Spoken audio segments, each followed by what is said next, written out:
28. Beck. If I'd thought it had been glorious to see Dell lie spread out, dazed and glowing with heated cheeks covered in my cum, that was nothing against seeing her writhe on the mattress playing with herself, playing with my cum. She was breathing hard, her legs twitching, and I mentally cheered her on. But the moment passed, and her limbs dropped back to the island as if nothing had happened. I slipped back through the flimsy curtain before the self-doubt could fester in her mind. "What are the chances you let me eat that pussy right now?" I asked, putting on a wide grin because I knew the chances were next to zero, but I wanted to pull her from the depths of her thoughts. To my surprise, she hesitated before shaking her head. "Not tonight." "Fair enough. We'll just have to come back tomorrow," I said, wiping the traces of my orgasm from her skin with a wet wipe. 20 minutes later, we were in my car on our way back to my place, her head leaning against my shoulder. "What happened after I left you on that island?" I asked, watching the buildings zip past in the dark. "You saw?" "Yeah, you were mesmerizing." She sighed. "It felt free. Everyone there liked sex. Nobody was going to judge me for wanting to touch myself with your cum on my hands. The further we get from the club, the sillier it feels, but in that moment I just wanted—" "You don't have to feel ashamed for what you want, Del. It's not silly." "It doesn't make sense. I hate wet kisses on my skin, but I wanted to have traces of you inside of me. Not on me, in me. I don't know. It sounds stupid." "Come here." I pulled her into my lap, opened that silk jacket, and shoved her dress up to her waist, her bare ass resting against my legs, her pink pussy opened wide and still glistening. I sucked 2 of my fingers into my own mouth and released them, covered in a thin sheen of spit. "Ride my hand." "What?" She looked down at my hand in the space between us, chest trembling. "Just like that?" "Just like that." I widened my knees to spread her legs further and positioned my fingers at her entrance, barely opening her up. She let out a small gasp and gripped my shoulders for support. "Ride." "Your driver," she protested, tilting her hips ever so slightly to slide onto my hand a little, desire already winning against her doubts. "Can't hear past the soundproof partition," I explained anyway. Her lips fell open in wonder and pleasure as she took my fingers down to the knuckle, then started rolling her hips back again. Her eyes dropped to where our bodies connected, my fingers glistening before she pushed herself onto them again. Once she'd tested out how to tilt her hips, I met her accelerating movements, each thrust growing faster, more desperate. "Beck, I can't," she whimpered and stopped moving mid-thrust, grasping at my shirt. "Talk to me." "We're in a car. There's people outside. I don't know what to do with my hands." She winced, squeezing around my fingers as the thoughts started clouding her mind. "Tinted windows, nobody can see. Put one hand in my hair, one on the handle above the door," I said calmly. She did, earning herself enough leverage to pull herself up and fuck my hand harder than before. "Good job, sweetheart." "Oh, God," she moaned, rocking against me. "That's it. You've got it. You're so fucking gorgeous with your pussy all covered in my spitting cum. You're all mine, Blondie." "Oh, God. Oh, God." Her breathing grew frantic, her hips tilting faster, and I curled my fingers into her. She cried out as I hit her G-spot. "Such a good little cunt. Look at your sweet pussy milking my fingers." I hadn't imagined the ripples in her muscles when I told her how good she looked covered in my cum lying on the island. Every dirty praise she lapped up like water in the desert. "Beck! Beck!" She gasped my name, voice growing smaller with each thrust. "Good girl. Keep going. You're doing such a good job." God, she was so fucking beautiful.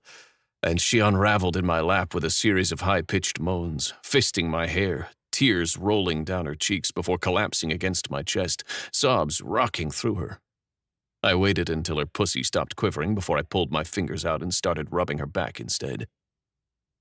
She stilled after a few moments and stayed curled in my lap, face buried in my shirt. I didn't expect her to be ecstatic after her first orgasm, not with all the mental blocks that had kept her from it. But I expected something. Instead, once we got out of the car at my place, she went through the motions of coming home without a word or look in my direction.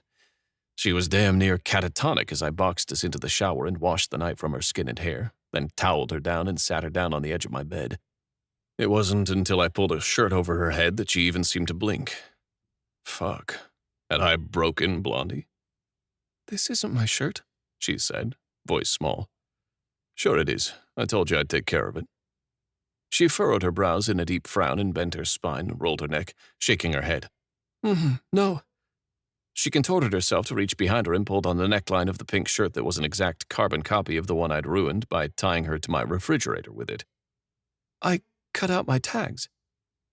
No point in lying, even though I could have slapped myself for such a silly oversight. "I'll cut them. Hold on. I'm afraid yours was stretched beyond repair." "It's a limited edition from a couple of years ago." "I know," I chuckled.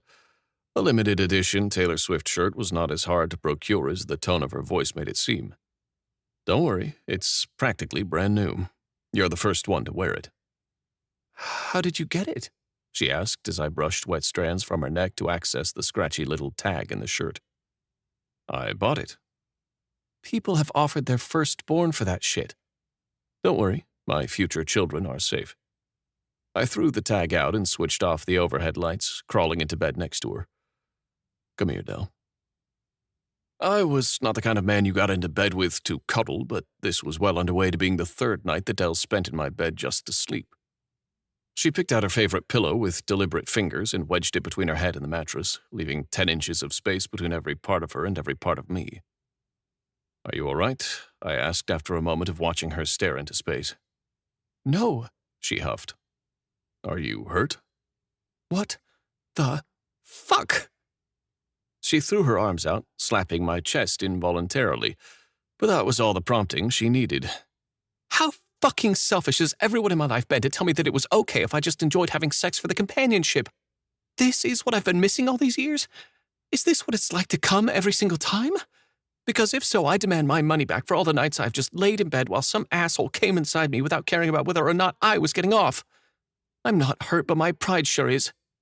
Although I must have been a damn good actress for anyone thinking that my fake orgasms were close to the real thing. So I guess I can take pride in knowing that I can, in fact, beat Meg Ryan in that Oscar category. What the fuck, Beck?" She blinked at me, cheeks glowing red with anger. There she was, little firecracker. "Oh, don't look at me." I turned to my side to face her. "I've been wanting to make you come since our first dinner together." "And we didn't even have sex. I mean, it was sex, but it wasn't sex. Why have I been wasting my time on penises when I just need 2 fingers? Do you know how disgusting it is to have some guy pant and drool all over your neck while his dick goes limp inside of you? And you just have to lie there like, oh yes, that was so good, you rock my fucking world." I chuckled.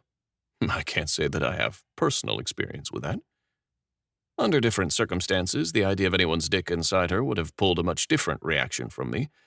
But not when she was yelling at me about how getting finger-fucked in my limo was better than any cock she'd ever had. She sucked in a deep breath, ready for the next cascade of words, but the tension rippled from her body in a whooshing exhale. "I need my notebook." "Your notebook?" "I need to write down what happened tonight, what worked for me and what didn't, while it's still fresh in my mind." She shot up in bed and I grabbed her wrist before she could leave. "I'll remind you tomorrow. Come here." I pulled her to me, tucking her against my side. Her leg fell over mine, her bare lower half pressing against me. My cock jerked in response, ready to claim her right then and there, but I resigned myself to running my thumb over the curve of her lower lip, full and warm. Even with the red lipstick washed off, it was still tempting as fuck. Her pulse hammered in her neck as she watched me, mouth slack, ready to let me claim it. Fuck the things I wanted to do to that mouth. But I knew that if I kissed her, I'd be making a deal I couldn't back out of, and she wasn't ready for what that entailed. "You just had your first orgasm." "I did." Her voice trembled, a fraction of what it was 10 seconds ago, realization flashing through her eyes. "When I said that your first climax would only be the beginning of this, I meant it. We're just getting started." She swallowed, lips closing around the tip of my thumb for merely a split second, but long enough to shoot another spark of heat straight to my hips. I trust you. Those were the wrong fucking words. Whatever tension had been building inside me deflated at the sight of those big ocean eyes and the sound of those 3 damn words. I leaned in to press a kiss to her forehead, schooling my face before it could betray me. Get some sleep. It'll be the last night you spend in this bed without begging me to fuck you. She snickered, but just buried her face against my chest. Despite the tornado of emotions from before, her breathing evened out within 2 minutes. And for the first time since I rearranged the place cards at the Truman Academy charity dinner so I could sit next to Cordelia Montgomery, I wondered what the fuck I was doing. 29. Delilah. How long have you been working for Cordelia? I asked, watching Victor dice the bell pepper impossibly small. I'd sat next to Cordelia through enough dinners to know that she hated any trace of vegetables, except potatoes, in her food, and would stop eating at even a hint of onion. How many vitamins did he smuggle into her diet like this? 5 years, Victor answered without looking up. And before that? I asked, stealing a slice of cucumber from one of his cutting boards. I worked for my family. Getting information from him felt like squeezing the last bits of toothpaste from an already empty tube, considering he'd probably run a full background check on me, or had at least read the results of one. This relationship was a little unbalanced. And for some reason, this morning seemed like the perfect opportunity to rectify that. Definitely not just to keep me from texting back. He had work to do, important businessy work, and he had ordered me to take a day off of studying, even though I'd told him one orgasm wasn't going to prove anything, especially since we'd tried to practice in bed all Sunday and I hadn't even gotten close. Taking a break was not the way to go, if you asked me. But it was his apartment, and if he didn't want me coming over, I could hardly argue. We'd agreed to go to the annual fundraiser for the Museum of Fine Arts together tonight, though. I just had to kill a few hours until then. So, I would study Victor instead of books. I narrowed my eyes at his perpetual scowl. Fine. Quick fire round it was. How old are you again? 33. Only 4 years older than Cordelia. Are you from Boston? Yes. Married? No. Kids? No. College? No. Kissed Cordelia? Yes. His knife came down in a hard chop and stayed down as his quick reply registered. His eyes flicked up, his face drawn into a sharper frown than usual. Under different circumstances, that face, when he was holding a sharp knife, could have made me nervous. But I doubted he'd stab me over tricking him into admitting a kiss. Are you two together? I continued my questioning, pasting on a saccharine smile. No. He huffed and continued chopping. Enough prying. Oh, come on, it was just getting interesting. He had probably spoken a total of 100 words to me over the last couple of weeks, despite the fact that he kept driving me to dinners and luncheons and Beck's place. But if you multiplied that by 5 years, him and Cordelia must have had a few noteworthy conversations. Why don't I start interrogating you? He asked, his voice sharper than his knife. Starting with your reasons for going to clandestine with August Beckett. My stomach soured. That club was supposed to be a secret. Beck had said that they prided themselves on discretion. I don't know what you're talking about. Delilah, you are out there wearing Cordelia's name tag. I know where you go, who you talk to, and who takes you to sex clubs. Clandestine's walls may be impenetrable, pun intended, so I don't know what went down inside, but if I was able to find out you went there in the first place, others can easily do the same. That's shitty shit. For some reason, Cordelia doesn't mind you spending all this time with Beckett, and she thinks clandestine's discreet enough. But if I get even a whiff of a scandal because of your actions... Oh, leave her alone, Victor. Cordelia waltzed into the kitchen in a pink tweed dress, Fitzwilliam traipsing behind her like a shadow, and leveled an icy glare at him. Even if someone found out Cordelia Montgomery went to a sex club, we'd spin it in our favor. Cordelia, I'm so sorry, I said. Listen, Del, I'm not worried about sex scandals. You're out there to make me look good. The world seems to think that I'm weak and incapable just because I don't like leaving my property. So, actually, I think going to a sex club could easily be spun into an amazing narrative. I'd just get Refinery 29 or In Style on the line and give an interview about how empowering it is to claim your space in the boardroom and the bedroom. Victor let out a sound that couldn't be described as anything but a growl. Cordelia didn't even look at him. Instead, she took my hands in hers, pulling my full attention to her. "Are you being safe?" she asked. Not the conversation I saw myself having 10 minutes ago. "I'm on the pill." "That's not enough. Condoms?" Cordelia, you can put them on the shopping list if you want. Just put down which brand and size to get and we'll keep you in stock." She waved a hand in the general direction of the refrigerator, where the shopping list was pinned. "A pregnancy scandal wouldn't be quite as easy to get out of." "I don't need... We haven't even..." I shook my head. "Oh."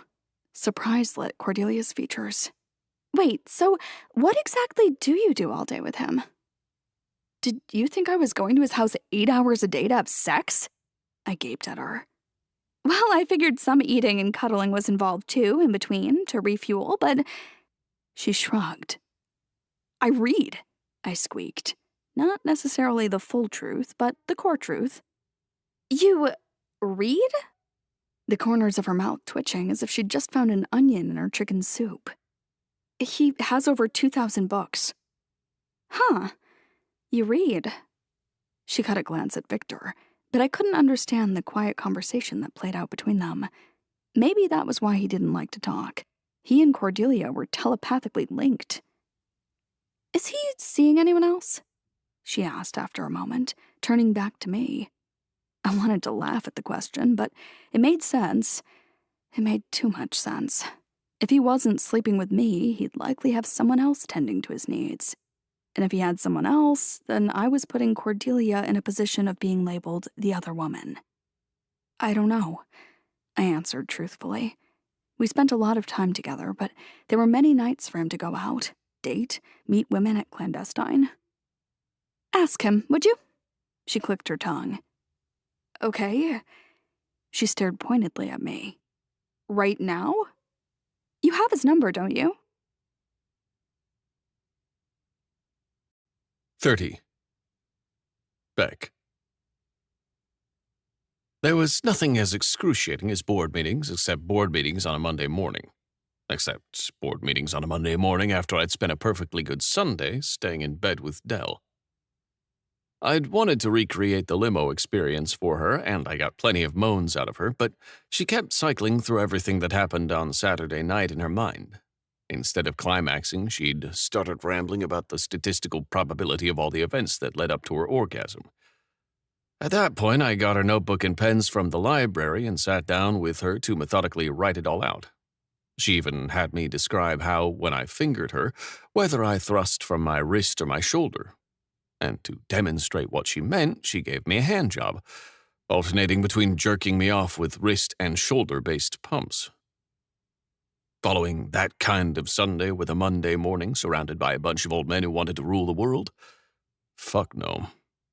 They wanted to micromanage every business decision, ignoring the fact that all their ideas were stuck on 20th century standards that would generate no fucking money. I was merely here so they'd feel they were important. Accent wasn't going to use any of their ideas, but I had to sit here and listen and nod because it was their assets tied up in the family's business. At least the Montgomery merger would be big enough to get rid of some of them, though. Stephen Richards was going on and on about how TikTok was doomed and would never generate leads, when our budget hotel chain Jewel had soared in profits 3 years ago when we handed our social media assistants a couple of phones, sent them on a trip around the world in Jewel hotels, and told them to put it all on TikTok. They had mostly shitposted, but their series about judging the breakfast buffets based on how hangover-friendly they were, while actually hungover, had done better than any professionally produced commercial video. A message popped up in the corner of my screen, and for once I was glad to be sitting at the head of the table. Sitting there, people could usually tell immediately when I stopped listening, but at least nobody could see my screen. Blondie. I need to ask you something, and I need you to just tell me outright without reading too much into this, because I know you said you don't believe in monogamy, and that's okay. Are we seeing other people?" The blood roared in my ears at those last 5 words, much louder than I wanted to admit. Just because I planned to put a ring on that hand for business purposes didn't mean I wanted to think about my future wife getting dicked down by any other men. I didn't believe in monogamy, but when she'd come apart in my lap, that was mine. Her trembling lips and glossed-over eyes and the way her cheeks flamed hot, that was mine. Instead of telling her all that and scaring her off with a possessive streak that had gripped me, I typed out a response that put the ball in her court. "Beck, do you want to see other people?" 3 dots appeared on screen, then disappeared again. They came back, they disappeared. This went on for 5 minutes as she kept overthinking her response. 5 minutes during which I heard not a single word spoken in that boardroom. The reply that followed wasn't quite what I'd anticipated. "Blondie, have you slept with anyone since the night of the watch party?" The night she broke up with her boyfriend. The night she let me touch her for the first time. The night I'd left her house with an erection hard enough to hurt and had fucked the first woman I'd laid eyes on at clandestine. "Beck, once." The next reply came much swifter than the previous one. "I'd prefer if you didn't." "What about you?" "Good one." "I'm not just talking about sex." "Okay." Another message popped up, but before I had the chance to read it, my laptop was snapped shut. I was going to kill the fucker who... Julian grinned at me, the only person left in the room. "And how's the Montgomery account doing?" "You can wipe that grin off your face." I rolled my eyes at him and shoved out of my chair. "Or you can try putting a ring on her finger yourself." We'd obviously had that discussion, but I was the obvious candidate. No children and 4 years younger than him. "You're so touchy these days," he mused. "You never had any interest in how I handled my dating life. Excuse me for finding it hard to fess up now just because there's billions at play." I cut him a sidelong glance. "It's progressing across all 3 categories. If it wasn't, I'd let you know." He chuckled and typed something on his phone. "I think it's time Del met your family. Let her experience the full Beckett charm. Show her that you're seriously committed." Absolutely not. Julian saw Del as a walking gold coin, and I had just gotten to a solid stage with her literally 5 fucking minutes ago. No fucking around, just her and me. He'd not screw that up for us. "You have no idea how to handle her." "Bring her to barbecue night," he said, unfazed. "How many drinks and baby pictures of Brody do you think it would take for her to catch baby fever?" Again with his bullshit pregnancy strategy. My phone buzzed in my pocket and I pulled it out, more than happy for the excuse to ignore my brother. Except the text was from Brody. "Oh my god, are you seriously bringing Blondie over?" "That's a cheap trick," I huffed, frowning at Julian. "Can't back out now or Brody won't let you hear the end of it. Don't worry, I'll be my most charming self." "Beck, I need 5 minutes of your time." Jonas, Accent's CFO, sidled up to me at the end of the day as I beelined for the elevator. Despite being a head shorter than me, he didn't struggle to keep my pace. "I'm on my way out. This will have to wait until tomorrow," I replied. I wasn't postponing my evening plans with Del for yet another discussion about tax cuts we were angling for in the UK. They'd exited the EU. That meant we could get away with a few paragraph adjustments here and there before starting construction on the new Accent in Newcastle. He could take it up with legal if he was pressed for time. "I checked with your assistant. You were all booked for tomorrow." He stepped into the elevator with me and glared at a young man in a pinstripe suit. "Get out," he barked. "This is a private conversation." Yes, of course, Mr. Young. Mr. Beckett." He nodded at both of us and dashed out of the elevator, shooting a confused look around. He'd probably never even been on the exec floor. Once the doors closed, I raised my brows at Jonas. I wouldn't question him in front of some assistant, but that wasn't his usual attitude. "Bad mood?"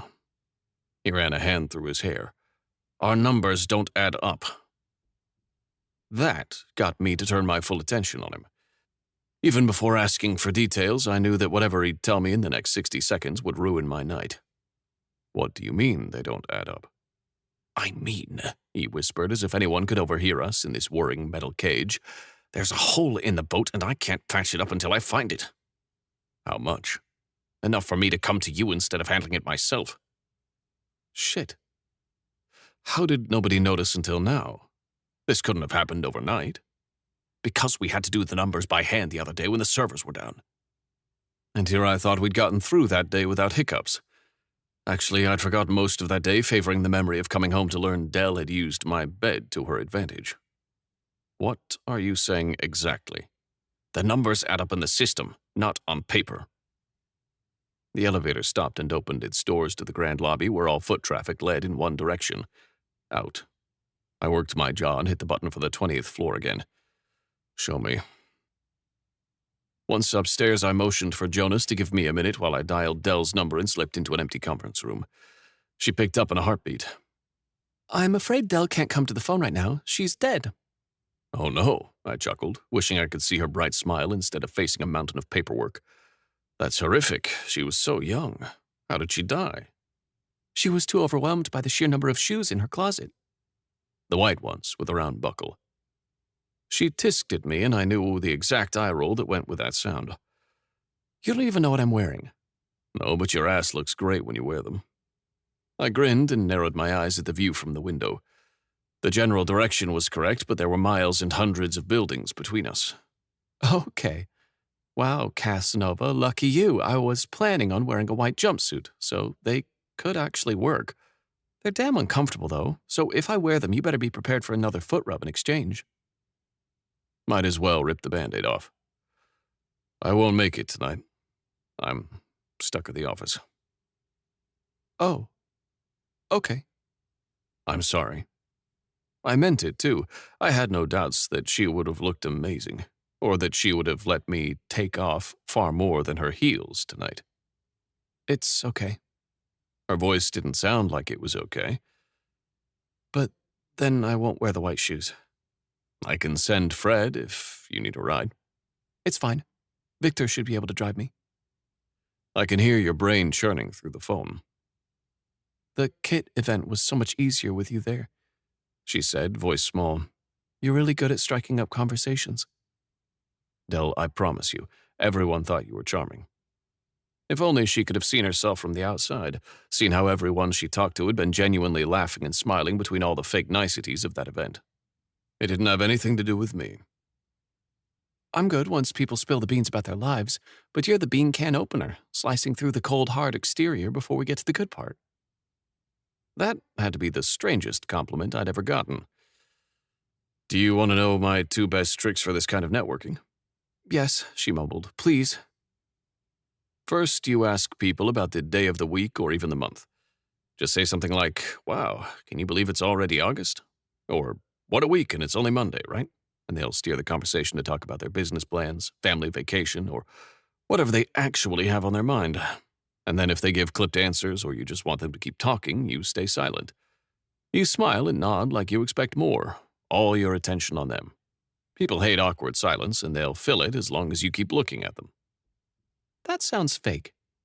Consider it your sociological experiment for the night. And Dell, the red block heels with a big bow. How do you know my shoes better than I do? I remember everything you wear. Especially since Brody had let me in on the whole secret code of women's outfits. You almost had me thinking you have a foot fetish, which would be fine. No kink shaming. Jonas rapped a knuckle against the glass door of the conference room, brows raised. If he was rushing me, it had to be bad. Fucking hell. I raised a finger at him to get one more moment. Kink shaming? Picked up a new term, Blondie. Yep, she chirped, and I wished I had the time to go through some of the weirdest kinks out there, just to see which ones would make her blush and stumble over her words. I have to go, I said instead. Okay, I should finish getting ready. I'll see you tomorrow. Don't work too late.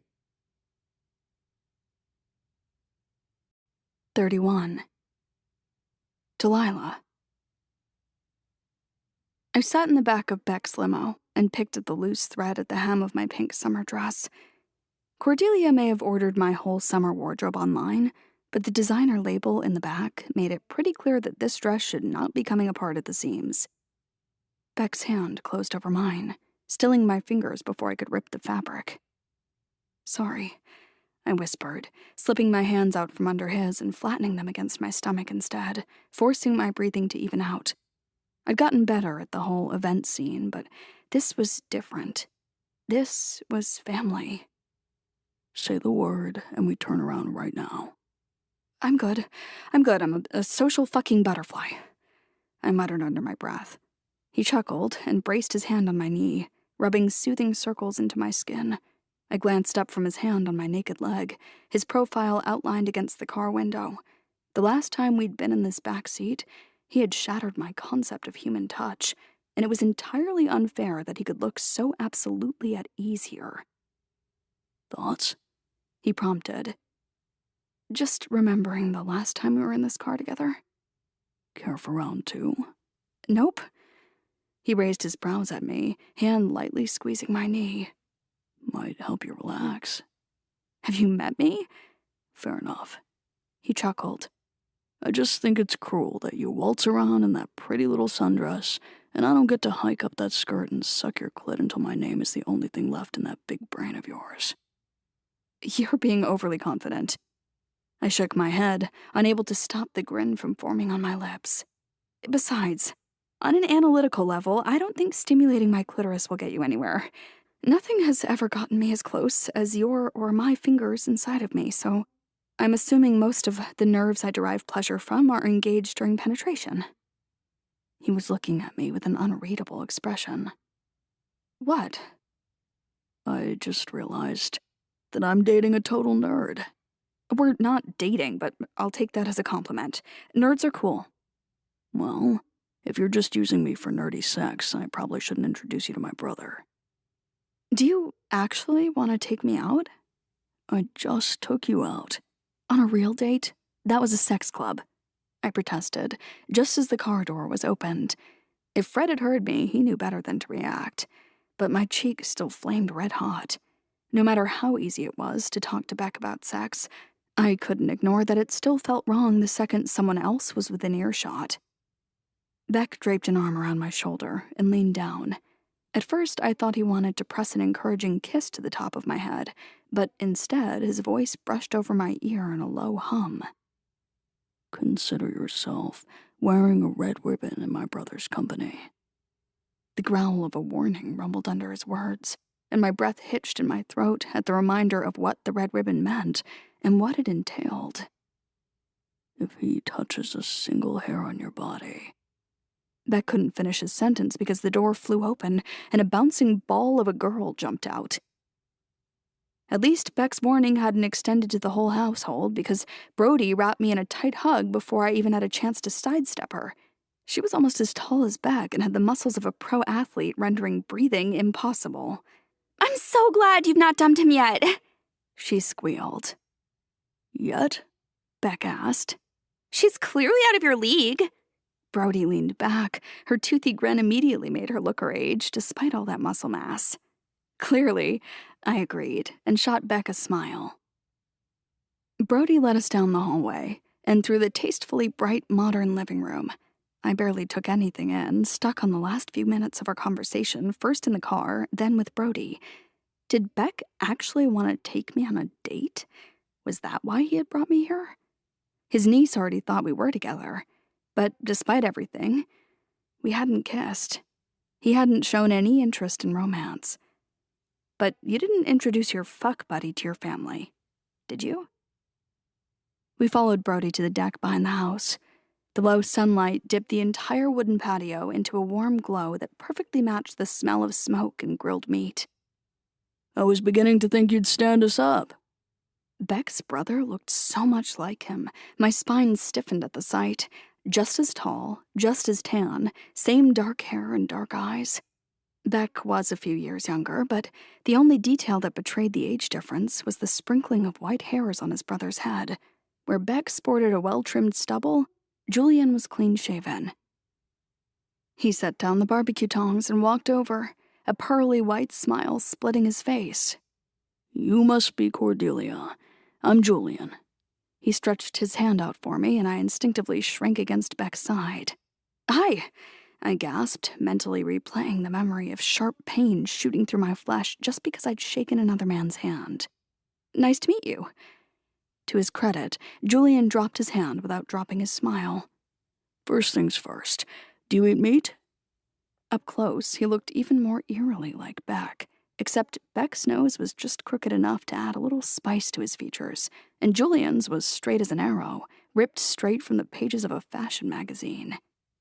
I do, I replied, glancing past him to the smoking grill station. As long as it doesn't look remotely like an animal. What does that mean? Chicken nugget, yes. Chicken wings, no. He furrowed his brows at me, clearly confused by the logic, but I just shrugged. I couldn't help the fact that I liked chicken nuggets too much to ever become vegetarian. I could at least avoid having to pick at bones. She's allergic to peanuts and no tomatoes, Beck said, the first words he's spoken since stepping outside. Well, I'm not roasting peanuts today, so you don't have to worry. I was covering my second mini burger in ketchup and mayo when Brody knocked her foot against mine under the table to get my attention. Is it true that you haven't left your house in 15 years? Brody, Julian chastised without looking up from his plate. What? It says so on Google. Brody waved her phone through the air, having ignored her father's no phones at the table rule for the last 30 minutes. Don't trust everything you read on the internet. I've been out, just not a lot. Huh. Vague enough. Maybe I could get through the evening without having to outright lie to her. As much as I could tell myself that it didn't matter with Beck, lying to a kid felt wrong. How did parents ever keep up the tooth fairy scheme? It also says you're gambling away your whole family fortune and you're seducing Uncle Augie to get his money. Where does it say that? Beck plucked the phone from her hands, but I recognized her grin while he was still scrolling. Apparently, the Becketts had the same evil twinkle in the left corner of their mouths when they tried to get a rise out of you.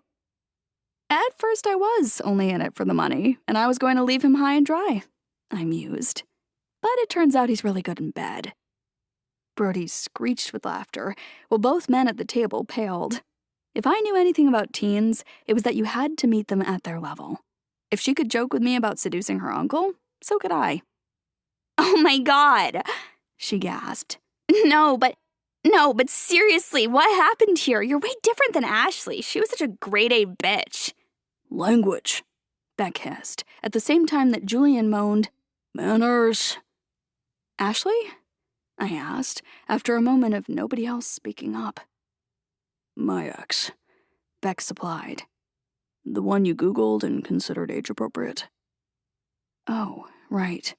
It wasn't lost on me that he didn't defend her against Brody's insult. How long were you together? I stabbed my fork into a baby potato. Too long? Brody moaned, but stiffened at a stern look from her father. 2 years. Beck supplied, his hand finding the spot where my chair ended and gave way to my bare back. His fingertips grazed up and down my spine. It was mutually beneficial until it wasn't. That sounds more like a business agreement than a relationship. A tired smile played over his lips. There was probably more to their story than he was willing to discuss in front of Brody, but he just shrugged and said, Sometimes they go hand in hand. Spoken like a true romantic, Julian teased. The true formula for love. Passion, commitment, and boardroom meetings. Beck's hand stilled for just a heartbeat, and I wouldn't have noticed if Julian didn't sport the exact same lopsided grin as Brody had earlier. Are you seeing anyone? I asked, more than happy to stop talking about Beck's ex. No. Julian shook his head and directed a more genuine smile at Brody. I already have my hands full with this one. Please. His daughter let out a gagging sound and tossed her braids over her shoulder. You're a textbook commitment phobe. I'm sorry. He laughed. Do you want a stepmother? You don't have to get married right away, Dad. You could start dating, though. Brody, you know, yes, nobody will ever compare to my mother, I know.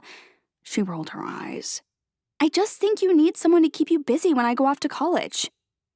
Do you already have plans? I cut in, since it sounded like I had brought up a discussion they'd had before. For college? Brody shook her head at the same time that Julian replied. Harvard. It's a Beckett tradition at this point. I was beginning to see why Brody didn't click with her father's talk about the birds and the bees. Julian was so much stiffer than Beck, so even if he meant well, he'd always clash with a free-spirited teen like Brody. They probably had a couple of difficult years ahead of them. "Does that mean you went to Harvard too?" I asked, and bumped my knee into Beck's. His hand dropped under the table, easily catching my leg. Fingers wrapped around the inside of my thigh, he held it in place, lodged against his own leg. I did, he said, thumbs circling over my knee. Business and law. Business and law? And you call me a nerd? Brody snorted a laugh, but Beck just grinned at me. I never said I wasn't one. You have too much muscle mass to be a nerd. The brain is a muscle. It's not. That saying is commonly misunderstood. The brain is an organ, but you should exercise it like a muscle. See? He leaned over and pressed a quick kiss to my temple, stubble barely grazing my skin. You still get to be the bigger nerd. That was very much a semi-public display of affection. Actual affection, not desire like at Clandestine. Somewhere in the background, Brody squealed, but my focus was solely on Beck, whose eyes crinkled in the corners and who kicked his chin up in a quiet challenge. Oh, he knew exactly what he'd done. I just didn't know what it meant yet. Julian's hug lingered long after the car door fell shut behind us, silence swelling in the back of the limo on the way home. The muscle in Beck's jaw ticked, and he tapped a single finger against the leather seat. It felt like a countdown to the explosion I knew was coming. When we got into the elevator of his building and the number on the display kept climbing, I couldn't take the cold shoulder anymore. It was just a hug. Inside, Dell, he thundered the second the elevator stopped on his floor. I don't understand why you're so upset. He opened the door to his apartment only to throw it shut behind us, hard enough for the lock to rattle. I told you not to let him touch you. What would you have me do? Shove him off me? He's your brother. You have no idea what he is. He charged towards the bedroom, and I had little choice but to follow him since he was so not getting out of this discussion. What is he? I shook my head. Is this about Ashley? Did something happen? I don't give a fuck about her. This is about you. About a stupid ploy to get you into his house and him putting his fucking hands on you. I don't understand the problem. I kicked my shoes off, not caring where they landed. It was one hug. Beck grew eerily still, his breathing flattened and his gaze hardened on me.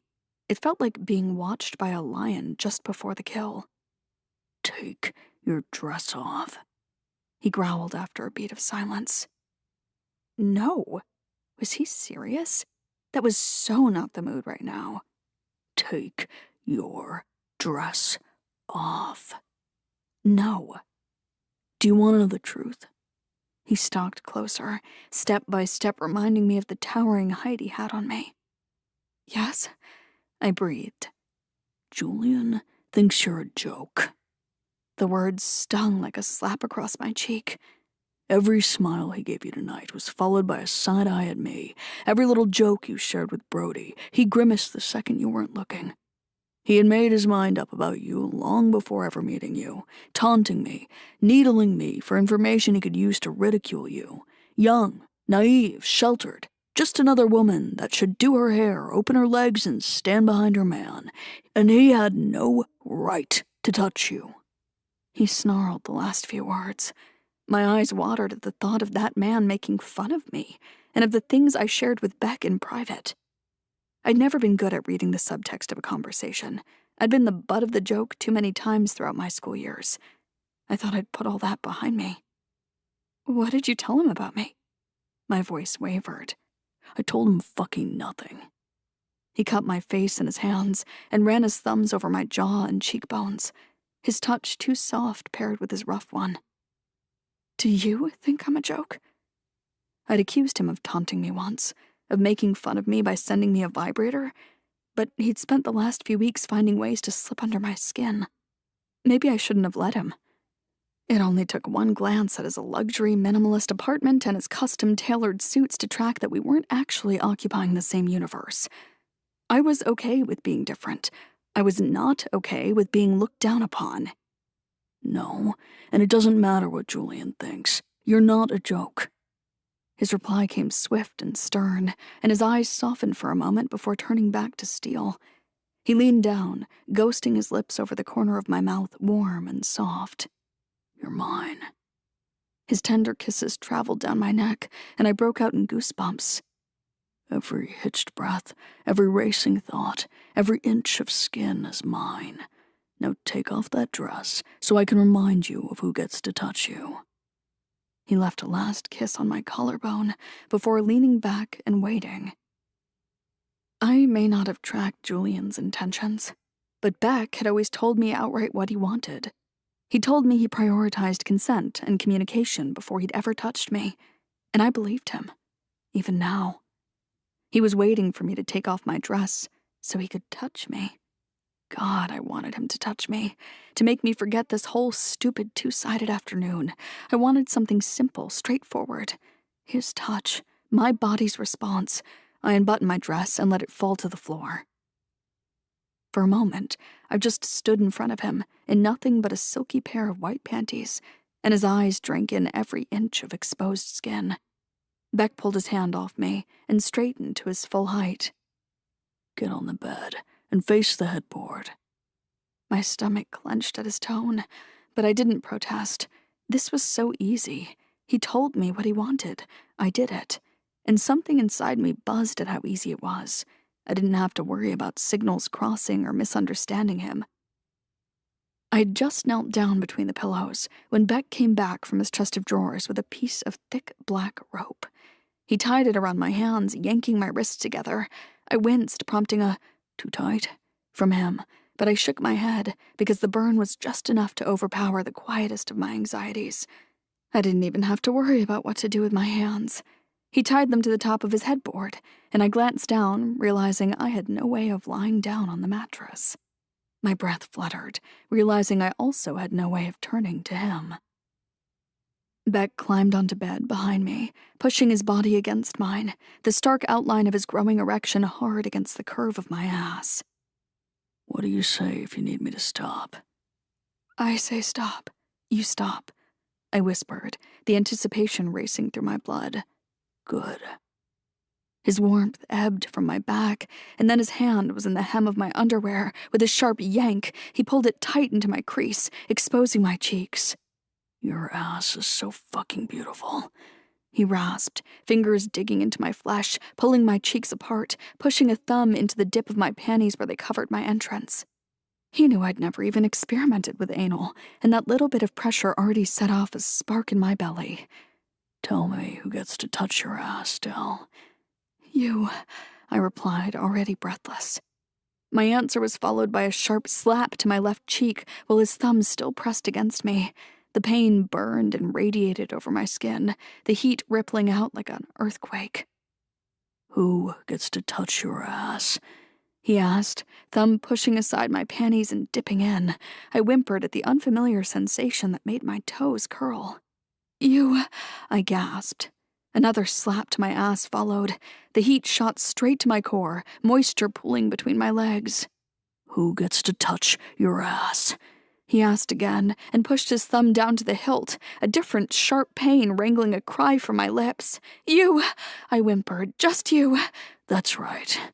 He brushed a soothing hand over my pulsing cheek and rasped, just me. He repositioned himself behind me, his finger leaving me aching just before one of his hands reached around and he pinched one of my nipples. No caress, no foreplay. I cried in time with a slap to my other ass cheek. Who do your tits belong to? I knew he wanted me to say they were his, but they weren't. They were mine. I still belonged to me. My body belonged to me. If he wanted me to say that he was the one who got to touch them, fine. But belong was the wrong... His hand came down so hard on my ass I lost my balance. Pain shot down my arms where the restraints kept me upright, and a hot ache pulsed in my hips. Who do your tits belong to?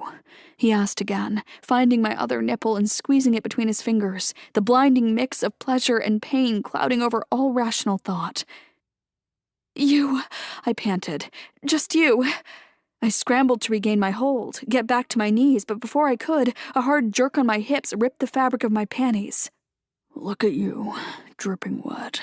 So fucking beautiful. Beck's hands closed around my waist, and he pulled me back until my arms were fully extended. My bare ass pulled deep into his lap, legs spread so wide my hips ached. I barely existed outside my body, being strained in all the right ways, caught between the heat of pain and the heat of arousal. Beck slipped his hand between my legs, parting me and running a languid finger through my folds, just enough to wrangle a moan from me before his touch disappeared again. Fuck. Not seeing him was screwing with my head, not seeing what he was doing. You taste so fucking good, Del, he breathed. Who gets to taste this sweet pussy? Was he really licking my juices off his finger? My pussy clenched, more heat flooding through it as the realization sank in. You, I whispered, the words swimming somewhere along my last coherent thoughts. The next slap landed right between my legs, a violent pain shooting up my spine, quickly followed by another one and another one. I bucked and screamed in pain. But by the time my voice died, the pulse burning on my clit was morphing into a deep-rooted warm pressure.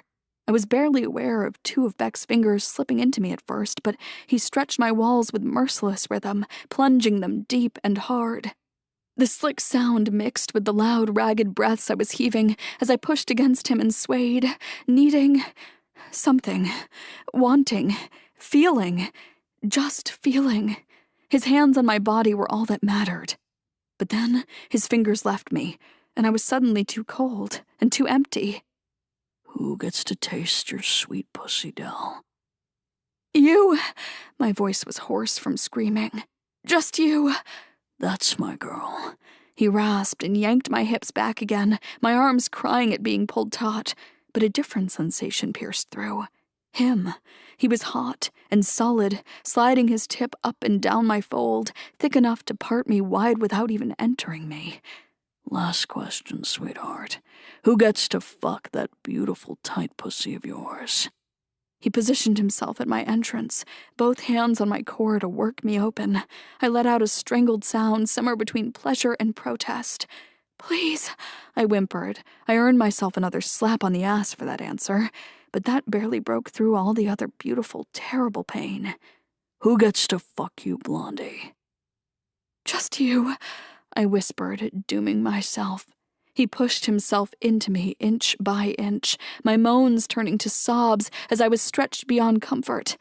Yet I arched into him, wanting, needing to be unequivocally his. His hips snapped forward as he buried himself in me, and I dissolved, crying his name and jerking around him. The orgasm washed over me, and he drowned me, filling my lungs and blurring my vision. My arms fell from the headboard, but there was barely enough strength in them to hold me up. Dazed and aching, tremors still rocking through my body, I tried and failed to help, as Beck turned me around and lowered me into the pillows, then sank back into me. I shuddered, stomach tightening. I'd never felt this full. God, I gasped, as some light broke through my cloudy thoughts. Each deep thrust drew a strangled noise from me. Beck! You're doing so well, sweetheart. Taking my cock like that. He purred and leaned down, lips tracing the curve of my jaw. Some feeling returned to my arms and hands, and I wanted to hold him, all of him, bringing our bodies as close as physically possible. I pushed one hand into his hair, grasped at his shoulder with the other. His dark eyes found mine through the haze. You're all mine, he rasped, lips ghosting over mine, before melting into me with a kiss. Our first kiss. God, our timeline was so messed up. But he was such a good kisser, I didn't dwell on it. His lips were strong but soft, and his tongue teased mine without haste. His pace picked up as the kiss deepened. The sharp ache of adjusting to his size ebbed and was replaced by the dull pain of the depth of him as he thrust into me harder. as if each pulse of his hip laid a claim to my body. I moaned his name into our kiss as I dropped over the edge of another orgasm, quivering under him. I was still shaking when a deep moan rumbled from his throat. The tension snapped from his body, and he spilled himself in me with one last thrust. While my body had dissolved beyond repair, Beck was on his feet within a few minutes, disappearing into the bathroom and returning with a warm washcloth. I hissed under his touch, but every inch he cleaned, he adorned with a soft kiss afterwards. And each kiss was followed by praise, softly whispered against my body, telling me how soft my skin was, how beautiful my breasts, how good I tasted. The words lulled my mind into the same warm bliss the rest of me had already sunken into. My eyes had fallen shut, a deep exhaustion rooting in my bones. By the time he crawled back into bed with me and pulled me against him, he tucked my body into the curve of his and trailed kisses along my shoulder. A sweet humming melody filled the room, and I chuckled at how cheesy he was. Humming after sex? Good song, I mumbled, tongue heavy.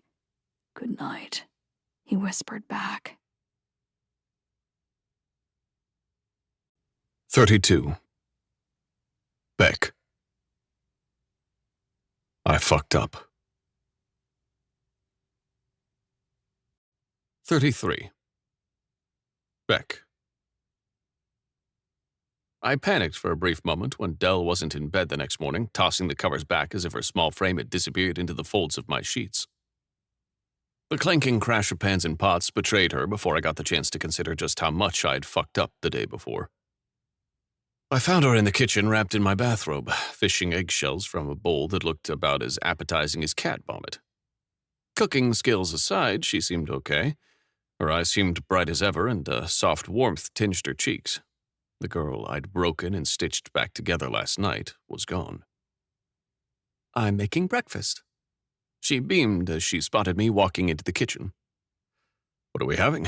I asked, and stepped around her to peer at the recipe on her phone, my arms coiling around her waist on their own accord. When I'd said she was mine, I'd meant it. I'd claimed her as my body knew instinctively that meant I wanted her near me, pressed against me, wanted as much of her as I could get. "Frittata," she replied with a thick, fake Italian accent that sounded eerily French. I eyed the bowl that spotted at least 2 more shards of eggshell that I could see and the mess on the counter next to her. Points for trying. I grazed my teeth over the back of her neck. "I had a different breakfast in mind," I whispered, and slipped a hand into the bathrobe to cup one of her perfect handfuls of chest. But Dell froze under my touch, even her breathing pausing for a few heartbeats. I pulled my hand back as if her skin had burned me. "I'm sorry," she whispered and turned around, her lips quivering under a forced smile. "I'm okay." "Are you?" I asked and pulled her hands into the space between us, the bruises around her wrists blooming dark blue against her cream skin. A primal part of me loved seeing them because if I took her to a place like Clandestine, she'd not even need a red fucking ribbon anymore. Those would show everyone that she was all mine. But I was plenty aware of the pain that followed the ecstasy. "I'll be okay," she sighed. "Tell me where you're hurt." She gasped a gurgle sound between a laugh and a sob, and a single tear rolled down her cheek. "Fuck." "No, I'm sorry, I promise. I'm fine. I don't regret a single second from last night." She hiccuped. "Just not used to it." I brushed her hair out of her face, tilting her chin up with a touch of my index finger.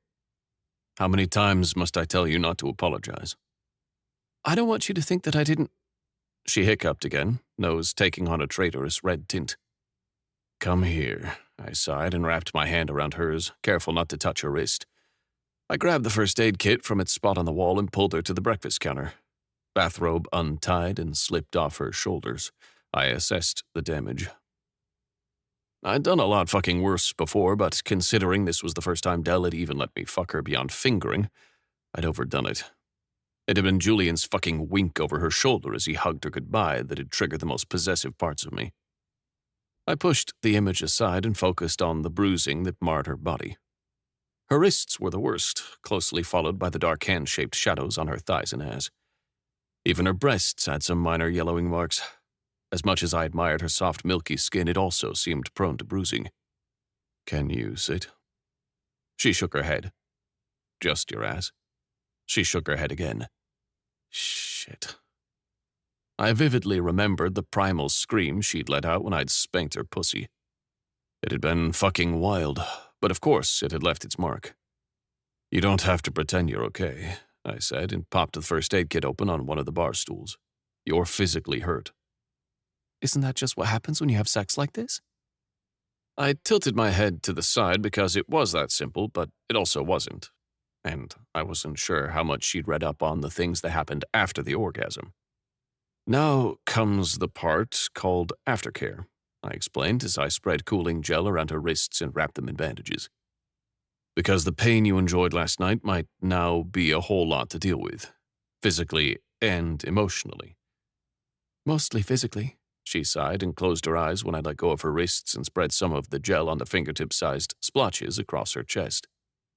Mostly, but not totally, I asked, guilt sinking through my chest. Maybe I should have talked her through it more, should have taken more time. 36 books and one night at a sex club didn't make her any more sexually experienced. Her shoulders eased as the cooling gel soaked into her skin. I knelt and continued spreading it along her thighs, where I'd held her wide open for me last night, even when her legs had started shaking and jerking against me. Twice. At Clandestine, I shook Harlan's hand even after you told me the rule. I understand that. Her voice was barely a whisper, but my head snapped up at the trembling breath racking her body. Yesterday your brother hugged me. You inflicted pain on me because of his actions, not mine. I mean, I can't deny that I got pleasure out of it. I'm just trying to understand how that's a fair concept. You equate pain with punishment, I summarized, and gently turned her hips so I could spread the gel along her back. I traced a kiss along the edge of the bruise where her thigh curved into her ass. Isn't that what spanking is? The whole thing about acting like a brat and getting punished for it in the bedroom? For some people. I rose back to my feet and wiped the rest of the gel off on a dish towel. Not for you. I thought I told you what I was doing. I raised my brows at her and shook 2 Advil from their bottle. I picked up her hand with careful fingers, dropping the pills into her palm. Did I say anything along the lines of, "This is what you get for letting another man touch you? You have been a naughty girl and I have to teach you some manners.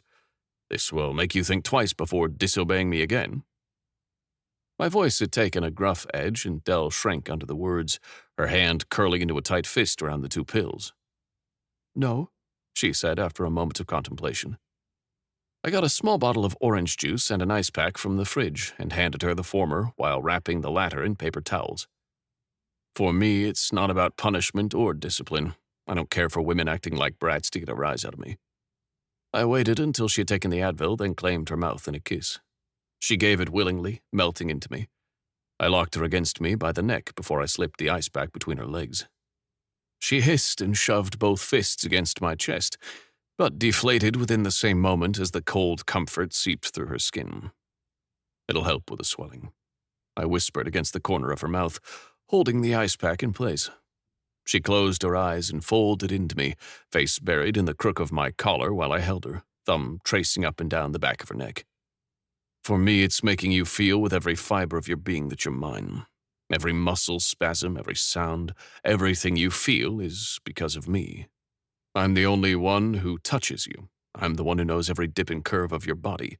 I'm the one who gets to make you come. A little laugh trembled through her torso. The only one who can, statistically speaking. You must be feeling better if you're bringing statistics into this. What can I say? I'm a nerd. She shifted, and it was impossible to miss the twitch around the ice pack, but she pushed through the pain, propping her chin up against my chest and blinking up at me. Statistically speaking, what percentage of your sex life requires medical attention afterwards? She held up her bandaged wrists in case I didn't get what she was saying. I got what she was saying, but I'd clearly underestimated her readiness before. When I didn't answer right away, her hands slid up to cut my jawline.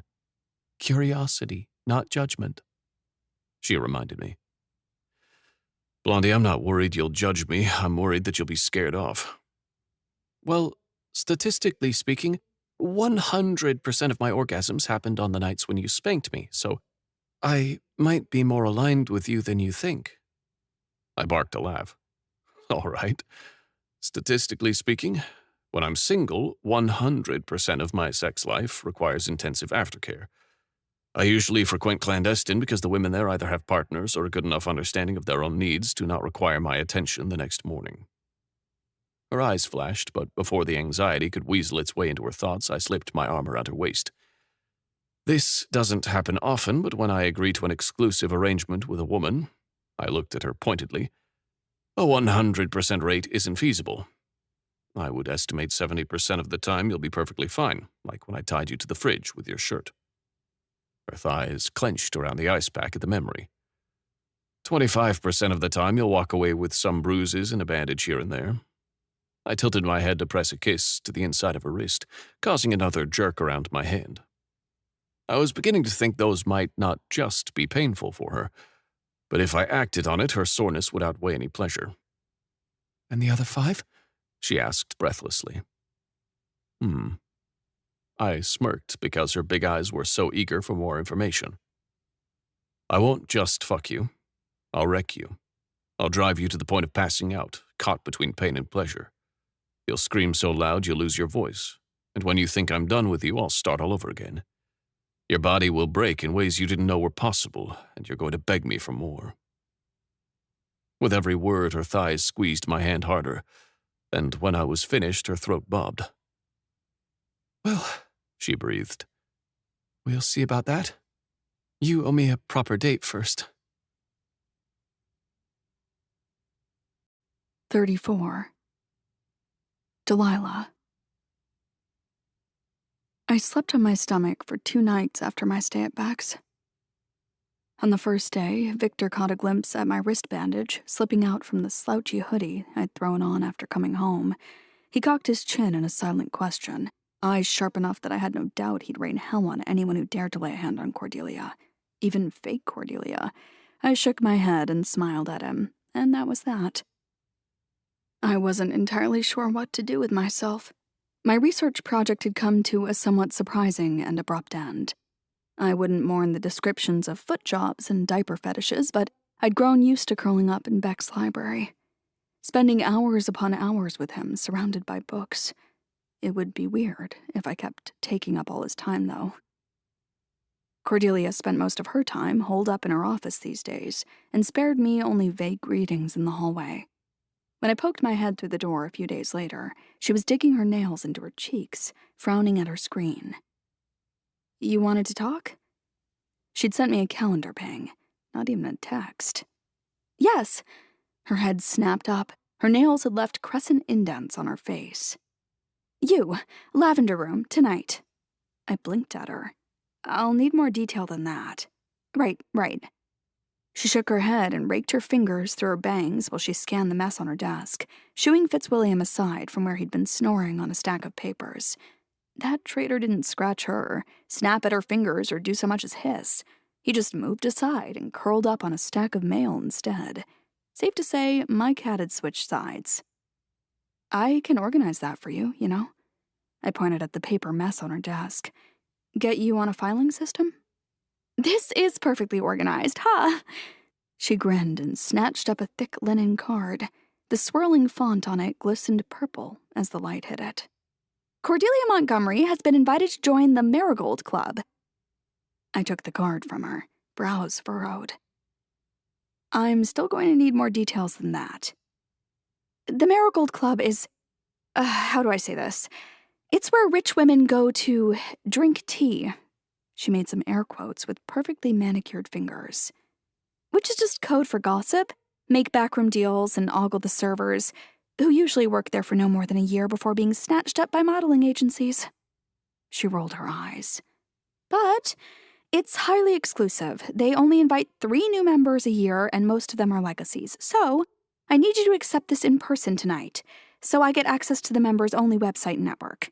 Those are worth so much more than the hot servers in high tea." "That's amazing. Congratulations on the invitation." I read through the swirly text. High tea at 9 p.m. That seemed late for tea and scones, But who was I to tell these high society ladies when to sip their Earl Grey? This is all you. I don't know how you managed to get on Scarlett Ashton's radar, but I'm glad you did. Who? She's on the member committee. Marilyn Sterling handles legacies, Poppy Wellington looks into member referrals, and Scarlett finds brand new candidates since she herself married into old money when she got hitched to Harlan Ashton.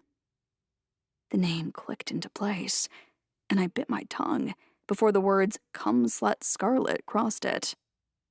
I haven't met her, but I've met her husband. I didn't say that she was a friend of Beck's. I'd rather have Cordelia thinking that all it took to be accepted to these circles was leaving her house every now and again.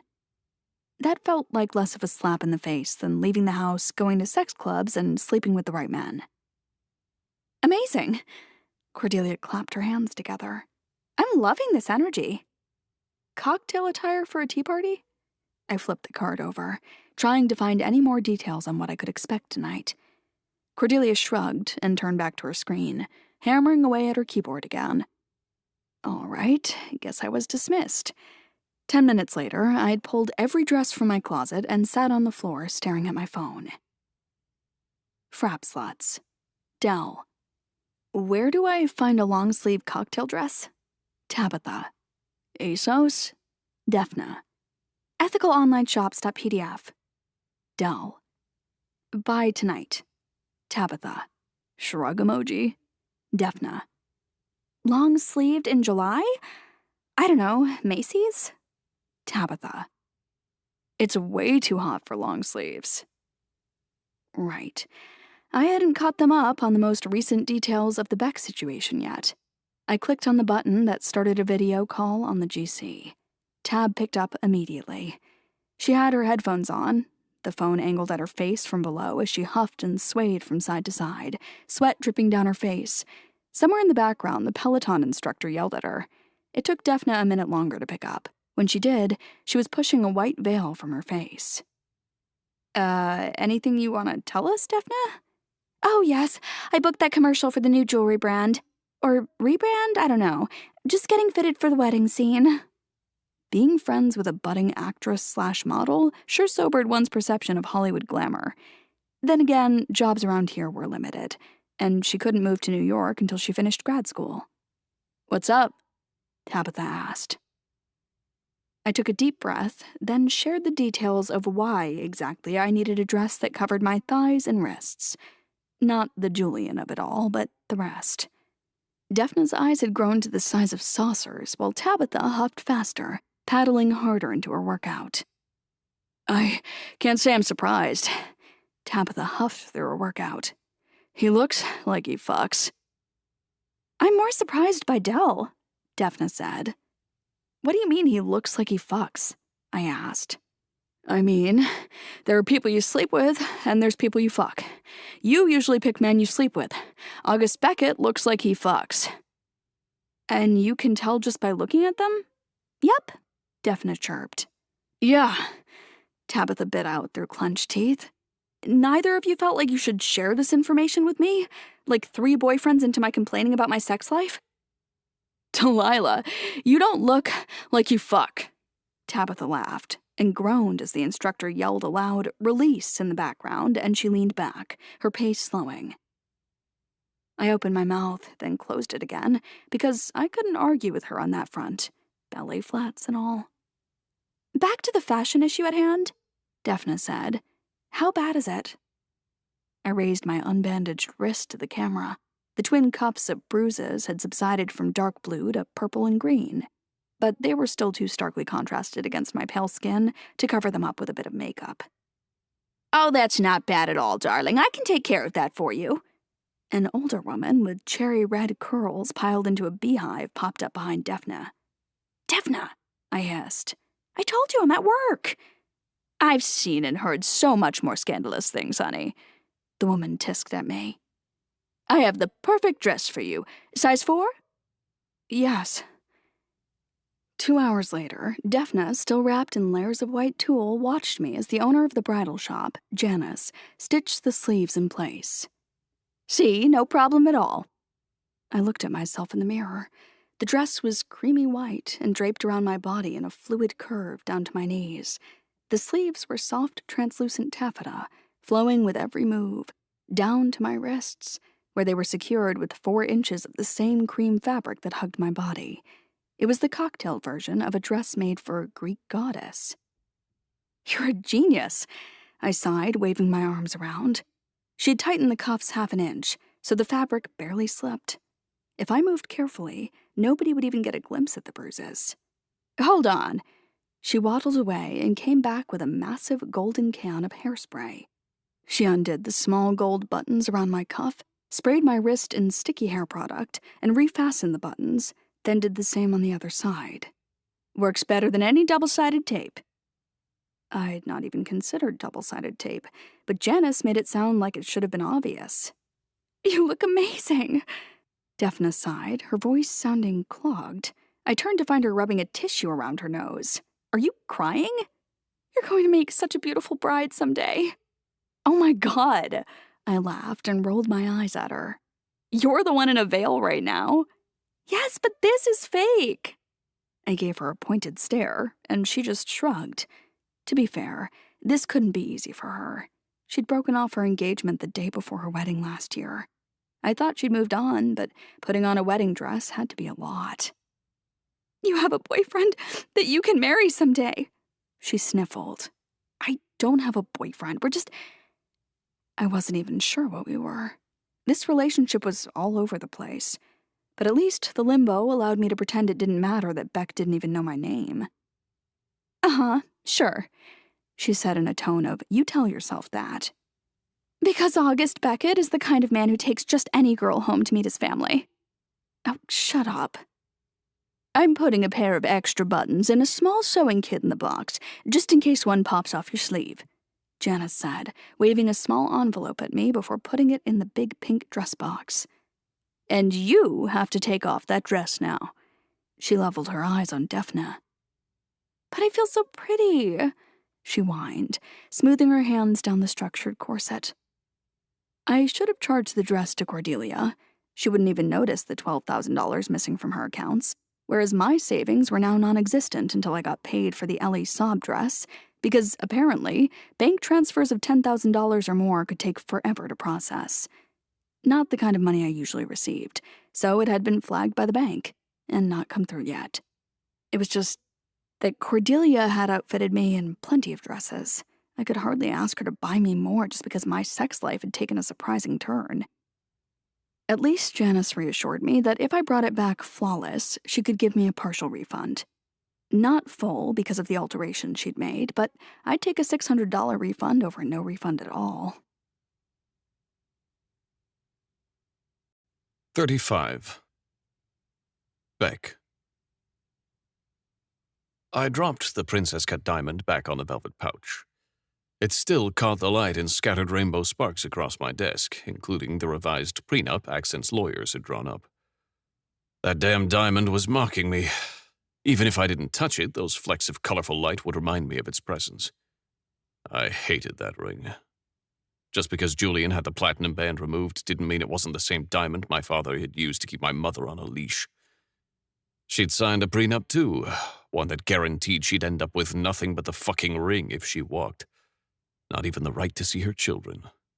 Not because our father wanted us, but because he wanted to make sure she stayed.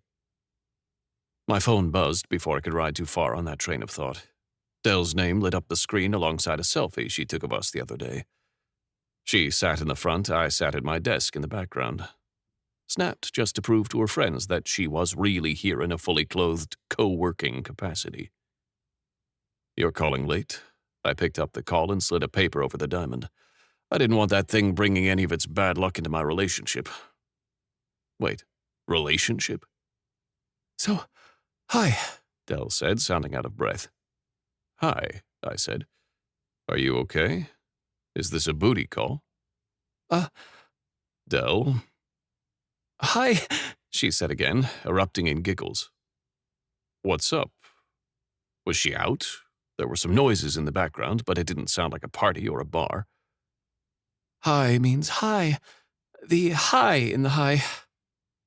She wasn't making any sense, and the breathiness of her voice set my teeth on edge. "Blondie, where are you?" No, oh, Beck, high. The tea is high tea. Shh, she erupted in another fit of giggles. Oh, for fuck's sake. High tea. I'd heard plenty of stories from Scarlett, even though technically the club members weren't supposed to share details of their events with outsiders. You're at the Marigold. I didn't say that. I'm not. I'm at the Dlogaram. That's just Marigold backwards. Oh, she choked on her laugh. Mirror. I'm picking you up in 20. I was out of my chair in a flash. Dell didn't so much as sip champagne, and she had gone to high tea, and from the sounds of it, she hadn't known how high the uppity ladies at the Marigold liked to drink their tea. How much cake did you eat? You need lipstick. I need lipstick, I asked, engaging her nonsensical thought process if it meant keeping her on the line while I took the stairs down to the garage. The elevator would have cut off our call. As a disguise? Why do I need a disguise? Because it's for women. Or naked. Naked? My steps faltered. The men are naked. I ignored the thundering beat behind my temples at the thought of her surrounded by a bunch of naked men. She wasn't anywhere sleazy, just somewhere women with too much money wanted to feel a little scandalized. Those naked men were either servers or dancers. I doubted Dell got too cozy with any of them. Don't worry, I have my lipstick and my high heels in the trunk. Good. Keep talking, I ordered as I got in the car and connected my phone to the Bluetooth. I don't want to go home. You're not staying at the Marigold, I replied and wove my car out of the garage and onto the street. No, I don't want to go home. Home, she giggled again, a squeaky snort escaping. You can stay at my place, I replied. No. Dell? You said your bed is only for sex. I had said something along those lines, and she seemed to be one of those people who got extremely literal when tripping. So instead of arguing about my bed's purpose, I just said, You can sleep on the sofa. Okay. Wait, cake. No, hey, Dell, no more cake. But it's chocolate. God, she needed it spelled out for her. Pot brownies, sweetheart. It's pot brownies. Cupcakes, she squeaked before the line went dead. Fuck, she was going to be the death of me. I pushed the gas pedal down harder and wove the car through the streets of Boston like I was gunning to make the Grand Prix. The Marigold was a good 30 minutes outside the city. I made it in 22 minutes. 22 minutes of being unable to get Dell back on the line. From the outside, the Marigold looked like a small luxury country club and spa. Nothing to raise your brows at. If you ignored the fact that the women in there either ran the East Coast or were married to men that did. I threatened at least 3 people, that I didn't want to make enemies of, to get in, but the thought of Dell in that shark tank, tripping, surrounded by men who liked to be ogled at by women all day. Only one of them had to figure out that he could make millions off a sex tape with a rich girl while she was wasted. Scarlett stopped me with her arms crossed in front of her chest when I finally reached the doors of the lavender room. I don't even want to know how you got in, she snapped her fingers, but you can march that pretty ass right back out. Where is she? I snarled. Scarlett rolled her eyes at me, unimpressed. She's a grown woman. Let her have some fun. Scarlett was 6 feet tall, wore 5-inch stiletto heels, and her nails were sharpened to points that could slash throats. It may have scared off lesser men, and while I usually admired her ability to stand her ground, she'd be about as difficult to get out of the way as a twig if she wasn't careful. Scar, I swear to God, I breathed. Try me. Stockholm, 2019, accent grand. Hurt flashed across her features for a moment before she jutted her chin out. That would hurt you just as much as it would hurt me. Would it? Tell me, when did Harlan agree to open your marriage? 2 years ago? You have a girl in there who doesn't seem like she would date a man who blackmails his friends. Are you willing to chance that? I pulled out my phone and had the video on my screen within 10 seconds, turning it around for Scarlett to see. Her taped moans filled the hallway outside the lavender room, and the blood drained from her face. Yeah, getting fucked by a stranger in a closed hotel bar was fun, right until you realized that there were security cameras. You delete every copy of that video, she hissed, the second I have her out of here safe and sound. Fine. She stepped aside. You better put a ring on her finger if you're ready to ruin my marriage for her. That's the plan. Dell was draped over her chair, chin resting on its back, eyes closed, shoveling vanilla ice cream into her mouth. Her dress was soaked through up to her waist and pushed up enough to expose the bruises on her thighs, but nobody was lucid enough to register them. Her naked feet tapped against the marble floors with a rhythm only she could hear. What happened to your dress, sweetheart? I asked, crouching down in front of her. Her eyes flew open. Hi. Hi. It's high tea, she whispered, chin not lifting from where it rested. Where are your shoes? I asked, running a hand over her cold ankle. Oh! She beamed up and jerked around, spoon pointing at the glass doors at the other end of the room. There's a fountain! That would also explain the state of her dress. All right, come on. You promised me a sleepover on my sofa. Her forehead wrinkled as she tried to piece together the fragments of our conversation from before. You're not naked. Yeah, they let me in fully clothed. I chuckled and pulled her off the chair, fixing her dress around her thighs. We'd have to keep that thing around. It tightly hugged her ass, highlighting that gorgeous waist-to-hip ratio. Do you want ice cream? She asked, twisting in my arms and picking up another bowl off the table. It's so tasty. That's not a good idea. I eyed the sprinkles that topped off the half-melted vanilla sundae. Less of the chocolate, more of the cannabis variety. A few minutes later, Dell was sitting in the passenger seat of my car, and I pulled the seatbelt around her while she ran a fingertip up and down the curve of my ear. I have a secret, she whispered. I have many, I replied. One less now that I delete Scarlett's video off the cloud. I have 2 secrets. Her hand slid from my ear to my hair. I should have just gotten into the driver's seat and taken her home, but her eyes and hands on me were paralyzing in an excruciatingly delicious way. Anything I should know about? No. He won't bother me anymore. He's been taken care of. Her words dropped into the silence of the car like a man falling in a hushed ring, the thud of his body echoing for a moment before the roar of the crowd started. The roar being the rush of blood in my ears. Who? My voice could have sliced steel. Who had bothered her to a point of it being kept secret, and how had he been taken care of? Considering that Yelchin, that incapable joke of a bodyguard, was nowhere to be seen, while Dell was soaked through barefoot and high, surrounded by strangers. What exactly was his idea of taking care of someone? Dell furrowed her brow and the soft haze behind her eyes tipped. Tag, she whispered. Tag? Who is Tag? Tag, she hissed, more fervent, pulling her hands off me and grasping her neck. Tag! She scratched at the high neckline of her dress, nails digging into the fabric. Her breathing grew panicked as she tried to claw her way out of the collar, and it didn't click until fabric ripped. Tag! So much for keeping that dress on. Hold on. I pushed her forward and unzipped the back of her dress.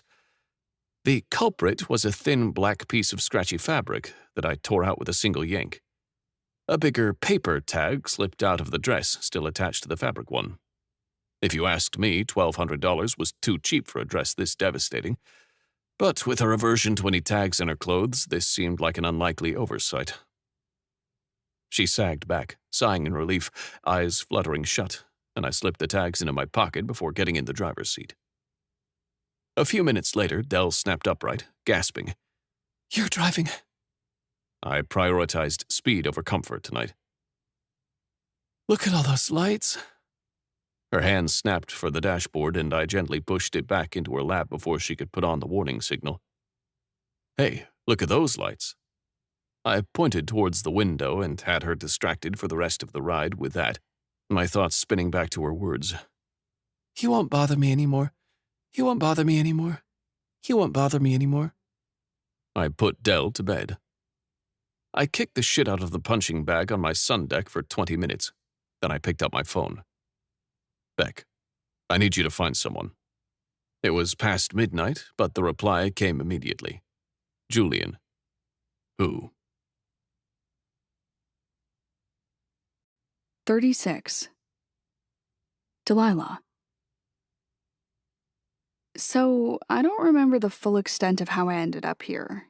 Were you driving? I leaned in the doorframe and narrowed my eyes at Beck. He sat at his dining table, laptop and papers in front of him, a full breakfast spread on the other side of the table.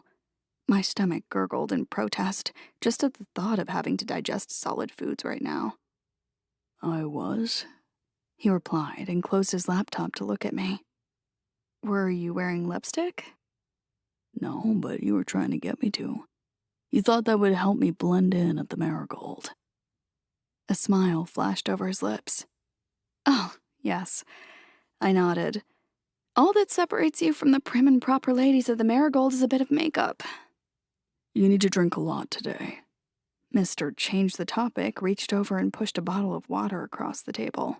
Stay hydrated. Flush the systems. Thanks. I finally pushed myself out of the doorframe and walked over, the hardwood floors warm against my naked feet. I hadn't been able to find my dress, but I was sporting my old Taylor Swift shirt, the one so deformed it almost reached my knees now. My memories may have been patchy, but it didn't take much to piece together that he had taken care of me last night, and was still doing so now. I've been high before, you know. Really? Actual surprise quirked his brow. A prim and proper lady like yourself? Daphne wanted to try microdosing last year after breaking up with her fiancé, widen our horizons, and find answers to our troubles in the universe. She wasn't great at mathing out the micro and microdosing, though. And did your horizons widen? I was convinced I was in a musical episode on TV and could only communicate through song. Tabitha spent half her monthly income on cheese, and Daphne was mainly crying in the bathtub in her wedding dress. How did the three of you meet? My lips twitched at the memory. In a bathroom. What is it with girls in bathrooms? Good question. I'd met Cordelia in one too. There was nothing quite as bonding as a bathroom breakdown. I was throwing up. My hair was longer then, and Daphne took pity on me and braided it to keep it vomit-free. Tabitha was technically just vaping by the window, but she shared her gum with me when I was done, and the rest is history. What made you sick? Those were the days I still got drunk on overpriced gin tonics. I shrugged and sipped on the water, which felt 10 times better than any gin tonic, cooling my throat and flushing my mouth. I like your hair this short. Thanks, I chuckled. Do you have a Tabitha and Daphne? No, He said. I have an Isaac, and I have Julian. Your brother? I asked, because the other day it hadn't seemed like the two of them were the best of buddies. Yes, he's a dick, but I know that I can trust him with my life. He's also the only person who understands what it means to be raised by Georgia Beckett. You've never mentioned your parents. Neither of you. He said, and got out of his chair, leaning against his floor-to-ceiling windows instead before he continued. Georgia was always obsessed with power. I'm fairly certain it's because she never felt like she had any. Grew up poor, married rich, but turned out he was a tyrannical control freak who knew every step she made, every person she talked to, every dollar she spent. The only power she ever really had was over her sons. So she named them after Roman emperors, Julius and Augustus, and made sure they learned to take what they want, without remorse for who might get hurt in the process. The Becketts against the world, until the Becketts were on top of the world. The bitterness in his voice cracked my chest wide open. I couldn't imagine that kind of dysfunctional family. My mom and I weren't super close, but there were no remarkable reasons for that. I'd just always been closer to Dad because we'd been so similar. Beck's family situation was way more complicated than that. I'm sorry. Don't be. If it wasn't for Georgia's high expectations, I wouldn't be where I am today. I could have done without the whole murder thing, but you know as well as I that you can't choose your parents. Murder? The water bottle slipped from my hand, and I barely caught it before it could flood the whole table. He turned and looked at me, and I got a strange feeling that I should have Googled him more intensively. You don't know? No. Georgia killed my father around 15 years ago. He said, with all the emotion of someone telling you that the sky was blue due to the particles in the air fracturing sunlight by color, and blue happened to be the most visible. She decided she'd had enough, and would rather spend the rest of her life in prison than spend another moment shackled to that man. She could have easily paid for a hit or mixed up his heart medicine. I heard her mutter, "One day I'll blow his brains out," so often growing up, I didn't think she'd go through with it. Oh, God, Beck. I'm so sorry. That kind of tragedy had to leave a deep mark, even if he'd been all grown up when it happened. I stepped around the table, ready to give him a hug, but he waved me off. I've had time to cope. I just thought you would have run a full background check on me before ever setting foot in my place. Anyway, enough of that. I've been thinking about our date. I'd get whiplash from his topic changes, but I was the last to protest when the topic of dead parents became too much to handle. I inhaled deeply, mentally saving all the information about his family, then letting my thoughts turn to our date on the exhale. Any grand plans? I'm guessing you won't let me whisk you off to London? No. New York? Beck walked towards me, not stopping until he was so close. I was forced to tilt my head back to look at him. No, sorry, I said. Even though New York was more doable, I'd rather not be crossing state lines with a fake ID. How about we stay within, like, a 50-mile radius? I'm sure there's some good restaurants around here. You wanted a date, not dinner. His hands folded around my neck, thumbs pressing in just enough for my pulse to spike, not enough for it to affect my breathing. Anyone can buy you dinner, Blondie. Translation, if I was going on a date with him, I'd know it. All right, no dinner. I guess you can take me on a carriage ride and sweep me off my feet. I'm not Prince Charming, sweetheart. He rasped before kissing me. My mouth parted for him on impact, allowing his tongue to seep in. As he did, his pressure around my neck increased, airflow restricting. My eyes flew open as my body screamed for air, pulse rushing, muscles tensing, and then air rushed back into my lungs. I gasped, but before I had a chance to take a full breath, his mouth was back on mine, and my veins were thrumming with adrenaline. The shock that rippled through my body had set off a bright spark in my gut. Beck. His name was a plea on my lips. Your bath is ready. What? He pulled his phone from his pocket to show me the app that controlled his smart home features, and the green markers next to the bathtub functions. Best hangover cure. Breakfast will still be here by the time you get out.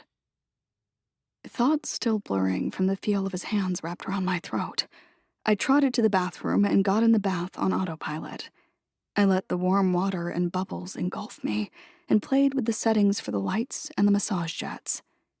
The best one was the jet that pushed deep into the tense muscles of my lower back. That tension had to come from weeks of sitting on the floor hunched over books. Thinking about those books led me to thinking about Beck's hands pressing into my flesh, and if I just shifted a little, if I got on my knees and held myself up by the edge of the tub, I let out a loud gasp as I found the angle that put the pressure right on my center. My body tensed as I allowed myself to mentally relive that moment over and over, replaying the feel of his fingers tightening around my neck. Kneeling like this, my chest hovered above water, and as the cool air curled around my wet breasts, their peaks hardened. I reached down between my legs, opening myself for the airstream to hit my pressure points. My stomach tensed and my toes curled, and even though I pressed my lips together, a sound of pleasure still vibrated through my throat. My breathing grew ragged as I pushed myself closer to the stream, bubbles shooting at I want... Wait, could you get a UTI from having air and soap water blasted at you? My hands trembled, my fingers lost their grip, the airstream lost the right angle. Oh, for fuck's sake, could a girl not... Growth until 2025. The bathroom door swung open to reveal Beck on his phone. I froze under his gaze as it traveled down my body, along where my hand had disappeared under the bubbles, to the stream of water clearly gushing through the gap between my legs. Understanding passed his features. "We're not pushing our OKRs for any reason, Jason," he said to the other person on the phone, but the tilt of his chin was clearly meant for me. No judgment, just interest in my progress. I shook my head. Beck crossed the distance to the tub in 3 long strides. Phone between his ear and his shoulder, he rolled up the sleeves of his shirt, the veins outlined under his tan skin. Without taking his eyes off me, Beck lowered himself next to the tub until he was on my eye level. "Need I remind you that last year, you were the one who recommended we switch to a new system? If said system is malfunctioning, that's your head on the line." Despite his harsh words to whoever was on the phone, when he slipped his hand into the water, his touch was gentle, as his fingers traced up the inside of my thigh until they found my own hand, resting aimlessly between my legs. His eyes softened for a moment when he smiled at me and slipped his hand under mine. My muscles twitched as he parted me again, and with his palm on my pelvic bone, pushed my hips back in line with the jet stream. The pressure picked up exactly where it had left off. I grasped Beck's wrist underwater and suppressed the hitched sound trying to escape. He'd know, right? He'd know if I was putting my health at risk in his tub, and he'd not encourage that, right? But why on earth was he on a call? He couldn't expect me to get anywhere knowing that he was doing business while his hand was between my legs. "We wouldn't be on this call if I wasn't ready to compromise," he said, and pushed his palm down to maneuver my hips against the nozzle, where the jets sprouted with full intensity. I moaned at the sudden burst against my clit, then froze under Beck's raised brows. Shit. We should stop. This wasn't going to end well for him. I'd be too loud, and then I wouldn't even come. I'll build up no reward. But his call would be ruined, orgasm or not. I moved to get off the nozzle, but instead of letting me go, Beck pushed his thumb hard against my clit. I toppled forward and sank my teeth into his shoulder, my sounds stifled by muscle and expensive cotton that brushed against my hardened nipples, sending a different wave of pleasure to my core. "Trust me." He still sounded so calm on the phone while he wreaked havoc on me with his thumb. "I'd rather lose out on 5% this year than spend the next 20 dealing with more policy pushers who think—" I didn't hear the rest of his words as the blinding rush of pleasure crashed over me, the taste of his shirt on my tongue and the hard water relentless against my clit. I bucked against him and clawed at the arm and shoulder that held me in place until the quivers stopped rocking through my body. I slumped forward, out of breath. My aimless fingers slapped at the control panel on the wall to switch off the bubbles. Instead, Beck reached around me and pressed the button that turned on all the jets. I winced at the sudden pressure needling into me on all sides when every inch of my skin was on high alert to every touch. "Who makes you come, Blondie?" Beck asked, and a shiver rolled down my spine at the tone of his voice. Guess the phone call was over. I tried to lean back, but he still had one hand between my legs, and the other had come around the back of my neck in a hard grip. I was locked in place, riding his arm, my face pressed into his shirt. "Just you," I whispered, voice muffled by his shoulder. "Didn't I tell you not to touch yourself when you're here?" "You did?" "And did you touch yourself?" "Yes." "Do you need a reminder of who gets to touch you?" His words re-sparked the fire that had just died down, but with it came a twinge of pain, the burning token of his last reminder still under my skin. "Wait," I breathed, and tapped the hold he had on my neck. Beck loosened his grip, allowing me to lean back. I blinked as the rest of the bathroom came back into view, his phone discarded on the floor, a small puddle of soapy water beside it, Beck's charcoal eyes on me, waiting for me. Communication. You said... The words died on my tongue. I tried to think a straight line through the haze in my head, coming up with nothing but jumbled phrases. "I said..." Beck picked up one of my hands, whispering a soft kiss to the inside of my wrist. "If you touched yourself at my place again, I would tie you to my headboard." "Yes." "I said..." He placed my hand down on the edge of the tub and picked up the other one, mirroring the soft kiss. That I would spank your ass until you begged me to fuck you. I nodded and watched him arrange my second hand a precise shoulder length from the other. I can't do that again, I said. Not yet. Don't worry. He reached around me and lifted me to my knees in one quick move, placing me sideways in the tub to face him. There are so many ways I can show you that you're mine to touch. His mouth came down on mine in a hungry kiss while he pulled my thighs apart, opening me for the symphony of jets. I whimpered into the kiss when one of them hit my throbbing bundle of nerves. But then Beck's hand was on my throat again, squeezing hard enough for the sound to die. That one move sent an electric shock through my system, every other sensation suddenly multiplied tenfold as my brain tried to catch up with the panic gripping my body. When he leaned out of the kiss and his hand dropped, I was gasping for air, lungs aching, and if I just reached down, I was sure it would take no more than 20 seconds for me to come again. Keep your hands on the bathtub, he said, and stood. Only tap my thigh if you need me to stop.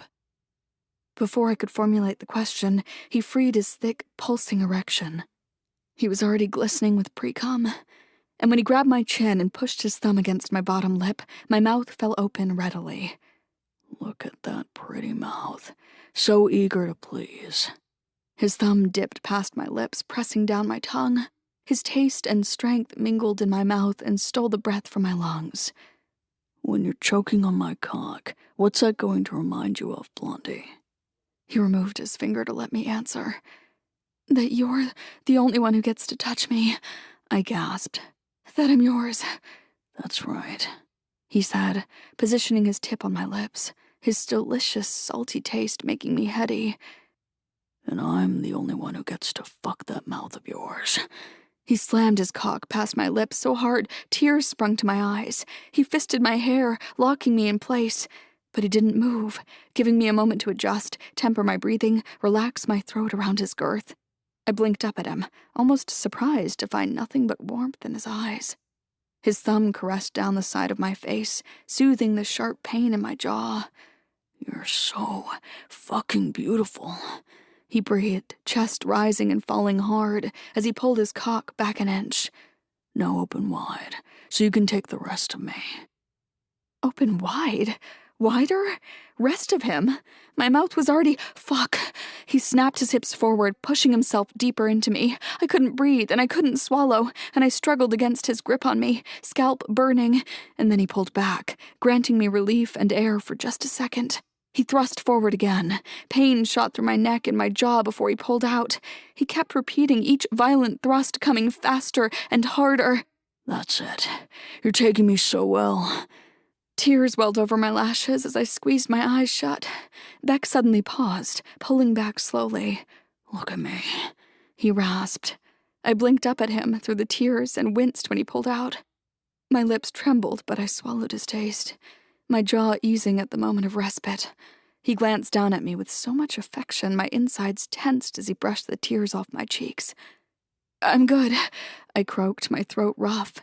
Just not the kind of blowjob I'm used to. I told you, I take what I want. His thumb grazed down my cheek and into my mouth, the taste of my own tears mixing with his arousal on my tongue. And you are mine. Those 4 little letters sent a warm tremor through me. My lips closed around his thumb, and I sucked it with hollowed cheeks the way I would have sucked him if I had initiated a blowjob. I let my tongue curl around his finger. Beck's eyes darkened, and the muscle in his jaw ticked. In response, my walls pulsed, just knowing I could push him off balance with the flick of my tongue. I'm not done with you yet, he growled and pressed his thumb down, wrenching my mouth open again. Eyes on me. I kept my gaze locked on his when he filled my mouth again. He didn't ease me into it this time, pushing fast and deep. He was fucking my mouth so hard it hurt. I let the pain flow through me, the heat coursing down my neck and into my veins. I lost my whole body in it. Every cell was buzzing, every muscle twitching against his thrusts. And oh God, the jets were still shooting streams straight at me. I pushed my hips against the side of the tub, finding a nozzle to hit my clit, and with my entire body caught on the verge, I came again, moaning with his cock on my tongue and my eyes on his. Fuck, he gasped and spilled himself in my mouth. My knuckles turned white on the edge of the tub as I struggled to breathe through my orgasm and his cum down my throat. With one deep thrust, he released the last of it before pulling out. Gasping and struggling for air, I fell back, blinking through the haze, to see him bent down and leaning onto the tub, breathing just as hard, forehead beaded in sweat. I swallowed the taste of him but wiped the mess around my mouth and chin off with bathwater. A big grin stealing onto my lips. I'm going to need a shower after this bath, I said, voice scratched up. I reached beside me and switched off the bubbles, the water calming around me within seconds. Jesus, fuck, Del. Beck gasped, a hint of laughter creeping in as he slumped down next to the tub and pulled me forward for a soft kiss. I have to be honest, I thought you'd tap out, and then you just go and come with my cock in your mouth. I've always been a fast learner, I grinned. Besides, I just did that thing I read about, where you try to channel the pain through your whole body instead of concentrating on its source. Safe to say, it worked. You're such a nerd, he chuckled, and dropped his forehead against mine. But I'm sorry to say, your breakfast eggs are probably cold now. Well, I already had a hot breakfast. 37. Beck. The ownership transition is going to be finalized in 2 weeks, Beck, Julian reminded me like a relentless calendar app pop-up. Don't worry, we'll be as good as engaged by then. No need to tell him that Dell refused to acknowledge that we were even dating. I should have just taken her to dinner instead of promising her some grand evening. At least then she couldn't avoid the fact that we were a thing anymore. It would have been the sensible solution, but my choices concerning her made less and less sense by the day. I don't understand your problem with just knocking her up. He leaned back in his chair and pulled an orange pill bottle from his desk drawers. I didn't even want to know what that was.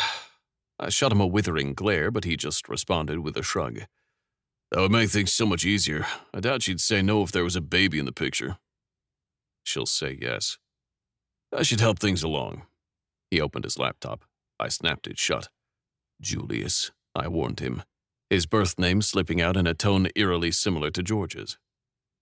Our mother had named us Julius and Augustus, and we'd both legally changed the names the week after she killed our father. One less reminder of her obsession with power.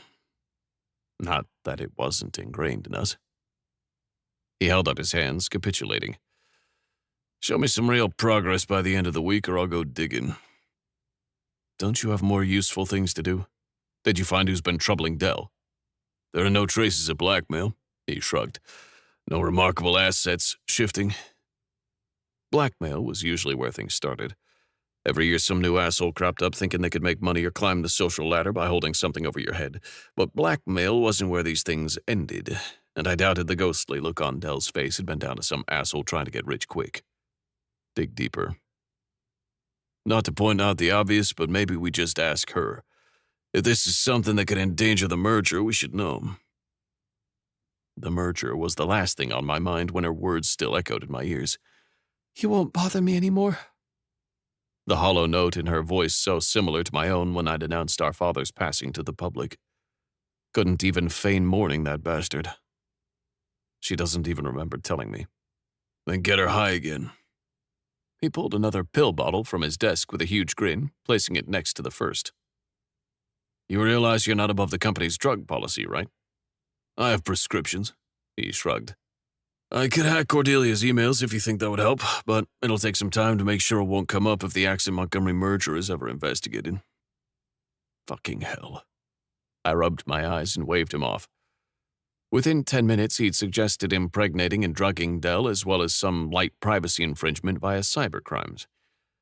All in the name of business. I could get on board with hijacking a company from the inside out, but if there were lines in the sand, Julian was the guy who paved over the whole goddamn beach and erected another Accent Grand with Ocean View VIP suites. Just keep digging. There has to be some sort of paper trail. I found the money. Jonas waltzed into my office hours later like I didn't have an assistant meant to keep anyone without a scheduled meeting far away from me. I glanced at Clarice's empty desk outside, then dragged my eyes back to Jonas. "The money you lost?" I asked, wondering if he really wanted me to congratulate him on doing the bare minimum. 400 acres in the South Pacific. He tossed an open folder onto the desk in front of me. A bird's-eye picture of a lush green island with a cluster of buildings in its center was clipped to a stack of papers. The neat rows of dark green plants left little doubt about it being used as a plantation. That's what 120 million gets you. Are you telling me we're bankrolling a weed farm off the books? Ignoring the principle of the situation, there had to be cheaper ways to grow a drug that was legal in many parts of the country now. Yes and no. Explain. It's not ours. The money was funneled from Accent, split into around a dozen shell companies all over the world. 12 little companies, each worth 10 million, none of them directly tied to us anymore. Then another company called Cryptic Estates bought said shell companies for pennies on the dollar, dissolved them, and bought that island, with our money. With every twist in that story, a dull pulse grew stronger behind my temples. Thump, thump, thump. We had found each and every leak in our books. Not how they'd gotten there, not where they'd gone, but we'd found the holes. They had been strategically poked, needle-thin, money trickling from a restaurant here and a beach resort there. If only one had been discovered, it would have looked like a single shady manager pocketing some revenue. All 49 leaks, however, added up to 120 million in damages, which meant we had a problem in the C-suite or on the board. Do you come offering a solution, or is your letter of resignation here somewhere? I snapped the folder shut and raised my brows at Jonas, who finally had the good sense to look a little frazzled. I may have been making the executive decisions around here, but Jonas had spent the last 7 years becoming an essential gear in the Accent machine. We wouldn't have made it through the pandemic without his understanding of international finance laws, but every gear was replaceable if it wore out over time. I want an outside consultant on this, he said. No. Look at that first page again. Look at the name. My nostrils flared, but I reopened the folder. A bitter taste filled my mouth when I found the line that named the island's owner. Just one. No first name. Yelchin. You know who that is? Jonas asked. Yes. Someone here hitched their wagon to the wrong horse, and I'm not poking that beast. Nobody in their right mind would poke that beast. Even the feds had given up years ago. Thump, thump, thump. The beating grew louder, hammering in my ears. Il ne faut pas réveiller les chakidons. The words rushed out of me in a low growl. Excuse me? Call him. I pulled my wallet out and slipped a business card out from behind my Amex. Tell him I'm cashing in a favor. Jonas picked up the card and blinked. I don't think your doctor will be able to help us with this. Trust me. Like, if I'm getting myself into the crosshairs, you have to tell me. I'm taking full responsibility, and I'm going down with the ship if I have to, but I'd prefer to get my family on a lifeboat first. Nobody is going down. I snapped the folder shut again and slid it back across the desk. Destroy this. Call Isaac. It's time for him to put his diplomatic connections to good use. I'd already rocked the boat with Scarlett to get Dell out of the Marigold, but apparently I was dead set on destroying all my friendships.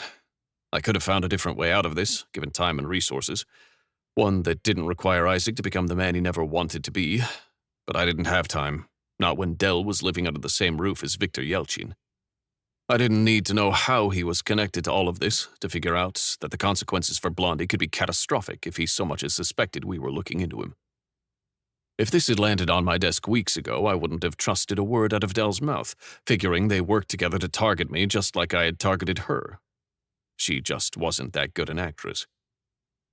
Grinding my molars together, I pulled my phone out and opened the text chain with Dell. I'd have to get her out of that house before Isaac had the chance to set things in motion with his family. 38. Delilah. Your mail? Victor dropped a stack of envelopes and leaflets at the foot of my bed, all addressed to my studio, which he frequently checked on. This had become routine since I wasn't supposed to go home. Thank you. I grabbed the large, bulky envelope sticking out from the rest. It had the Truman Academy crest on it. I'd signed the work contract digitally, so this had to be my onboarding package. My badge, my map of the school, and whatever else the HR department of one of the country's most prestigious schools whipped up. I clutched the envelope, and I didn't want to open it. I should have been tearing through the paper, studying every detail of my schedule, starting a new project book for the school year, picking out my highlighters, and ordering new sticky notes. Everything all right? Victor asked, his lime-green eyes burrowing into me. Yeah, I exhaled and turned the envelope around to show him. It's work. He nodded and turned, no comment or opinion. Cordelia wants to talk to you before you go. Thanks. I dropped the letter back onto the pile and turned my attention back to the weekender I'd been in the middle of packing. I'd deal with my new future on Monday. For now, I could focus on rolling my clothes and sorting them into neat packing cubes. Beck had convinced me to widen my travel radius to 85 miles, so he could take me to Cape Cod for the weekend. It was at least within state lines, and he'd promised his house there was on mainland. While Martha's Vineyard might have sounded nice, I wouldn't have crossed any open water with a fake ID either. When I was finished packing, I left my bag at the foot of the stairs and checked on Cordelia in her office. How could you be so fucking careless? Cordelia's voice was barely raised, but this was the first time I'd heard her curse, and I flinched back. What does it matter? I asked, waving the printed article through the air. Apparently, someone had snapped a picture of me carrying a huge white bag out of the wedding dress shop, where I'd gotten my high tea outfit. Between being seen with Beck at multiple events and these pictures, rumors were brewing, but they were just that. Rumors. There's no ring on my finger. There's no wedding announcement. I'll just let people know that I was there for a friend and the rumors will die. I don't have friends. Cordelia's reply hung in the air between us. 4 words that had nothing to do with the article. A pained confession too thick for the few minutes we had before Beck would show up to whisk me off for a few days. You have me, I said, trying to keep my voice calm. I actually consider us friends. You're basically my employee. I tried not to let the words sting because she was right, but she was also unaware of how much that didn't matter. So is Victor. Yes, he is, and both of you should remember that. I'm sorry, I sighed. I'm sorry that I went into a bridal shop. I will do whatever you need me to do to fix this, and then I'll be out of your hair in like 2 weeks. Being perceived as Beck's girlfriend is fine, Delilah, but you can't go around making it seem like there's a marriage on the horizon. A marriage is a contract, and a contract has business repercussions. Why don't you get that? I'm sorry, I said. I'll take Victor to an event next week if you want. Make it look like I'm totally over Beck. No, Cordelia huffed. We'll get through the next 2 weeks. I sighed and rubbed my hands over my eyes. Speaking of, could you please make an appointment with whatever hairdresser you deem discreet enough? Ginger hair, bangs, and a pair of costume glasses, and nobody will ever see this version of Cordelia Montgomery again. Del, it's... She cut herself off, then picked her phone up. I've already booked the appointment for you. August 26th, the day after the white ball. It's a Saturday. And I blocked out the whole afternoon, in case the color doesn't take. You'll still have all Sunday to move back home. Forwarding it now. The date burned itself into my mind. August 26th. 16 days before I stopped being Cordelia Montgomery. Under different circumstances, I would have asked more about the white ball. But all I could think was that 2 weeks with Beck were both too long because every minute spent with him would make it harder to detach myself. And not long enough because I wanted to spend an infinity of minutes with him. If the 2 of you are done, Mr. Beckett's car just pulled up. Victor announced from the doorway. Mr. Beckett? I grimaced at him. He'd never called him that. Was he getting sick? How long have you been standing there? Cordelia asked. Only a few minutes, Miss Cordelia. What? Oh. I shut up before I got sucked into an argument about appropriate employer-employee relationships. Thankfully, the doorbell saved me from the electric stare-off between them. I got it. Beck was a vision of summer chic, in light gray chinos, an Armani belt, and a white shirt with the top buttons undone and the sleeves rolled up to reveal his wired forearms. It was the most casual outfit I'd ever seen him in public, at least, not counting his sex club jeans, and he still looked like he belonged on the cover of GQ, leaning against a sleek, dark blue car like that. So pretty. The discussion I just had with Cordelia vanished from my mind. "Are you driving?" I asked, by way of greeting. "Unless you want to." I faltered in my steps and gave the car another once-over. "Would you actually let me drive your Porsche?" "Do you know how to drive a stick without getting in an accident?" He popped the trunk and took the CM monogrammed leather bag from my hands. "I do." "Go for it, Charlie." He tossed the key through the air. I barely caught it. "Charlie?" Top Gun reference. I'm too young to get that reference. I grinned and wiggled my brows at him, but he just rolled his eyes, a small smile on his lips. I got in the driver's seat, where my feet didn't even come close to the pedals. It took me a few minutes to adjust everything to my height, but once I had it, the car slid through the streets as smooth as butter in a hot pan. "Holy shit," I breathed as we got out of the city and onto the MA3 and the car straight up purred under my feet. "I didn't know I was dating a Formula One driver." Beck chuckled. "I wish." I grinned, curving the car around the slow snails on the road. "My dad used to take me driving." "Really?" Beck asked, and the surprise in his voice hit me like a bucket of cold water. Somehow I doubted that Montgomery Sr. had taken Cordelia anywhere at all. Fuck it, 2 weeks. It didn't goddamn matter anymore whether it all added up. Yeah, he had an old Mustang that he tinkered with whenever he had to get out of his head, then took me driving whenever I had to get out of mine. I was 13 and giving Lewis Hamilton a run for his money. "What happened to the car?"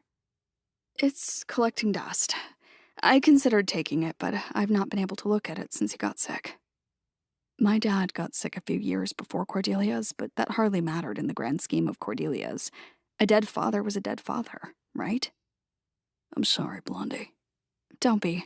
I'll get it fixed up someday, but I'll just borrow your car for now whenever I want to go for a ride." I ran my hands over the smooth leather of the steering wheel. "I'll get you your own, and we'll go for a race." "You make your little jokes." I clicked my tongue at him. "But you would have your ass handed to you if you raced me." "Oh, I wasn't joking. I see you shaving minutes off the GPS estimate, sweetheart." I laughed, my eyes skipping from the street to the GPS for just a moment. "If you're getting me a Porsche, it better be Porsche red." "Consider it done." He pulled his phone out and started typing something. "Wait, what?" "Eyes on the road," he said in that tone that made my thighs clench and my tongue run dry. "Don't buy me a car," I protested when I found my voice again. "Too late." He chuckled.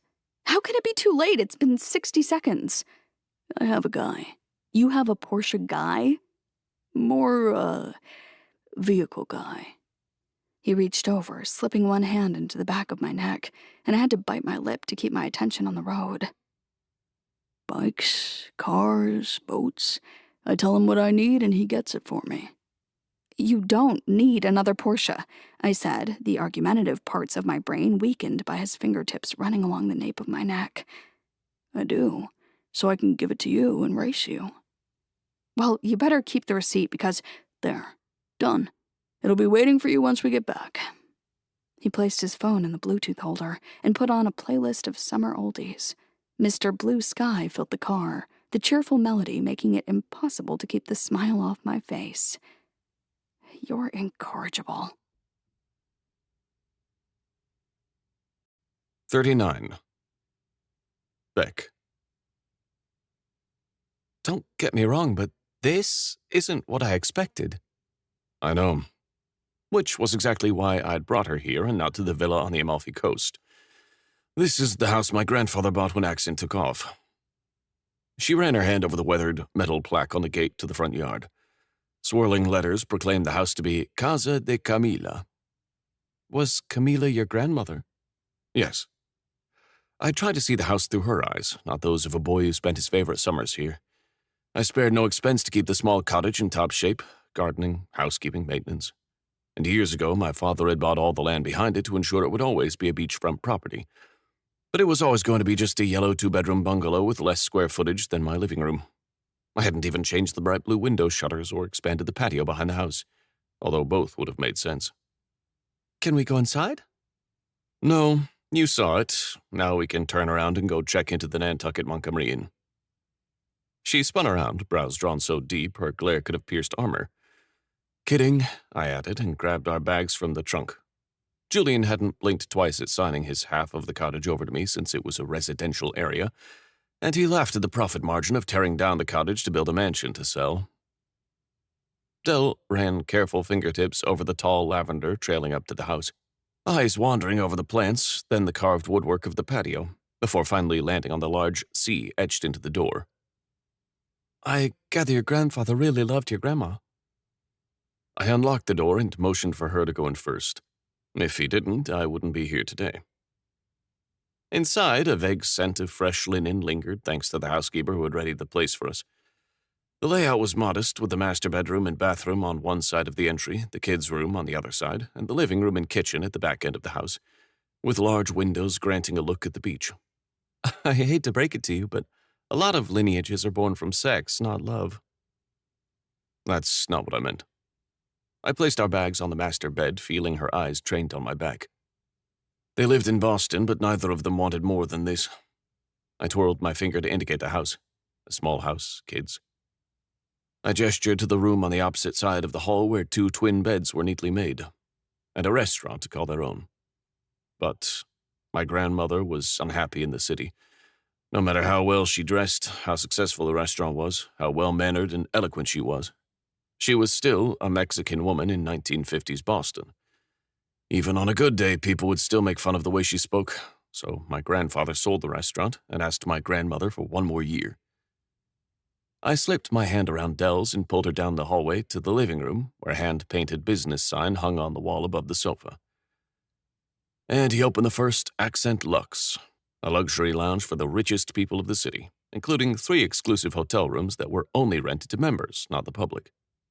Everyone who's anyone wanted a key to the Accent Lounge, and all because my grandfather swore nobody would ever make fun of my grandmother's accent again.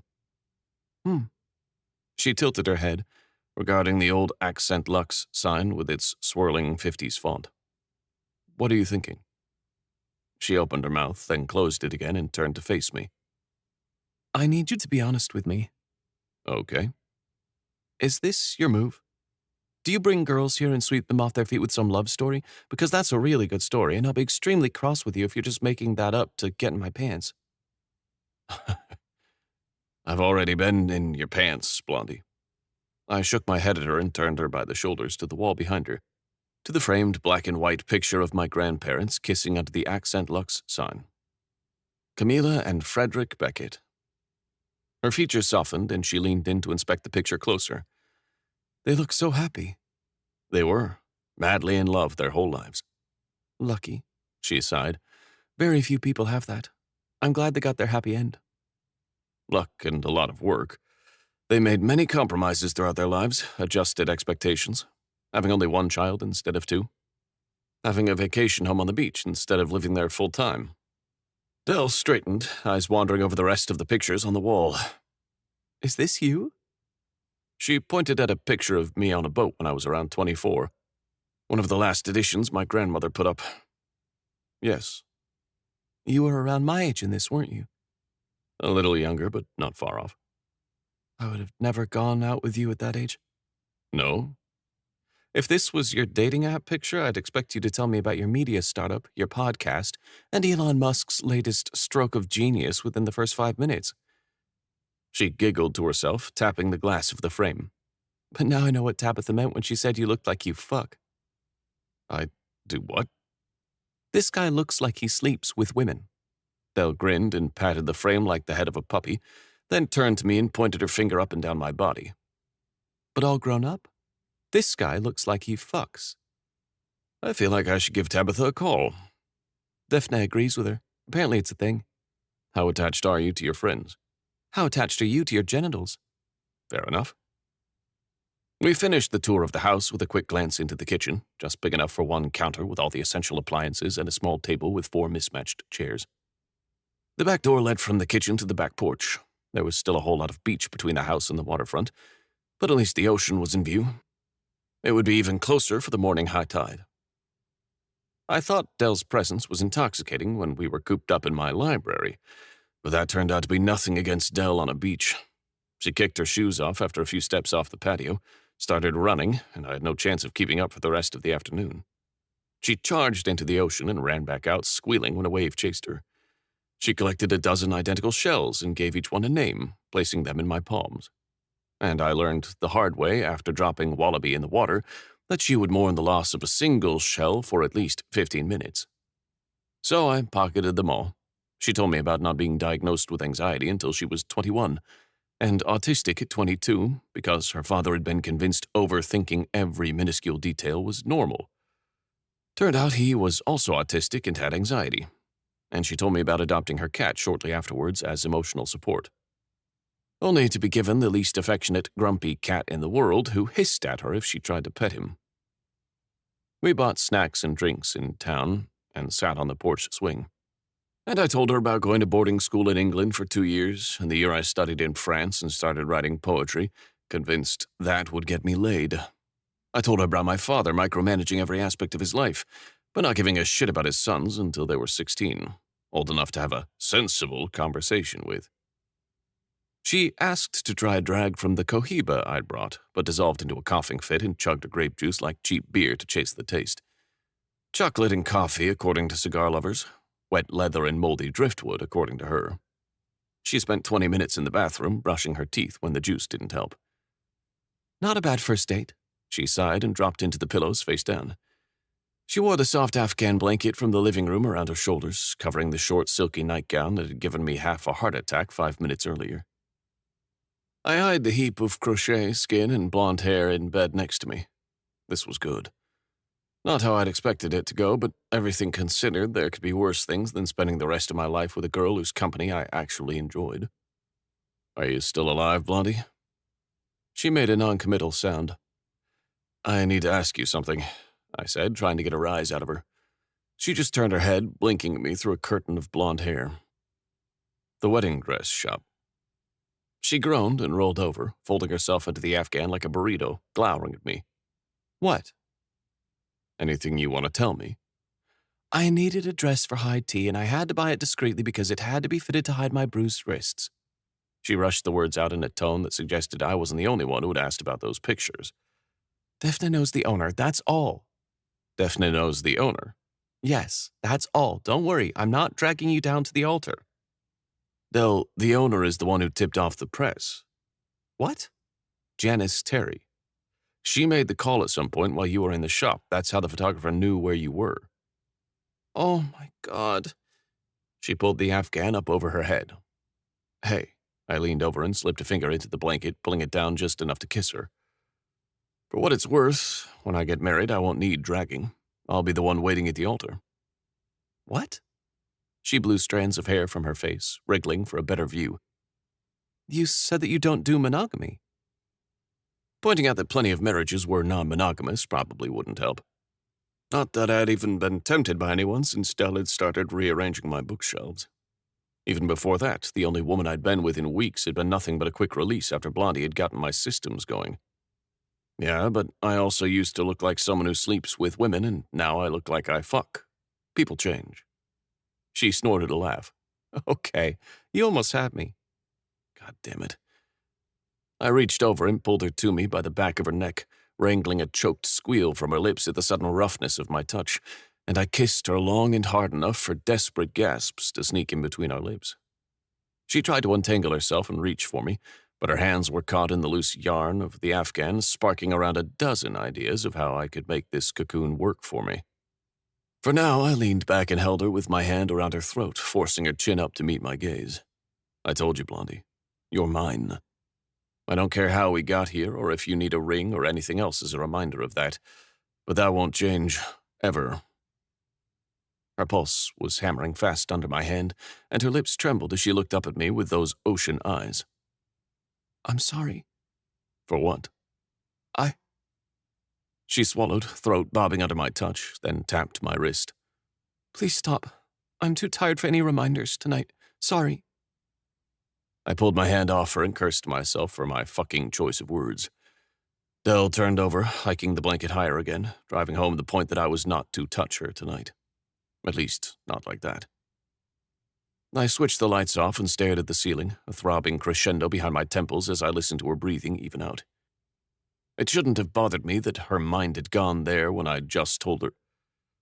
Merger aside, I couldn't help but... fuck. The lingering pressure in my head evaporated the next morning at the sight of Dell in a pale blue triangle bikini that left very little to the imagination. Her nose had taken on a sun-kissed tint from the day before, but that was all the color on her face. No signature red lipstick or winged eyeliner. She'd not even bothered with her hair, throwing it all into a clip at the back of her head.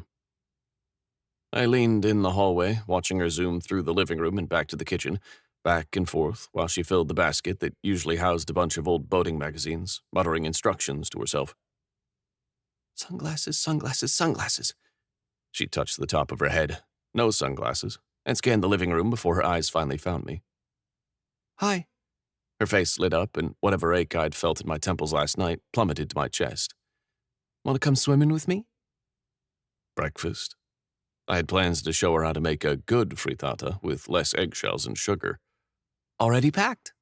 She pointed at her basket and rolled her eyes at me because I must have looked skeptical. Fruit, cheese, bread, juice. I washed the fruit, but everything else is exactly as bought. You didn't wash the fruit with soap water, did you? Oh my God, you're uninvited. I'm going alone. I'll change. Give me a minute. Weeks of unrelenting sunshine had warmed the shallow beach waters. It made wading in easy, but Dell stopped just when it hit her waist, pulling her shoulders up. It's too deep. I can't. I'll just stay here. This is the part of going swimming where you actually have to swim. But there's crabs and jellyfish and those big round fish that sting you and you die. Or what if there's sharks? I read about shark attacks around the Cape. Despite my first instinct being to tell her that she wouldn't be attacked by a shark, I knew that would do nothing to reassure her.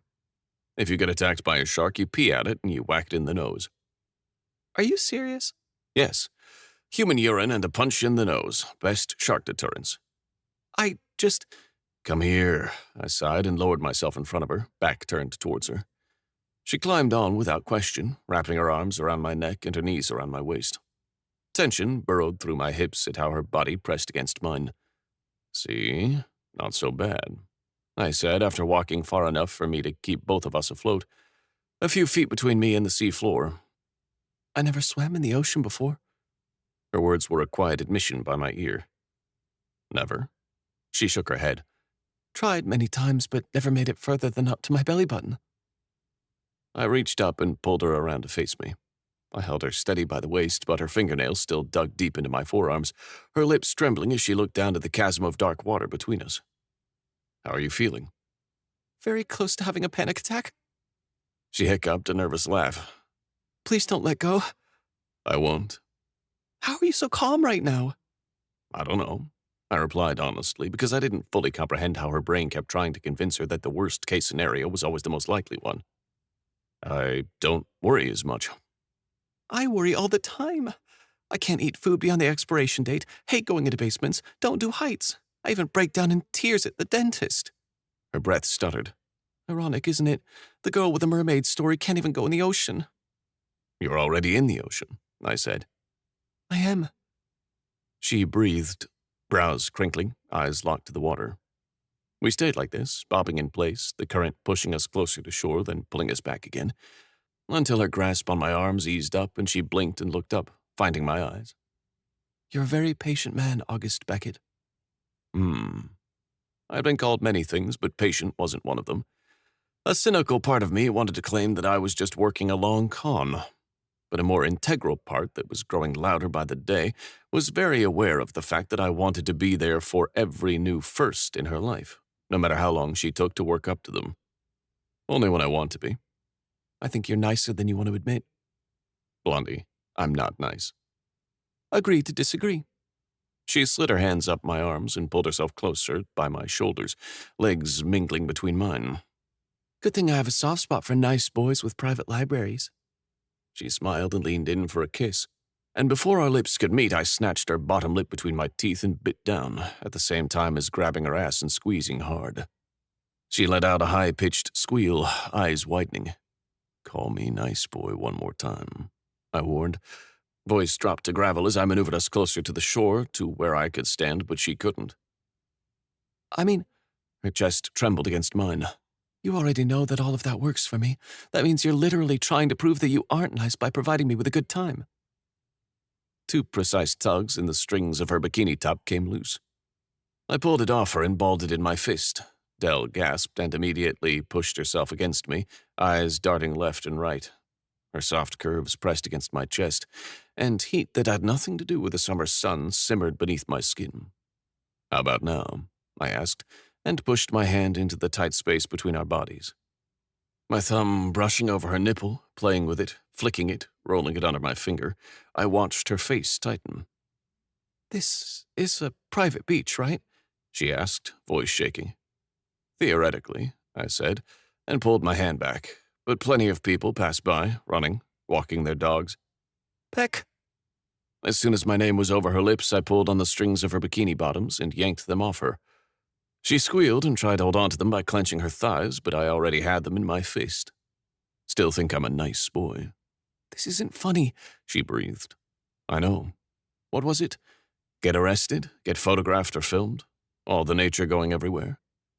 I quoted her anxieties over public sex as we finally reached a spot in the water where she could stand. I angled her so at least her back was to the shore. Back. Put your hands together. I pulled them from my shoulders. After shooting a quick look to the empty beach behind her, she folded her hands in front of her chest and I tied them together with the strings of her bikini top, securing the fabric triangles over her fingers. Do you want to guess why I'm so patient with you, Blondie? I picked her up by the waist, and with no way to use her hands for support, she immediately wrapped her legs around my middle as I started walking towards the beach. I'll give you a hint. It's not because I'm nice. Because you like me? Like you? Sweetheart, this isn't 7th grade. She tensed when we got far enough out of the water for me to be carrying her full weight, water dripping from her naked body. I'm patient with you because you keep pushing your own boundaries, and it's brave and it's fucking breathtaking. I don't, she laughed. But her breath hitched when I laid her down on her back at the very edge of where the ocean leapt at the shore. Her shoulders rested on soft, warm sand while waves nipped at her feet. She wriggled her head in the sand. You're giving me too much credit. Am I? I pushed her knees apart, flattening them against the wet sand. She squirmed, arms jerking against their restraints. So, do you want me to stop? Her eyes were on me as I leaned back to admire the view of her opened wide for me, her muscles twitching in anticipation as her wet skin glistened in the sun. No, she breathed, still racking her neck, and it took me a moment to locate the source of her discomfort.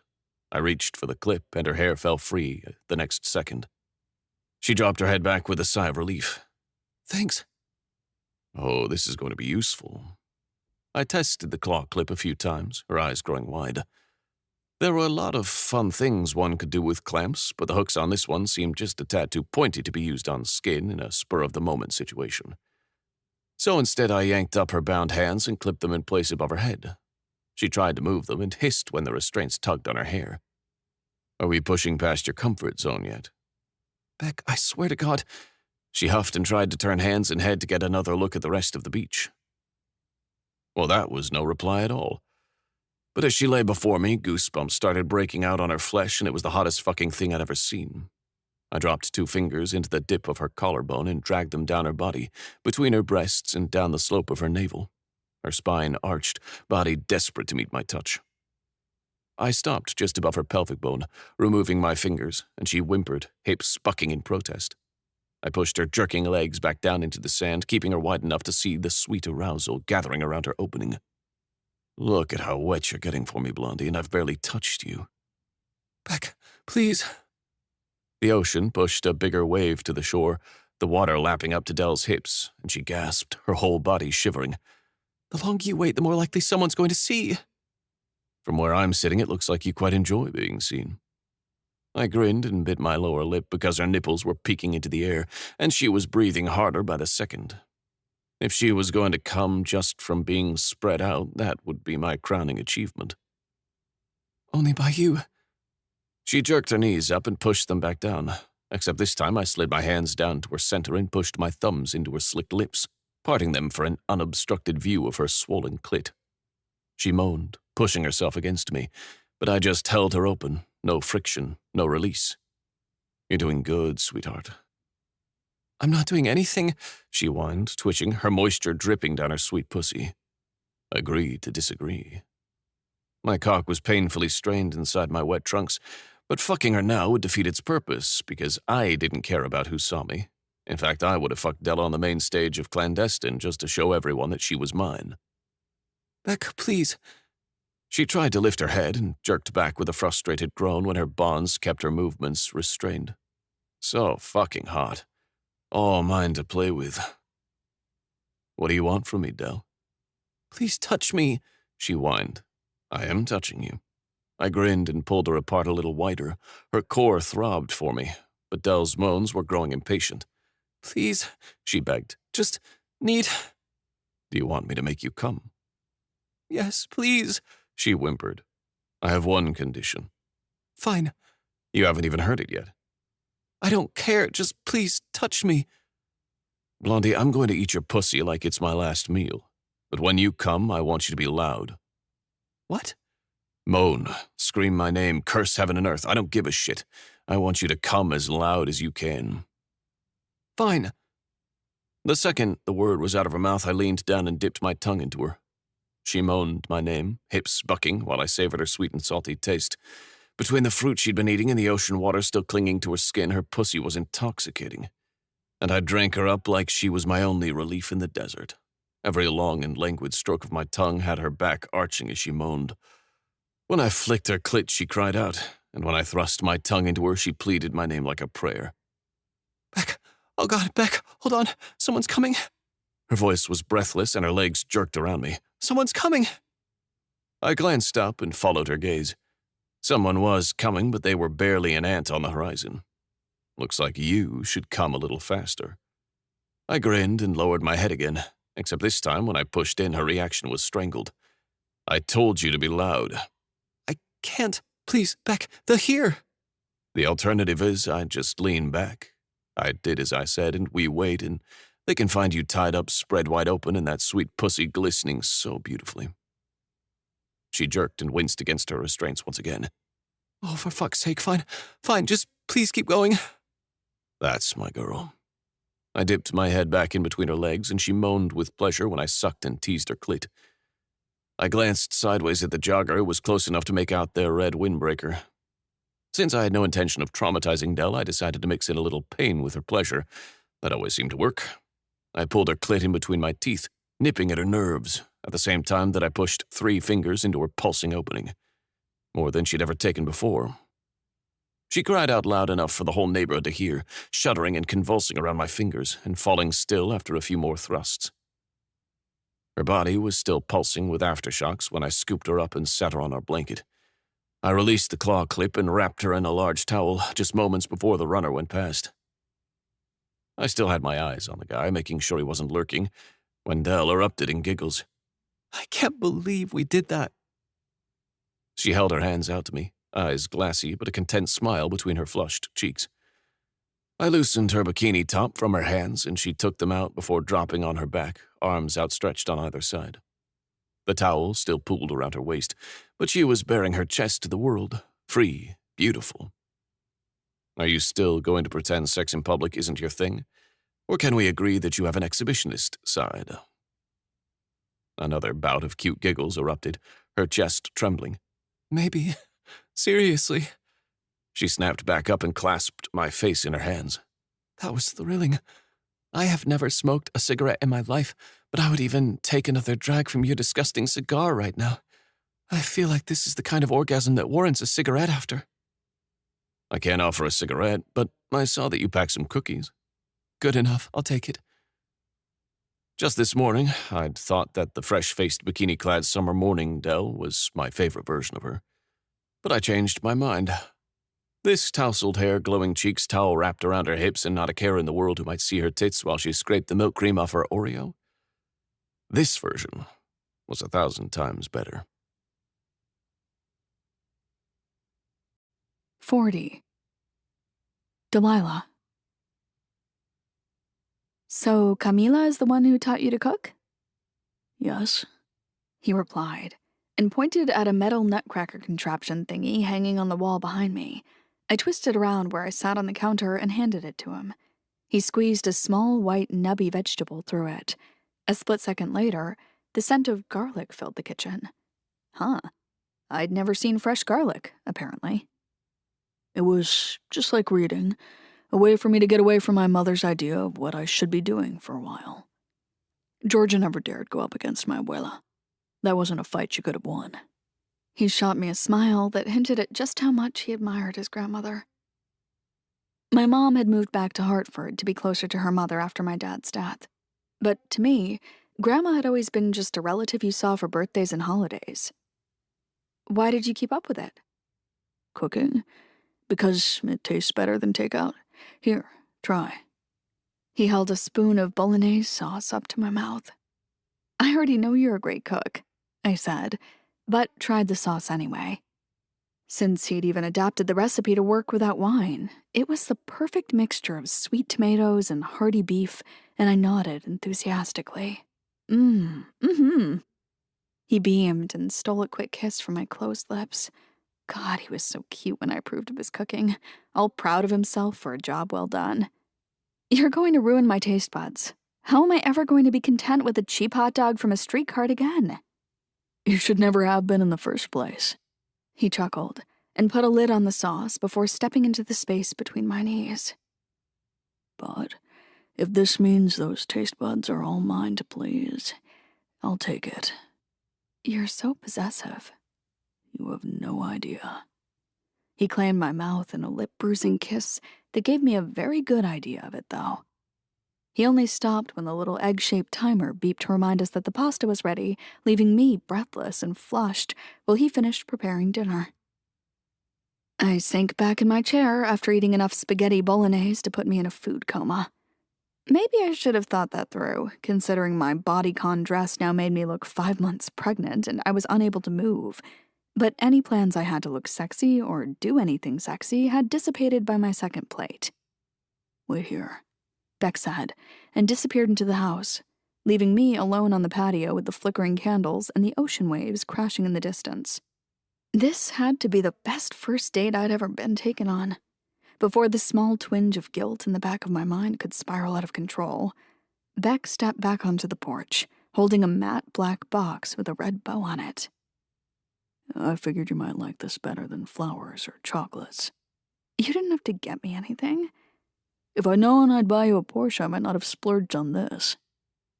I shot him a glare because I was so not accepting a Porsche from him, but he just grinned and placed the box in front of me. Open it. I pulled off the thick silk ribbon, draped it around my neck like a scarf, and flipped the lid open. Nestled in crinkly tissue paper sat a blue, leather-bound journal. A golden clamshell was etched into its cover, along with a swirly font proclaiming Serena's story. What? Now you have somewhere to practice your writing. Just take a look before you say anything. I lifted it out of the box, the leather smooth against my fingertips. It has gold edges, I gasped, running my pinky along its sides. Yeah. Since gold seems to come up again and again between the Melody Stone and Lyra's necklace and the memory spell, I figured that was quite fitting. I couldn't even start processing the fact that he had put that much thought into getting me a notebook, because my eyes landed on the small booklet that had been hidden in the box under the journal. Wait, are those... Did you get me personalized page flags? For each character and each setting. He leaned over and tapped the different symbols printed onto the color-coded sticky notes. I don't know if that makes sense, but I asked both Daphne and Brody, and this is the system they agreed on. If you want different ones, I didn't let him finish, my mouth on his, stifling the rest of his reply. "This is the best thing I've ever received in my entire life," I squealed through a clogged throat as tears started springing to my eyes. Just FYI, you'll have a lot of those page flags. Turns out, you can't just have them made in packs of 10. Beck, I love... No. No, no, no, no. No, no. I love it. Thank you. Kissing him again, I rose to my feet and took my gift with one hand and took him by the other, leading him back to the bedroom to thank him properly. My gift on the nightstand, I sank to my knees and smiled up at him and said, "Eyes on me." He let me start my way, testing his little reactions to my fingers, my lips, and my tongue. But when I grazed my teeth over his head, Beck groaned and snapped forward. He grabbed my hair in 2 fists and took his pleasure from my mouth, his way.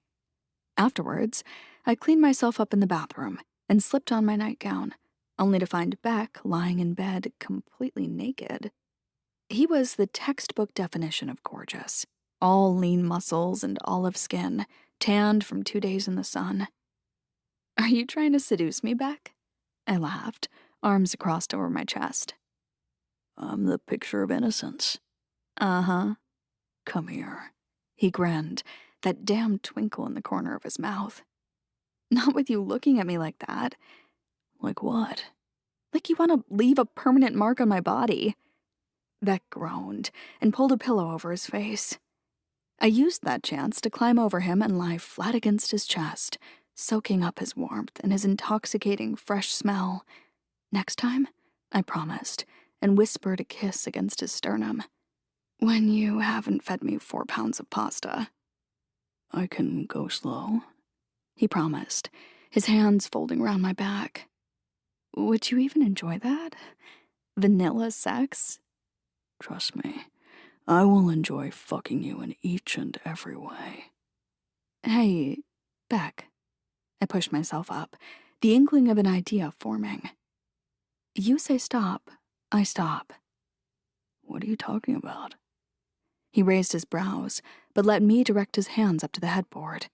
I grabbed the ribbon from my gift box on the nightstand. This bed frame wasn't quite as ideal as Beck's metal one at home, but I still managed to weave the red silk through the gaps in the wooden slabs and tie it around his wrists. And what exactly do you think you're doing? "I thought you knew what a red ribbon means." That's not how it works, Blondie. "Isn't it?" I smiled sweetly and pulled my nightgown off before sliding down in his lap until my bare hips moved over his. He reacted instantly, a thick, bulging pressure against my middle. Beck's arms jerked against the ribbon, and he let out a long huff. "What does the red ribbon mean, Beck?" It means you're the only one who touches me. His voice sounded like the growl of a caged tiger ready to pounce. I gyrated my hips over him, pulling a deep groan from his chest. "Who gets to fuck you, Beck?" You do. "Excuse me?" I reached around and gave his thigh a light slap, earning myself a low growl and a jerk of his hips hard enough to make me wince. Just you. "See, I know how this works."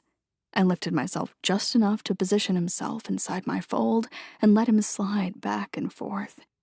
The traction sent a shiver down my spine and had his hips snapping up, pushing harder against me. I had to steady myself with both hands on his chest. Even tied up, the force of his body was enough to wreck my balance. "Who gets to ride your cock?" Just you do. Each word was a promise for retribution, but I was having way too much fun to worry about what Delilah of the future might end up regretting.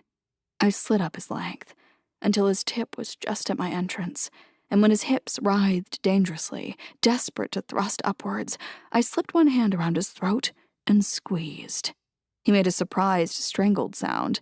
The second his lips parted, I slipped 2 fingers past them. "Suck," I commanded, my voice much stronger than I would have thought possible. Beck obliged, his tongue and lips lapping at my fingers. I pulled them out a moment later and brought them between my legs, using the moisture to guide his tip into me. Fuck, Del. he gasped, throwing his head back, headboard creaking against the strength of his arms. Pushing my hands against his chest and my knees into the mattress, I tried to lower myself against the strain of his size, but my walls barely managed to stretch around him. I had only gotten 2 inches when my insides seized up against the sharp pain. I couldn't do this. It was one thing to have him thrust into me, but he was in control then, and I didn't have to worry about doing anything wrong. What was I thinking, trying to handle this on my own? I couldn't even relax my goddamn vaginal muscles enough to take him in. You're the only one who gets to tie me up, he panted. Just you. Beck, I just need a second. You'll never see me in a red ribbon again, so you better make the most of this, he huffed, shooting me a big grin. You talk a whole lot for someone who's tied down. Should have gagged me. I gasped out a laugh, and in that moment, I relaxed enough to let him slide deeper. My eyes fluttered shut, and I pulled up again, easing him out before sinking down another inch more than before. I did that until I had him inside me, buried to the hilt, feeling like I was about to burst from fullness, my entire abdomen tense under the aching pressure. Beck, I whimpered, lips trembling. I know, sweetheart, he breathed, chest heaving. Take what you want. I stemmed myself up, barely an inch, before sinking back down slowly. For a few minutes, the room was filled with nothing but the sounds of our labored breathing and the slickness of his cock being taken in by my warmth. Until my inner walls had adapted to his size and I could move a little more freely, a low hum thrumming up in my stomach. You're so goddamn beautiful, fucking yourself on my cock. This is... His arms jerked, and he let out a string of curses when he was reminded once again that he couldn't reach for me. An unfamiliar, bubbly pleasure prickled in my chest. He was so beautiful, and I had him all to myself. You're mine, I whispered. All mine. I sure am, he responded. All of you. My fingernails scraped over his chest as I tried to hold on with my faster pace, tried to keep myself steady when shivers started washing down my spine. My whole body felt like it was pulsing with the erratic rhythm of my heart. This was different from all the times I'd had sex just to show affection. Somehow, right here, every part of me aligned, heart and body and soul, and it was all for him, or with him, or because of him.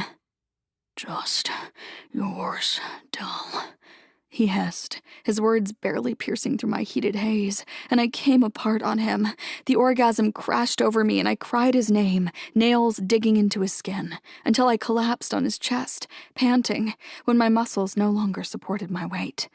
A strong hand wrapped around the back of my head, pulling my face up for a long, languid kiss that I was happy to melt into.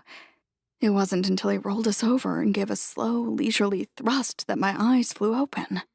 What?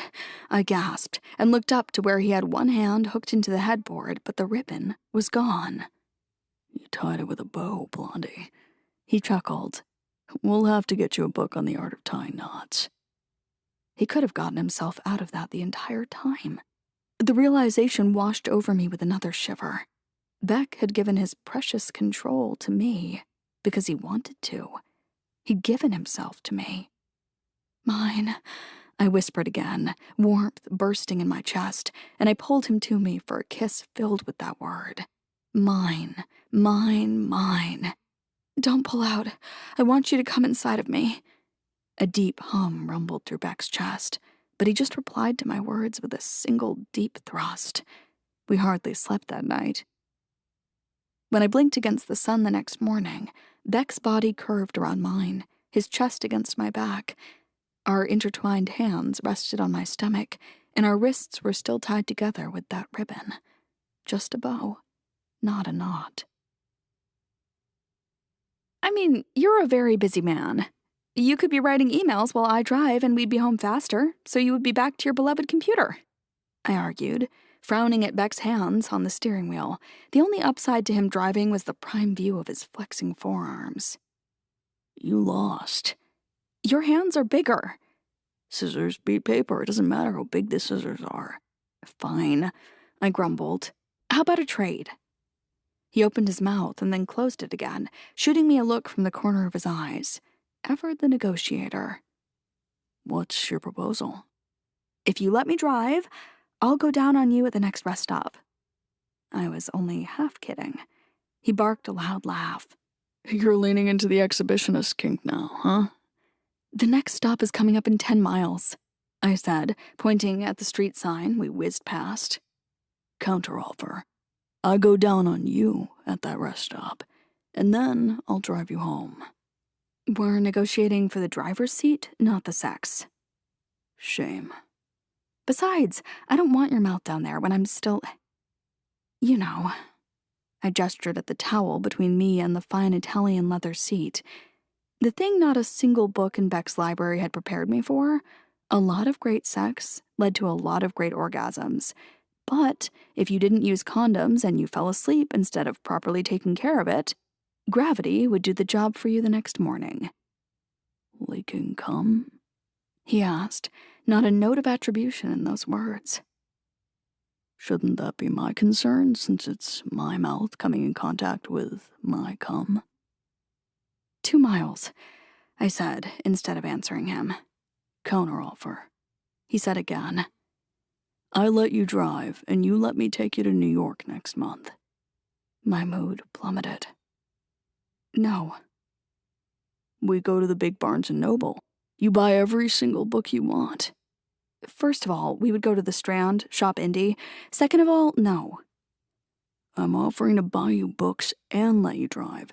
Do you really want to spend the rest of your life within a 50-mile radius of Boston? Doesn't even matter. I sank back in my seat, my hands wrapping around each other in my lap. My thumb itched to dig into my skin, to stop my thoughts from plummeting down the hole that was the inevitable finish line of this. Cordelia Montgomery would vanish from public life. I'd stopped seeing Beck. There was no next month for us. Cape Cod had been a blip.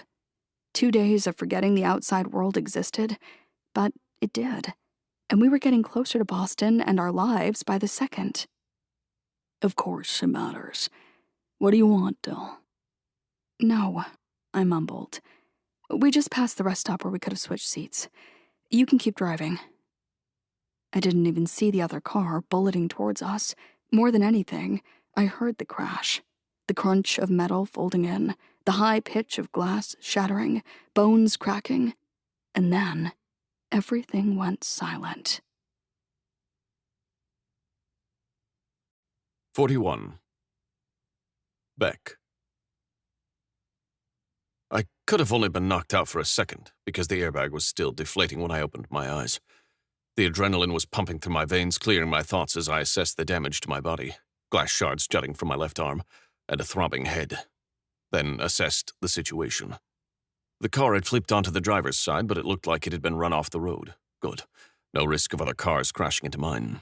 The windshield was gone, replaced by dry grass and undergrowth. I could crawl out of there if I got myself out of my seatbelt.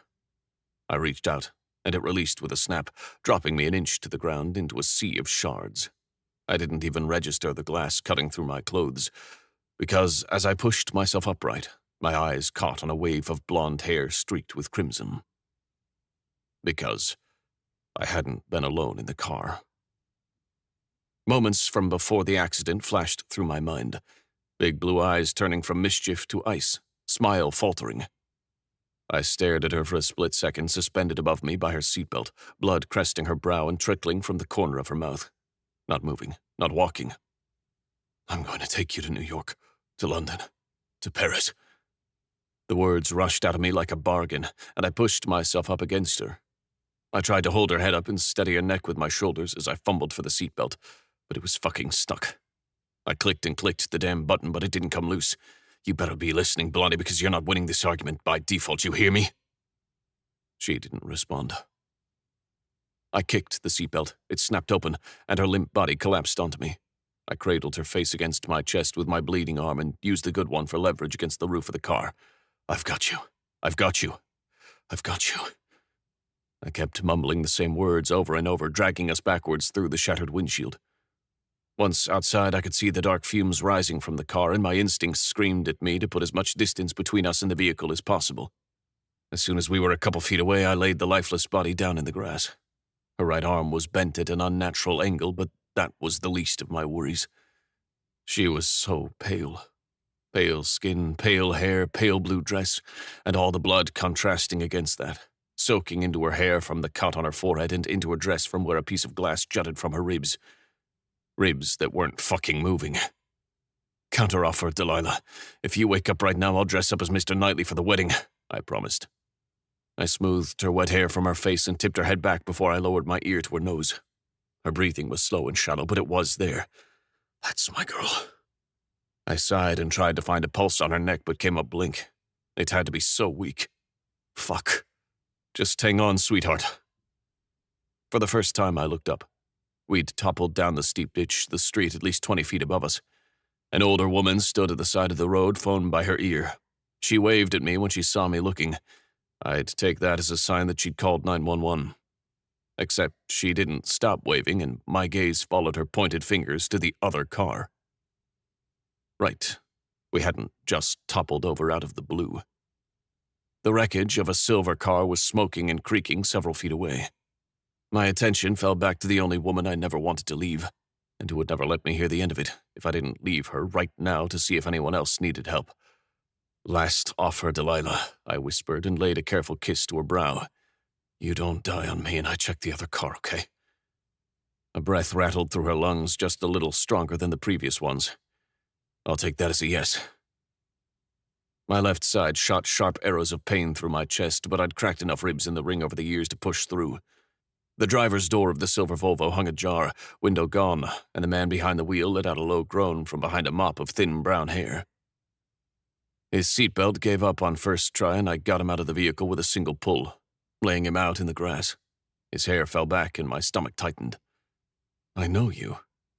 She's not who you think she is, he coughed. Childs. His name lurked in the back of my mind alongside the picture Julian had sent me the day before I left for Cape Cod.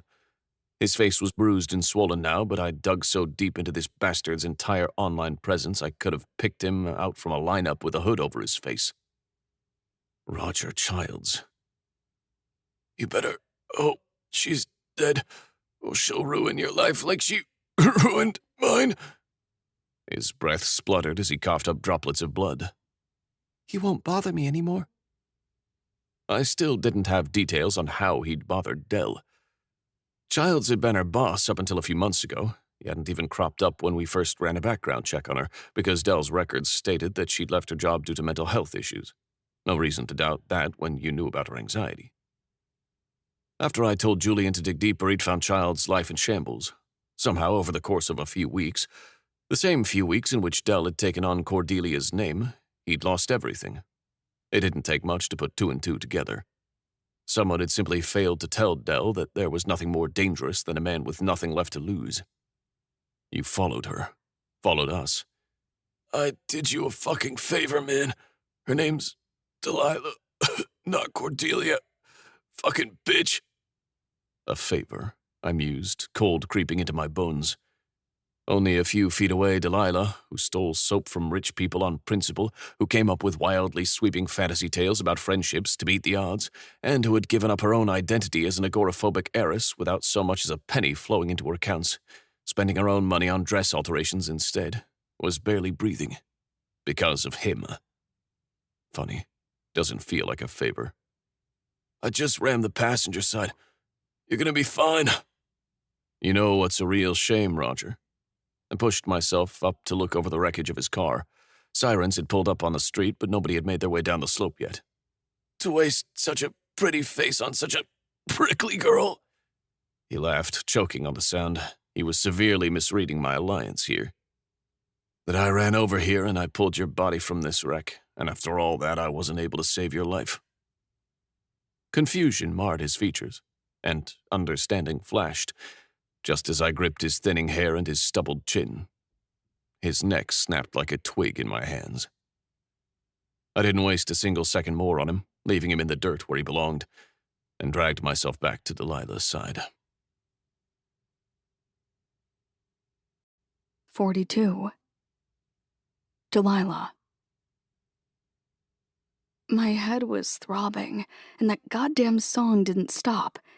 Beck never listened to music in the morning, and now he had to play that goddamn song? Can you turn off the music? There's no music, darling, a woman replied, and I tried to pry my eyes open because she wasn't Beck and that goddamn song wouldn't stop. And not a single person named Delilah ever wanted to hear that goddamn song again. My eyes didn't open, though, and I just sank back into the comforting, warm darkness of Beck's arms around me, and his face snuggled into the crook of my neck while he hummed. So cheesy. Good song, I mumbled, tongue heavy. Good night, he whispered back. 43. Beck. I swear to God, if you don't hold still, you'll be meeting God a lot sooner than you might be comfortable with, Mr. Beckett. The white-haired nurse chuckled while holding out a metal container. The doctor dropped another shard into it without saying a word. She'd given up talking to me after the 9th or 10th glass splinter she'd removed from my side.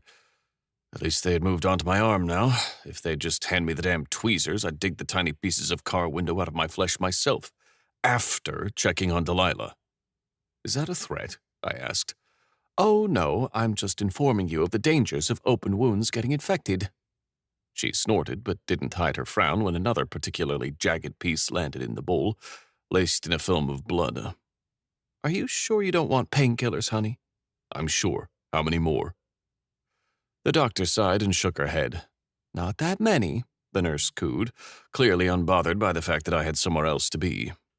She must have lived through decades of ER bullshit to stay that chipper, but I really didn't care for it. It had been hours since I'd seen Dell. They'd wheeled her off to get her patched up and scanned head to toe, and the only reason I wasn't with her right now was a different doctor yelling at me that he couldn't do his job if I was getting in his way.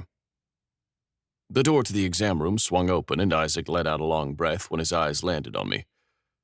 Hard man to find. Dr. Hunter?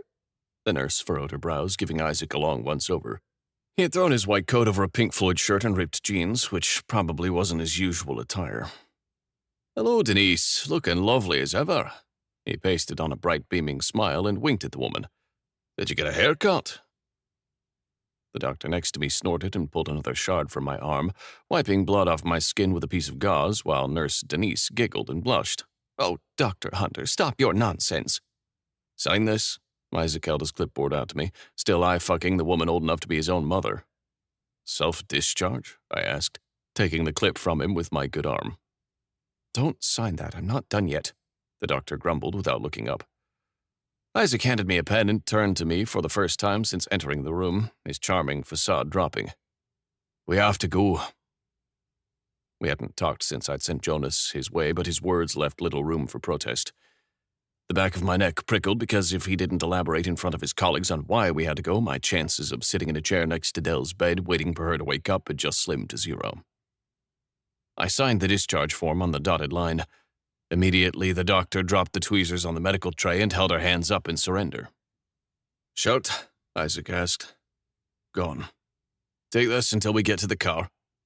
He shrugged out of his lab coat and tossed it at me. I couldn't suppress the grimace as the stiff fabric slid over the open wounds on my arm, but it was better than going half naked. Wherever it was we were going. I glanced down at the tattoo marking the inside of his forearm. Il ne faut pas réveiller le chat qui dort. The French version of Let Sleeping Dogs Lie.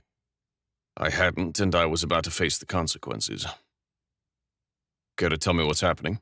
I asked once we were out of that room and Isaac set a brisk pace down the hospital hallway. Cordelia Montgomery was a patient here 2 years ago with a burst appendix. Isaac spoke fast and low. Shit. I could see where this was going. I hadn't thought twice about what name to give the EMTs. Cordelia. If the crash ended up in the papers, our names would be out there. And as far as the rest of the world was concerned, the woman in the passenger seat was the same one I had been photographed with at various events the last few weeks. The rest of the world had no idea Delilah Edwards existed in my world. Cordelia needed a blood transfusion back then. I'm guessing Dell's blood type didn't match the one on record. He pushed through a heavy door marked staff that led us into a blindingly white stairwell. You know? Yes, I hissed, jolts of pain shooting through my ribcage with every downward step. Where is she? That's the other thing. Isaac halted on the landing and narrowed his eyes at me. 2 years ago, Cordelia gave us an emergency contact and a healthcare power of attorney. Someone who could make decisions for her if she was incapacitated. Viktor Yelchin. He's here. They're both gone. The pain ebbed from my body, replaced by the cold instinct that the car crash had only been the first domino to fall. Within minutes, I sat in the passenger seat of a sleek Tesla that still smelled like new leather and had nothing in common with Isaac's usual old red Honda, with a permanent ketchup stain on the back seat. He'd thrown a plain t-shirt from his trunk at me to replace the lab coat before gunning out of the hospital's garage. Going somewhere? I asked, glancing at the sleek black suitcase in the back seat. I was. How did you find out about the crash? What do you think? He countered. Are we good? I'll let you know when my father decides what he wants in exchange for using federal resources on the Russian mob. Despite his words, he shot me an easy grin over his shoulder. Nice weed farm, by the way. Do you know where he took Delilah? I asked, not ready to banter about the situation until I knew Blondie was safe. Delilah? Isaac tested the name in his mouth. Yeah, he took her home, but my guys can't go in. I can't go in, unless you want to start an international incident. Home? Cordelia Montgomery's house. Isaac pointed at the street sign as he rounded the corner onto Beacon Street. Look, Beck, I have no idea what's going on, and I'd like to keep a shred of plausible deniability, but I had a look at Dell's charts. She's stitched up, but you should get her back to the hospital. Whether or not she's the real heiress, she deserves that much. My fingers twitched, clenching into fists. Whether or not she's the real heiress? Did he really think I would deny Dell the medical attention she needed just because she wasn't called Montgomery? I forced my hands to relax because Isaac wasn't too far off. We had met when I'd been very much my mother's son, and Georgia Beckett had no problem letting someone bleed out once they ceased to be useful to her. Even if I wanted to pretend that I had distanced myself from her over the years, this whole scheme had her stamp of approval on it, which should have set off my warning bells weeks ago. Isaac stopped the car a block away from Cordelia's house and turned in the driver's seat to level a hard gaze on me. One last thing. What? I barked, already gripping the door handle. Julian's the one who took the money and paid off Yelchin. He's in there with him. Of course he was. I climbed out of the car and didn't wait to see Isaac drive off. My mind was reeling a million miles a minute.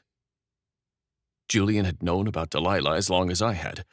A former high school teacher hired as a stand-in for Cordelia.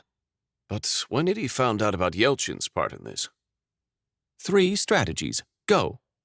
My mother's voice echoed in my thoughts because Julian may have spent many nights at the kitchen table, but he had never tried to leave it early, never hid novels in the dust jackets of his books, never stopped playing the game.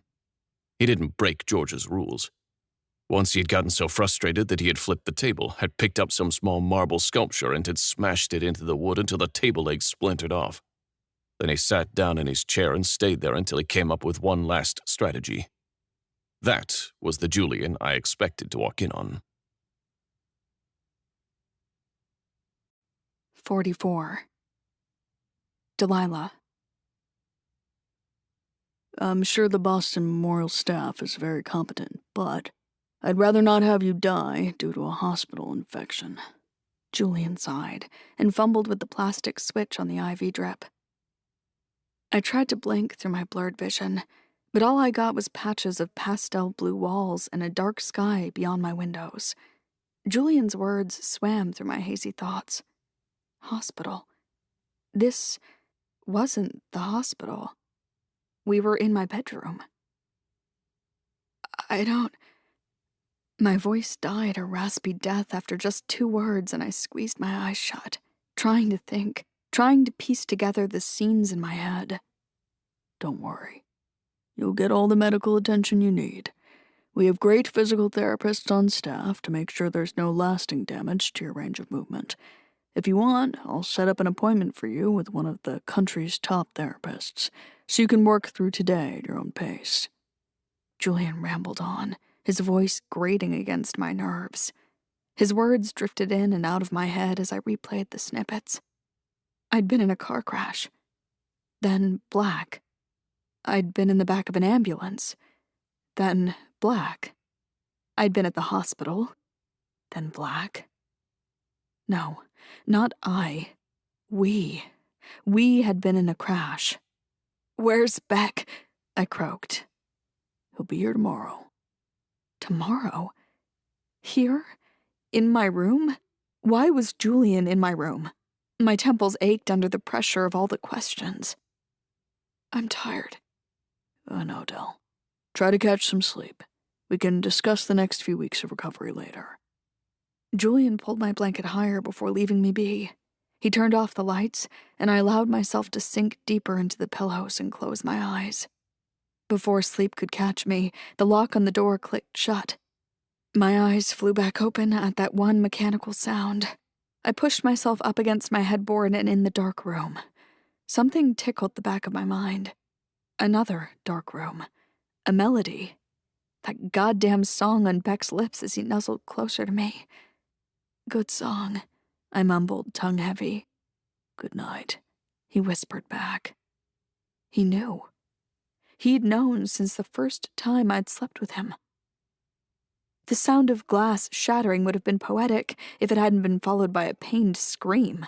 I swung my legs out of bed and stumbled forward. One of my arms was in a thick blue cast, and the other hooked to an IV drip. I yanked the needle from my wrist with my teeth, barely registering the pain.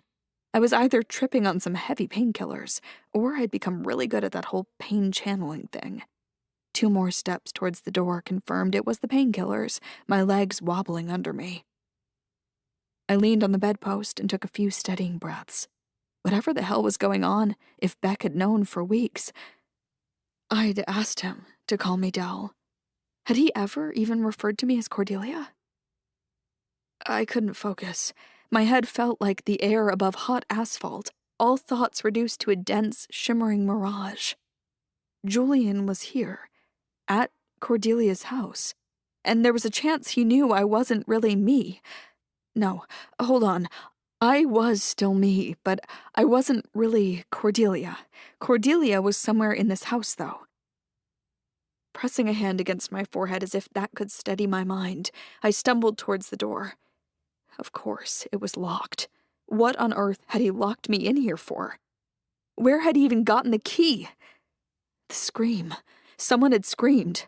Oh, God. I leaned my forehead against the cooling wood of the door. Okay. Think, Del. Don't panic. Julian had said something about the next few weeks, right? That meant he couldn't be planning to hand me over to the authorities for impersonating Cordelia. Whatever he had planned, I knew in my gut that I didn't want to lie in bed and wait. I had no intention to find out what Julian was, as Beck had put it. If Beck had known... Nope. No. Focus. I glanced down at myself. I was in an old, oversized t-shirt that reached down to my knees, that I usually only wore as a nightgown when I knew nobody was going to see me in it, mostly due to the holes all around the collar. It would have to do, because my legs were too unsteady to even consider putting on pants. I had one burst of energy in me, and I wouldn't waste it on leggings. Instead, I trotted towards the window, crawled onto the window seat, and wedged the sliding glass open. A wall of stale, warm summer air pressed against me. I looked down. 2nd floor with a garden view. Also, a prime view through the roof of Cordelia's small winter garden, just a few feet beneath my window. All right. I sucked in a breath and pushed my feet through the opening. Apparently, I'd rather die by falling through a glass roof and cutting all my veins open than wait for Julian. Or Beck. I didn't wait for the panic to creep through my clouded brain. Harvesting whatever momentary lapse in judgment the painkillers afforded me, I turned onto my stomach and let myself slide out. A dull ache throbbed in my side as I lowered myself, and all my weight hanging off my upper body. Then, my toes connected with smooth glass. Oh, God, I whimpered. There was no going back. I would die. Winter gardens weren't constructed to be walked around on. The second I let go, I was in for certain death by 1,000 glass shards. I squeezed my eyes shut and let the rest of my weight drop. The glass groaned beneath me. Then, nothing happened. My subconscious took over.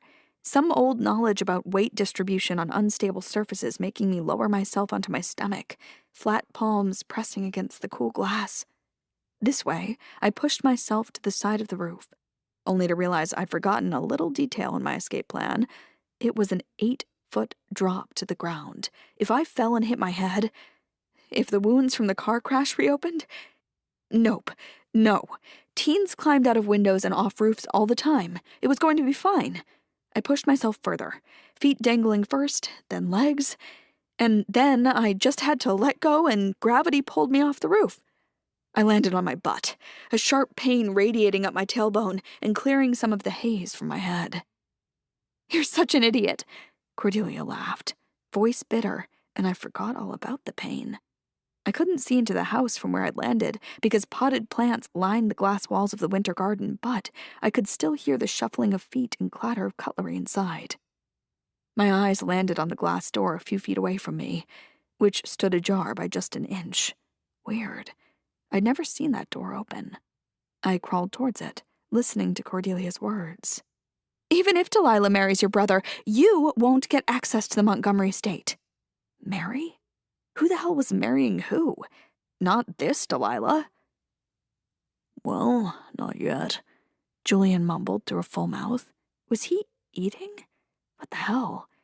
Having dinner with the real Cordelia Montgomery and discussing her inheritance? "She'll pop out a child 2 or 3 years from now, and then if something were to happen to Cordelia Montgomery, her child would inherit the whole lot. Sure, the inheritance would be tied up in a trust, but who better to oversee the trust than Daddy Dearest? You know, women die in childbirth all the time, right?" My stomach soured at his words. Women died in childbirth all the time? Like what? Eclampsia? Preventable if only you knew what to look out for?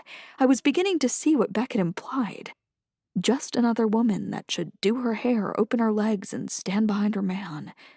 Julian probably didn't think much better of Cordelia, and if it had been her scream earlier. I shot a look around the backyard. But the shed with the potential weapons of self-defense was at the other end. God, why did rich people have such large backyards? I wouldn't make it that far without collapsing or someone inside spotting me. Fine. I studied the plants right by the door and decided the peace lily in the square pot with the sharp edges would be perfect. As of Friday morning, 8 a.m., all the assets that were tied up in the Montgomery name will be gone, Beckett, except for my house and my personal trust, which is probably less than what you take home in a year. He wouldn't see me. He wouldn't see me. He wouldn't see me. Manifestations in my thoughts, I bent forward to shoot a look through the glass door. Julian and Cordelia sat across from each other at the dinner table. Him with a sandwich on his plate, her with her hands tied behind the chair. "Gone? What do you mean, gone? You couldn't have bankrupted your father's company in 6 months. You had no access to it while it was legally tied up." Oh no, that's the best part. Delilah was going to give a big speech at the White Ball next week. All the money is funneled into the Teresa Montgomery Foundation to stop violence against women. She tossed her head back, shaking the hair from her face. Do you see the irony of this situation?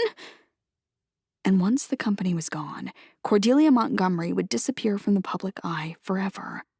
She could run the day-to-day of the foundation from her home. She could focus on direct action instead of fundraising galas. It had been a very persuasive 34-page PowerPoint presentation. "Bullshit. Nobody would be that stupid. You and that girl have been lying to everyone for weeks." He grabbed something from the table as casually as one would a salt shaker, except it was a gun, and he was pointing it right at Cordelia.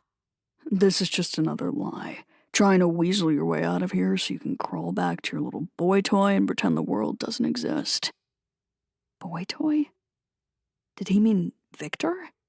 Where the hell was Victor, anyway? I wasn't going to wait for that gun to go off.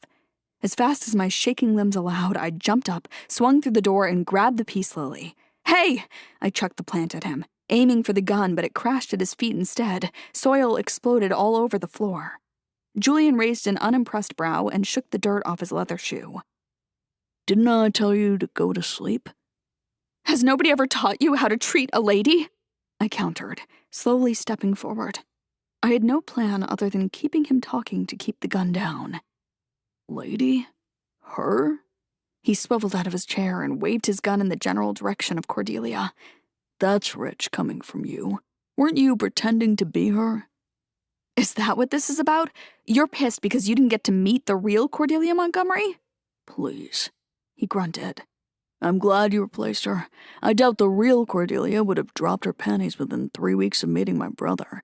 She might actually be more of a lady than you are. You barely hesitated to dump your precious boyfriend so Beck can finger your little cunt in her living room. You're going to be much easier to handle than that frigid ice princess. What did you tell him about me? I told him fucking nothing. You're mine. My stomach flipped, but I pushed all thoughts of Beck aside. I could try to make sense of that later, when there wasn't a gun in the room. Cordelia's split lip quivered. What happened to you? She asked in the moment of silence. Car accident? What's going on here? Oh, he wants to wine and dine me, rape me, kill me, and make you the only real Cordelia. Busy schedule, Julian, huh? The gun whacked me in the face faster than I could react, and I stumbled, falling back over the drink cart. Whiskey and tequila soaked my nightgown. I struggled to push myself back to my feet, vision spinning and tears shooting up at the sharp stench of alcohol. Go back to your room, Delilah. Beck will come check on you in the morning. At least we can now all stop pretending. Pretending?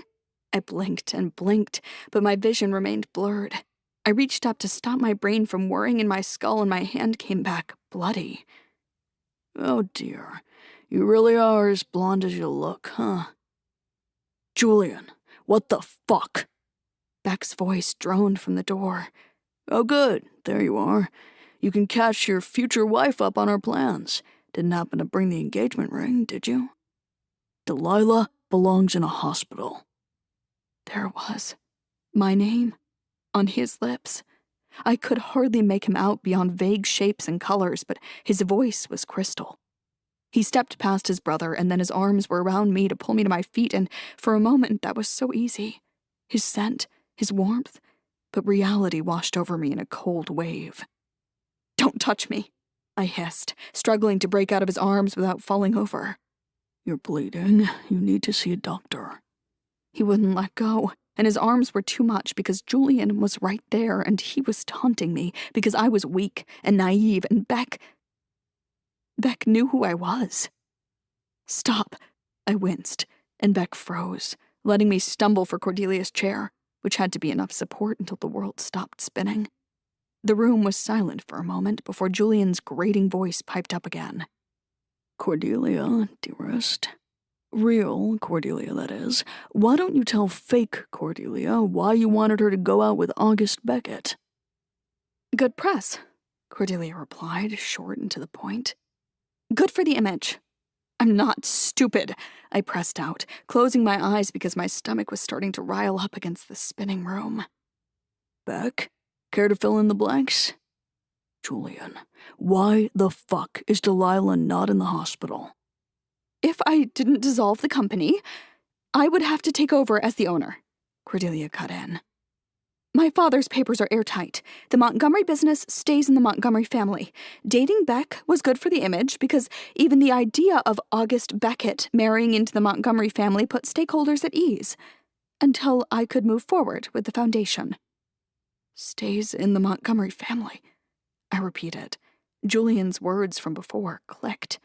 Get married, pop out a child, die, daddy dearest. So, you plan to marry Cordelia? I blinked against the room that was getting way too bright, pointing my finger at Beck, then back at me. But I was officially Cordelia. Yes, Beck said. You would have married me while I pretended to be Cordelia. Yes. Well, at least the waiting at the altar comment makes sense now. I toppled over, the contents of my stomach shooting up my throat. I'm taking you back to the hospital. Beck's arms were there, and I was still heaving, unable to tell him to get off me. Instead, I fumbled for Cordelia's bound hands, folding my fingers around hers. Even if her voice had been steady through all this, she was trembling and locked her hand tight around mine once we touched.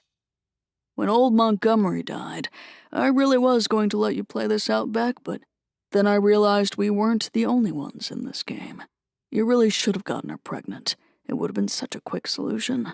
It was never Beckett versus Montgomery. It was Beckett versus Yelchin, with the Montgomery name as the prize. "Leave Victor out of this," Cordelia hissed, harsher than I'd ever heard her. "You want my name, you can have it. I'll marry either one of you right now." Too late, Julian shrugged. His family picked him up right after he got Delilah released from the hospital for me. He really thought he was hiding, huh? They only let him stay here for this long because they knew how valuable of an asset you were. It cost me quite a bit to get them to pull him off, but he was just never going to leave your side. My whirring brain was struggling to keep up. Whoever wanted the Montgomery fortune had to marry into the family. Beck had planned to marry Cordelia. Me. And Victor's family had planned for him to marry Cordelia. Cordelia. Or something. So, Julian had Victor taken out of the equation? God, that was screwed up. "We're leaving," Beck said in an authoritative tone. "I'm not going anywhere without Cordelia," I gasped, wiping the sour taste from my mouth with the back of my hand. "And I'm not going anywhere with you." I shot Beck a withering glare, or at least hoped I did. Everything was still so blurry. But he was right next to me, holding me upright when my knees were struggling to do the same. "Get off me," I muttered, well aware that I would drop to the ground if he did. "Stop." "Fuck, Julian.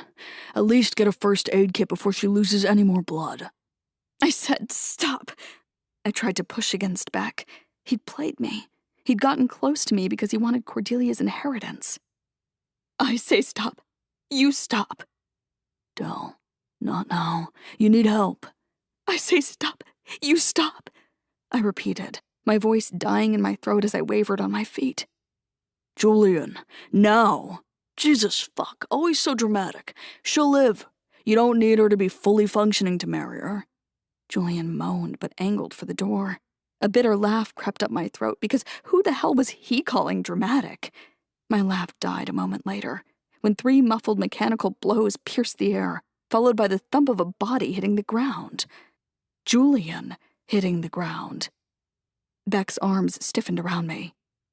"He sure likes the sound of his own voice." "Victor!" Cordelia gasped, her hand jerking around mine. "See, this is what happens when you start messing with my family." Victor stepped through the open door of the winter garden. I felt his eyes more than I could discern them. His hands wove through mine and Cordelia's as he started untying her. "Delilah, you look like shit." "Thanks," I huffed, a tired grin pushing against my lips. "Let's get you out of here, Blondie," Beck said, and wrapped an arm around the back of my knees, ready to sweep me up. I slapped him across the cheek with whatever strength I still had. The sharp sound stilled the room.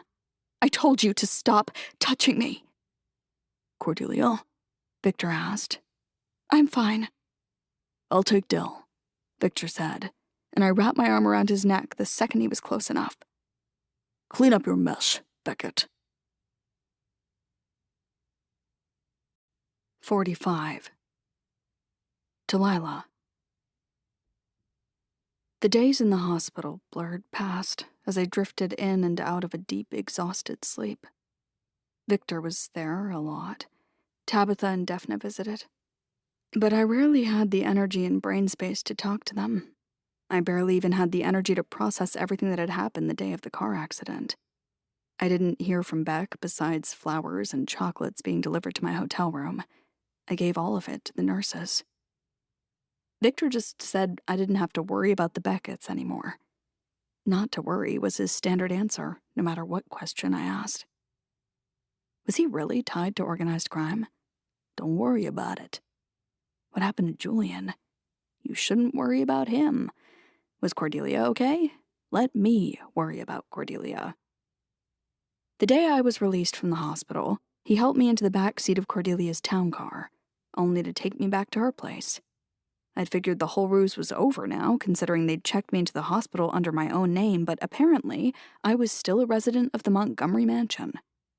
Victor wordlessly stemmed most of my weight as I struggled up the stairs to my room, and brought me a bottle of orange juice and a fresh cream cheese bagel on a tray, as if he was still just running around and doing chores. But I figured if I asked him about it, he'd tell me not to worry.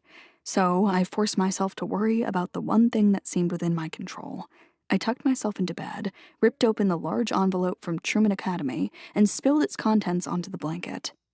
I was going back to being Delilah Edwards full-time. No more launch parties, just the teacher's lounge. No more small talk about private islands with the upper class, just discussing Treasure Island in a classroom. Once I had the onboarding package sorted into categories, I heaved my backpack onto my bed, got out my highlighters and page flags, and got to work. I've been thinking. Cordelia sat down at the foot of my bed that night and smoothed her skirt out. No matter how unwrinkled her clothes, the crescent indents on her cheekbones betrayed how hard she'd been thinking. Still following her like a shadow, Fitzwilliam launched his thick, gray body up onto the bed as well, curling into the space between my feet and Cordelia's thighs. About what? I asked. You see, I think it would be cruel to make Fitzy move again now that he's gotten used to such a large house. I blinked. We'd been caught in some hostile takeover scheme.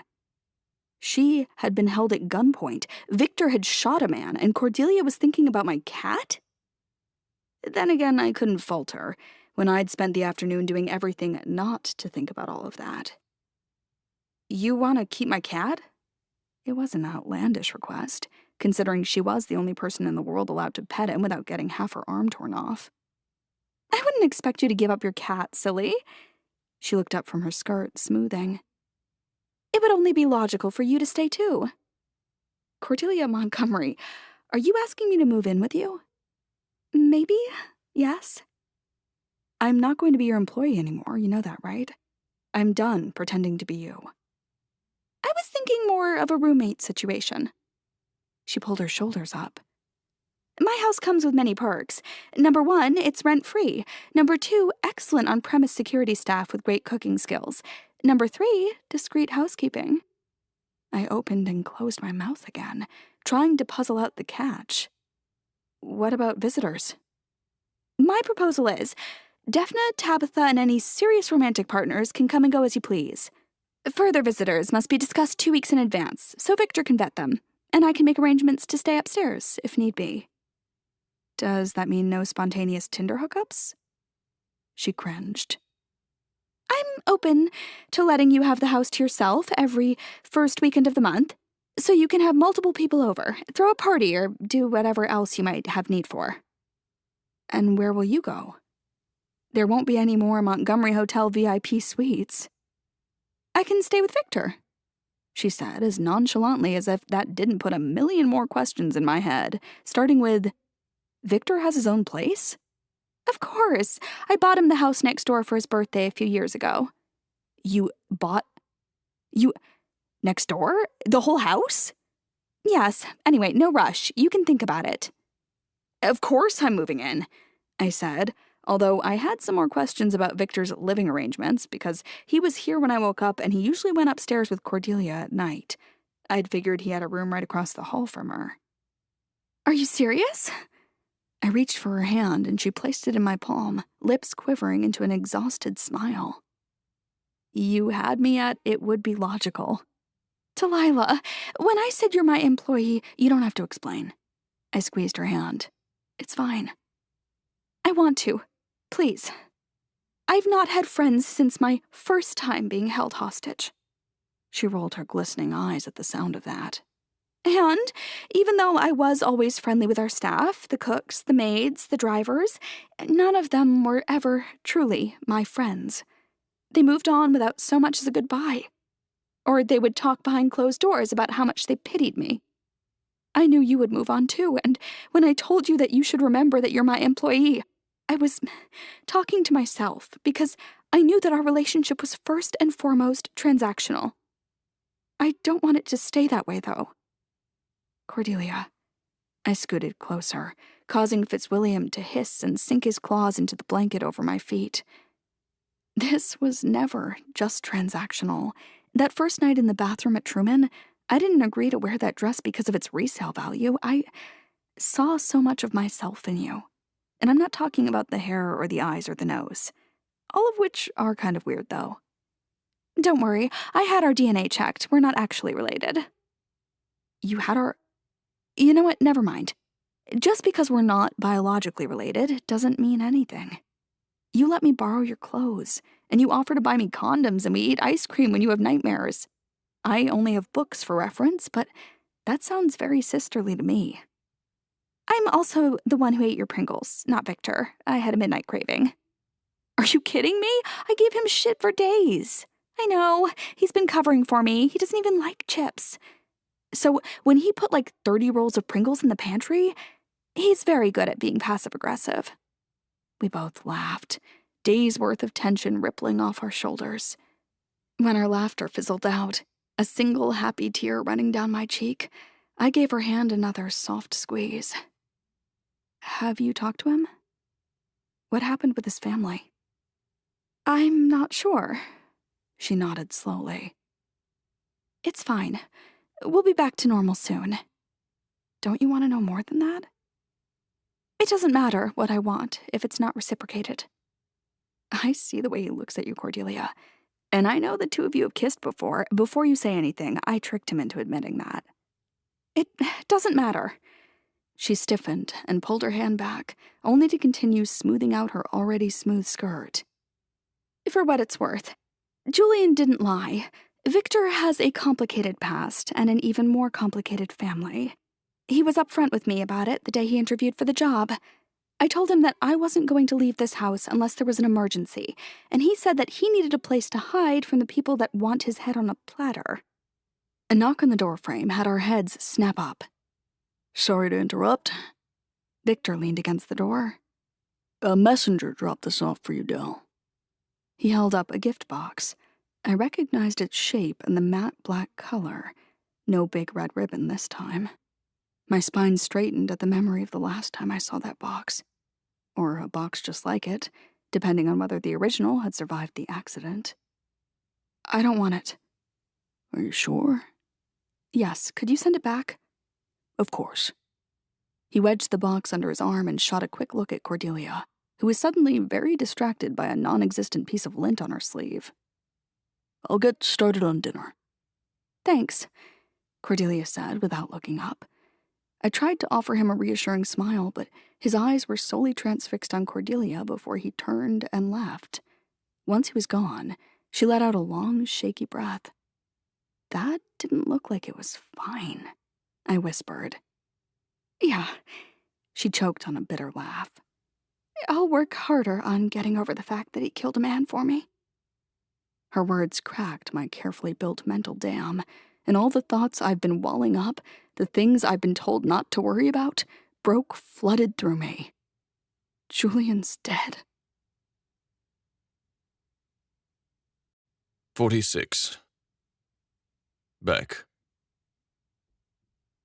11 days. That's how long it took for my life to be irrevocably changed, only to fall back into a daily routine. Access to his personal computers made it easy to link Julian to the money taken out of Accent's accounts to pay off the Yelchin family. And with that in hand, it was even easier to make it look like he'd fled the country. I'd expected to mourn him more, but despite being brothers, it had been a long time since we'd been family. Brothers first had been our mother's words over and over again, until the word brother had lost all meaning.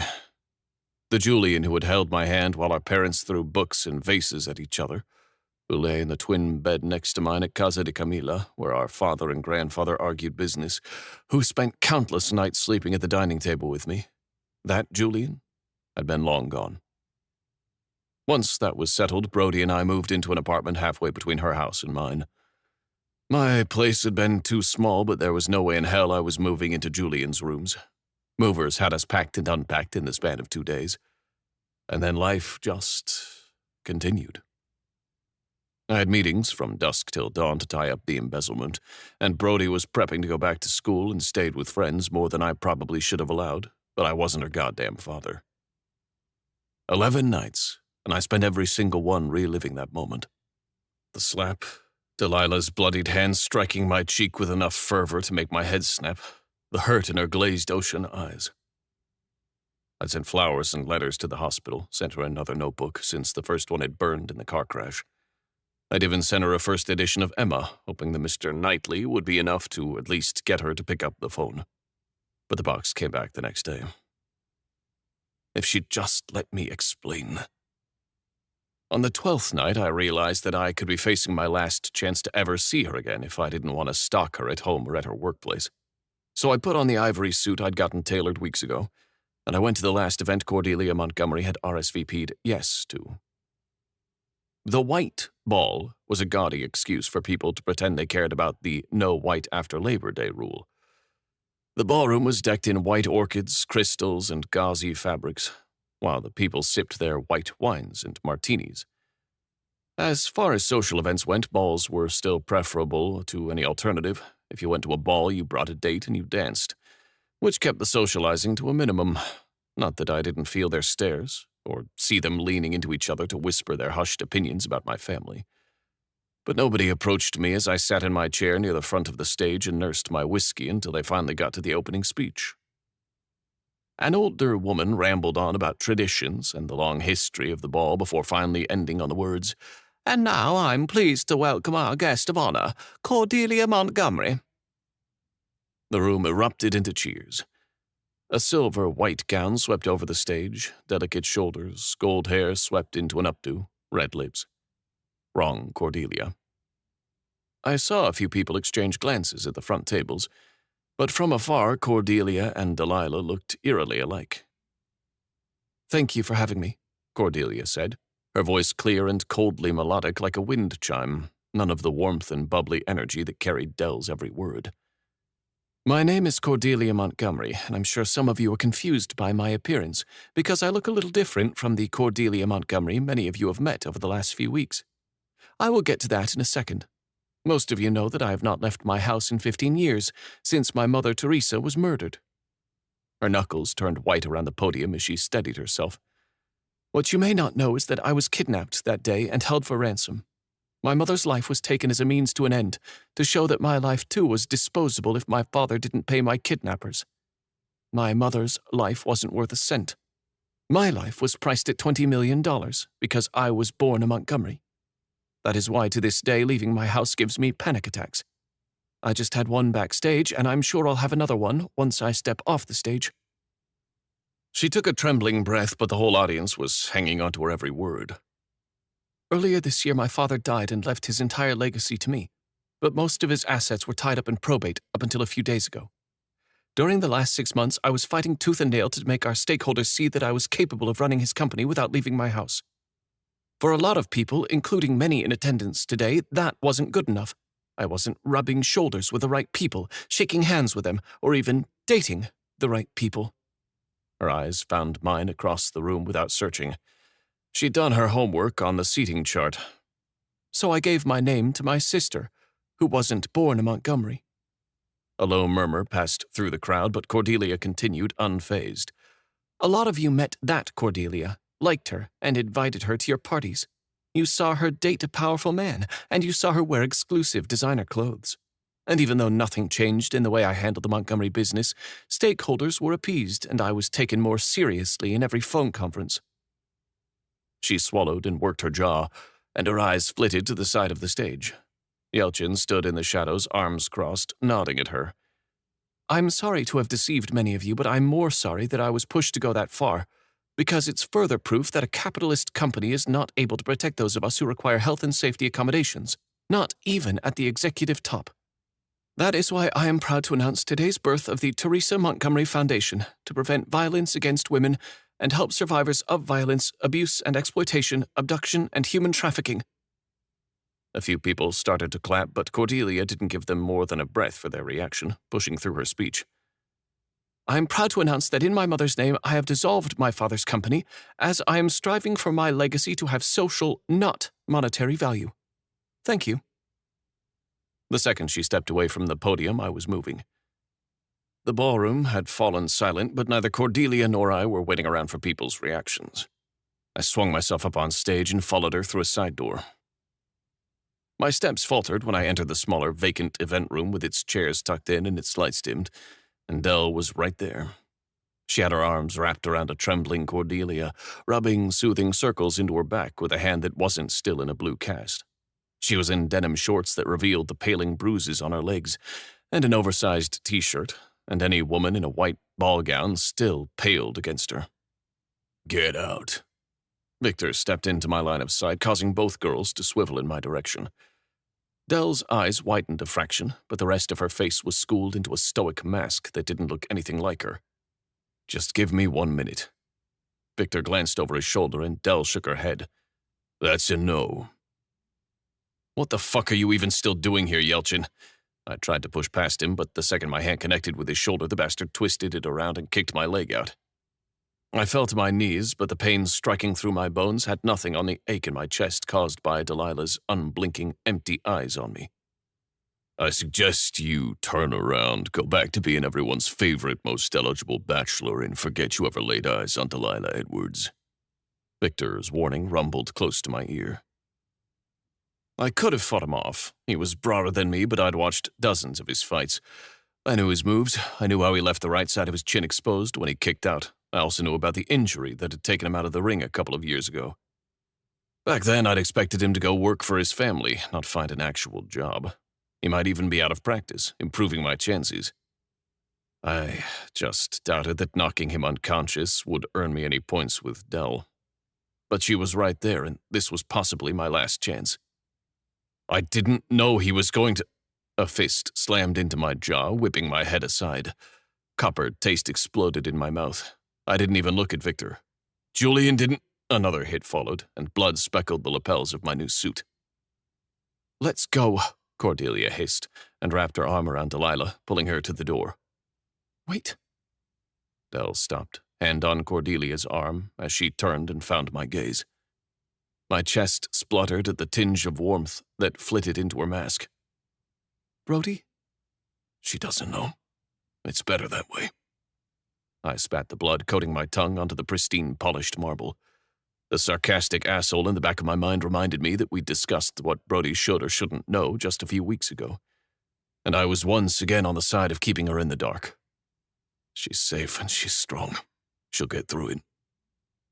"I think so too." Delilah nodded, her mask slipping back into place before she turned and left with Cordelia. My thoughts hadn't caught up with me yet when another hit caught me in the jaw and pummeled me sideways. "The first ones were for the girls. This one was from me," Victor said. "Stay the fuck away from my family." The way he said it left little doubt that he didn't mean the family that shared his last name. "Hey, Yelchin," I called after him. A bitter laugh wrecked my chest as I pushed myself back to my feet. "You should come to the Vortex sometime, if you ever want to get back into the ring." "Thanks, but I changed careers a long time ago, Beckett."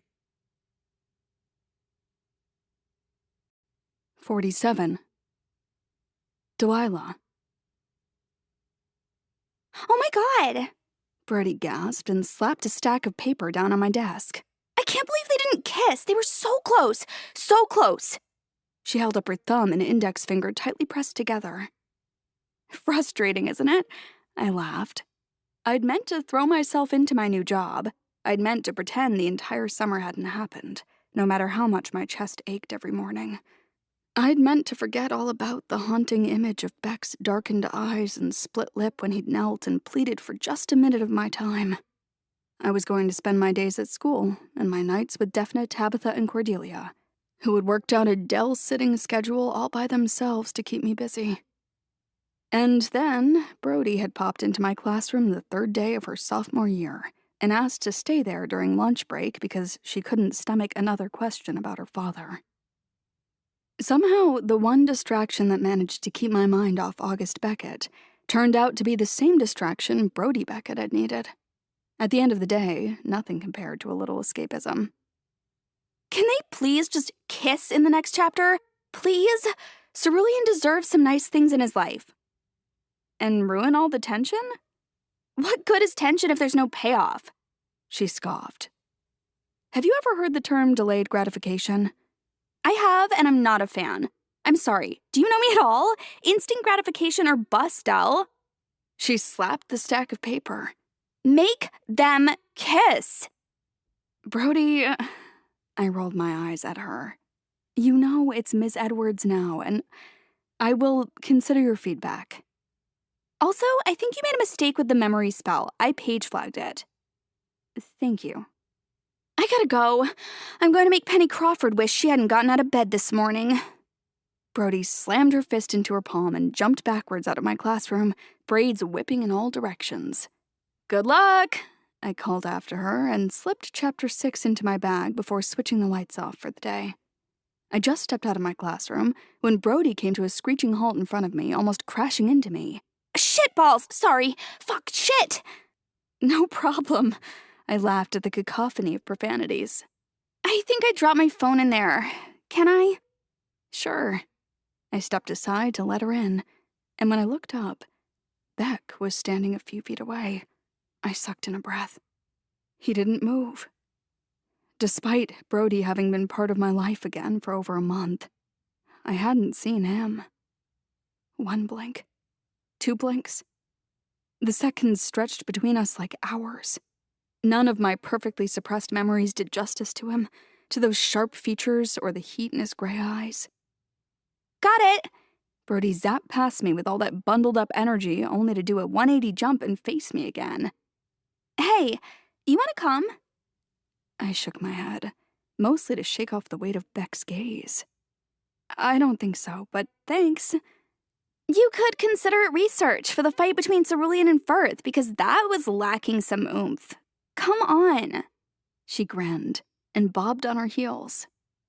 Brody, lay off, she's not coming, Beck said in a stern voice and turned to leave. Defiance prickled in the pit of my stomach. After having been a pawn in his hands, I didn't want him to have the final word over any of my decisions. Actually, I am. Brody's right. I need some oomph. I regretted the words as soon as I'd said them, but now I had to go on principle. At least Brody made for a good buffer, talking like a waterfall for the entire ride to the gym. When she disappeared into the changing rooms, I made sure to stand 3 feet away from Beck, arms crossed with my hands tucked in to avoid any and all accidental contact. Not that it mattered. I felt him. I may have tried to concentrate on the young women punching each other in the ring, but my every thought was occupied by how hyper-aware I was of his presence. Every hair on my body angled towards him. My skin prickled whenever he moved so much as an inch. It was as if Beck was the North Pole, and my body was the needle on a compass. But worst of all, with every reaction he drew from my body, my chest ached under the weight of every lie he told me to hone me into this pathetic, delicate needle that had no mind of its own and would always spin for the North Pole. You're writing the book? He asked, voice lowered, when the first fight ended. I'm not talking to you, I hissed through my teeth. I'm here for research. You should talk to me about that missing oomph. I have had notable success as your research assistant before. Are you seriously trying to flirt with me? How could he even bring that up? How could he offer something like that? Maybe, but I'm serious. I'm Brody's coach. I can help if you want to go over a fight scene. I don't want your help. I tightened my grip around myself, my fingernails finding the thin skin on the underside of my arm and pinching. It barely helped to keep my thoughts from spiraling into the past. I didn't know he was going to hurt Cordelia. No. Nope, I was so not doing that. I wasn't going to listen to any more lies. I'm going to stand over there, I gritted out before walking to the other side of the ring. I stopped next to some blonde guy who was whooping and hollering loud enough to drown out my thoughts. That's my daughter, the man said, leaning in and pointing at a young girl with a whole lot of energy, jumping up and down beside the ring, ready to go next. I signed her up after the divorce so she could work through some of those feelings. I blinked. Subtle. Very subtle. I hope it works. I tried to offer a genuine smile for the sake of his daughter, but my face was frozen into a frown. Do you fight? Are you one of the girls' coaches? Me? Oh, no, I'm just here as moral support. That's a shame. I'm sure you would look good in the ring. Here. A bottle of apple juice popped up in front of me, and I instinctively shrank back from the hand holding it.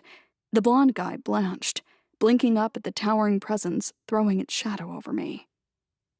Thank you, I'm not thirsty. I glared at Beck, leaning away from him. Beck, this is... I turned to introduce the guy, but he was gone. Great. What a chicken. He's not wrong, Beck said. You should get in the ring. Yeah, right. I think it would help. Plenty of writers come up with epic battle scenes without getting themselves punched in the face. His lips twitched. I'm not talking about your skills as a writer. I'm talking about your anxiety. Although, I'm glad to hear you finally consider yourself a writer. What do you even...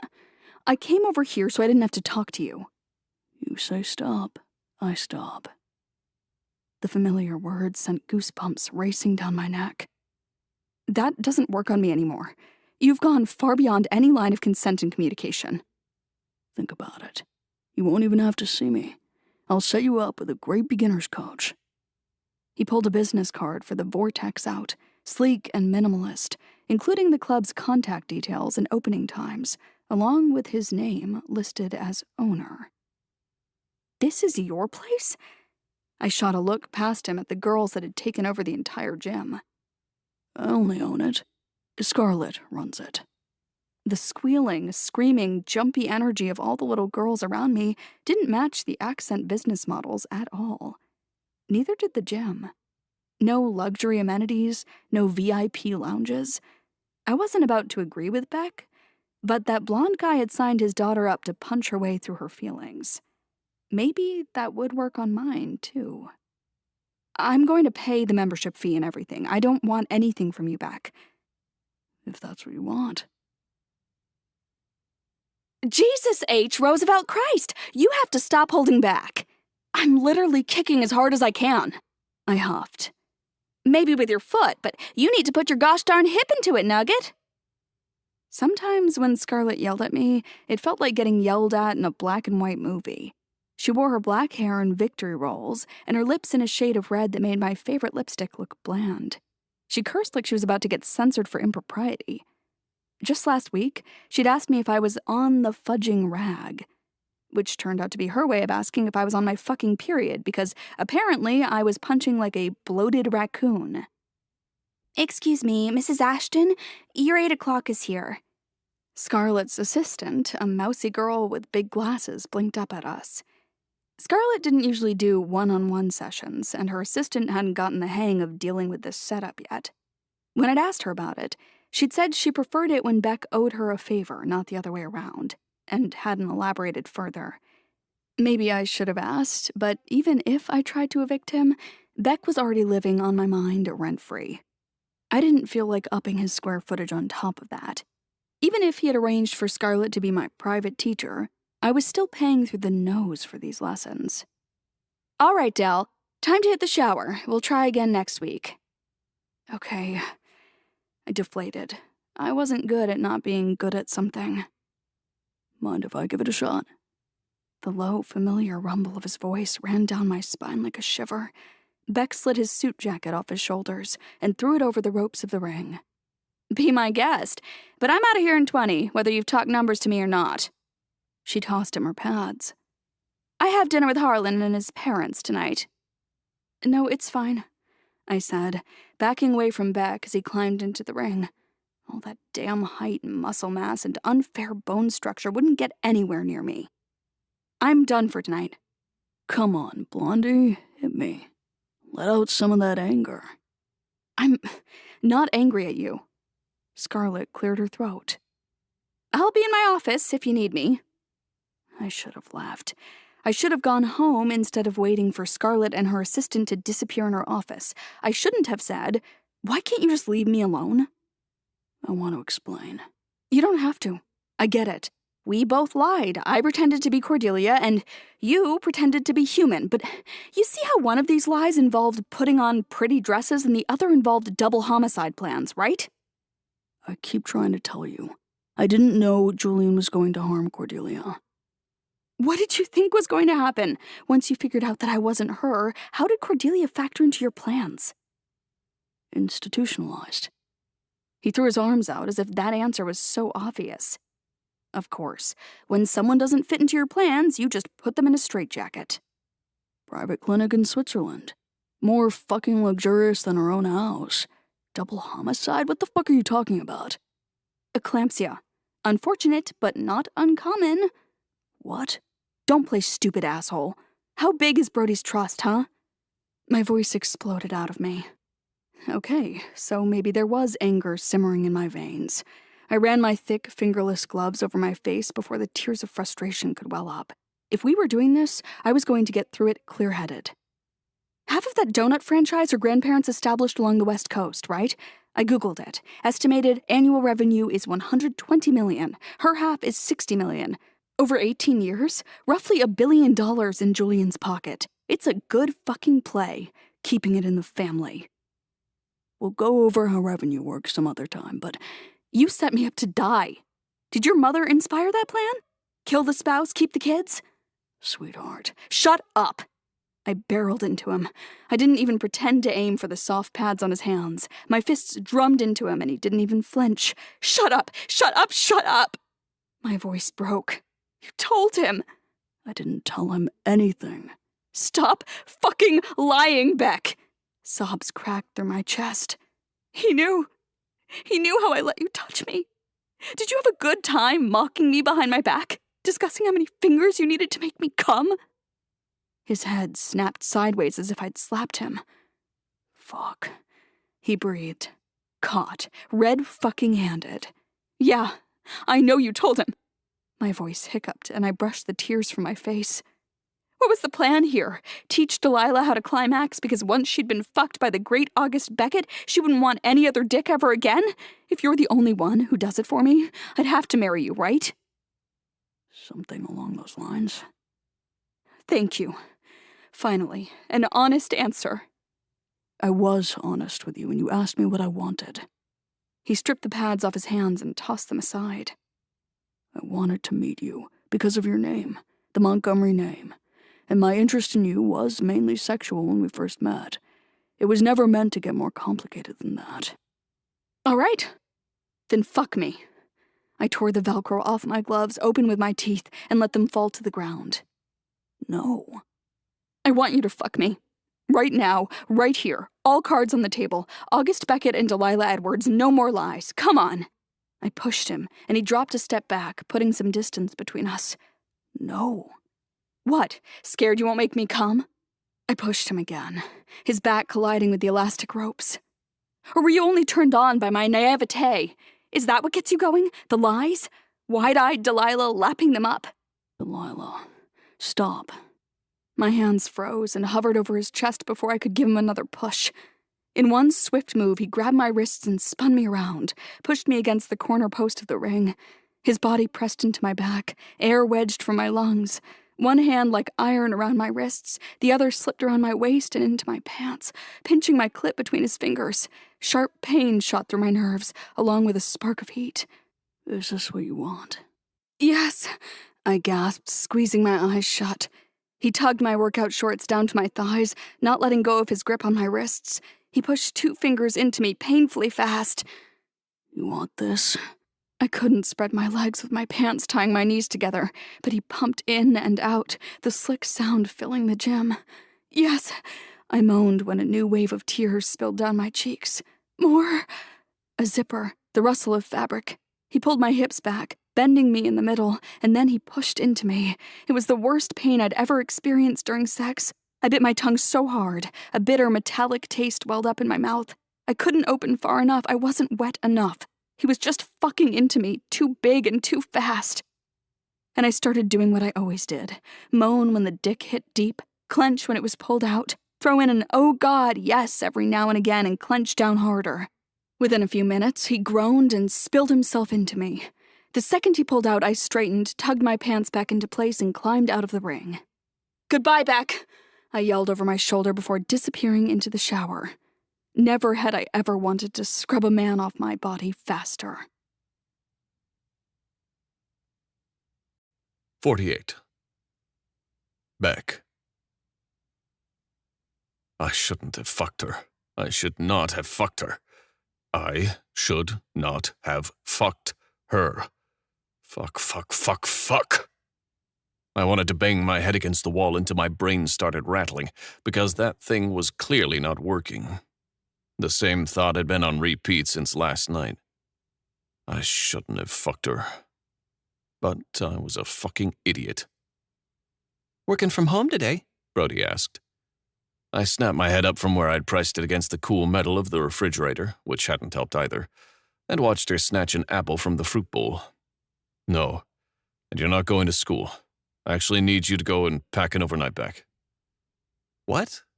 Her brows furrowed just before a stubborn hope unfolded on her features. Do you know where Dad is? I really didn't, and it was better that way.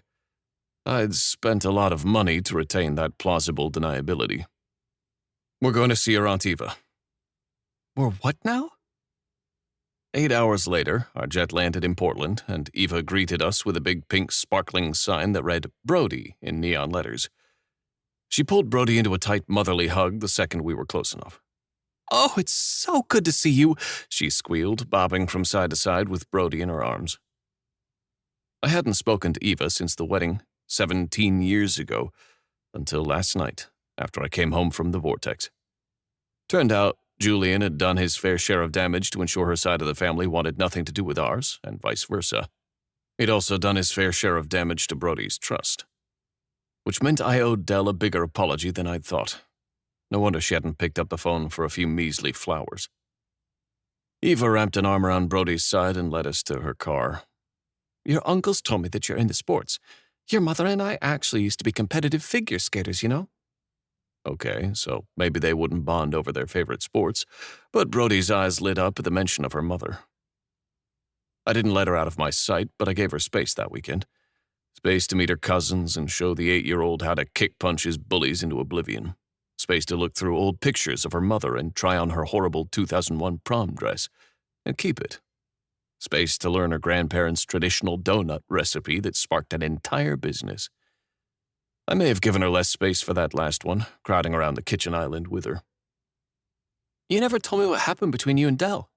Brody plopped down on the porch bench beside me that evening, another donut speared onto her pinky. She pulled my phone out of my hands, sliding it face down onto the table. We broke up. There's not much more to tell. You fucked up, didn't you? She raised her brows at me. Yes. No point in lying. Brody would just keep poking. How bad? With her big brown eyes on me and her mother's family living a perfectly happy life just a few feet away, I couldn't even pretend it wasn't bad. That I had just gotten close to Dell for the wrong reasons. The reminder of what Julian might have pulled 15 years ago was sitting right here. I hadn't plotted a murder or two, but that was the only reason I was alive and he wasn't. Well, shit, she sighed when I didn't reply. Any advice? I asked, both because she talked to Dell more than I did and because her last relationship advice had actually been sound. Groveling? Tried that. Grand romantic gesture? I chuckled. Did you get that from your smutty books? Judge my books all you want. Brody jumped back to her feet and flipped me off with a big grin as she retreated back inside. But in case you forgot, Dell reads those books too. Fair point. I sighed and added, smartass. I wasn't sure there was a gesture big enough to make up for what I'd done, or almost done. There was no way to show Dell that she had it wrong and I was the hero from her romance novels all along, because none of my intentions had been noble and just misinterpreted. Whatever we had, it had been built on lies and greed. But the most fucked up thing about the whole situation was that even knowing the outcome, knowing how much pain I'd caused, knowing how wrong I'd been, I would do it again in a heartbeat if it gave me just another second with Dell. A single smile, a single hug. That probably made me an even bigger asshole because I wasn't even reformed. I was a fucking addict, and I'd do anything to get a fix. I need to make one last stop before we leave. I told Brody Sunday afternoon when we got in the car. And I'm going to need your help with it. Cryptic much? How much of Delilah's book have you read? 49. Delilah. This is just tasteless. It's called Underwater Sex. I wouldn't even have accepted the books. Just another gift, more over the top than the first edition of Emma he'd sent a while back.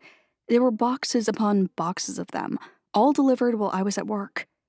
Since they weighed about a bazillion pounds, sending them back would have been more expensive than just going through them and deciding which ones to keep and which ones to donate. At least we'd made it a group project. Tabitha whisked the underwater sex book out of my hands and read the back. Oh, it's just about how fish procreate. I expected kinkier from him. Daphne skimmed the description over Tab's shoulder. Wait, did you know the male seahorse gets pregnant, not the female one? Yes, Cordelia and Victor replied in unison, pulling all attention to them.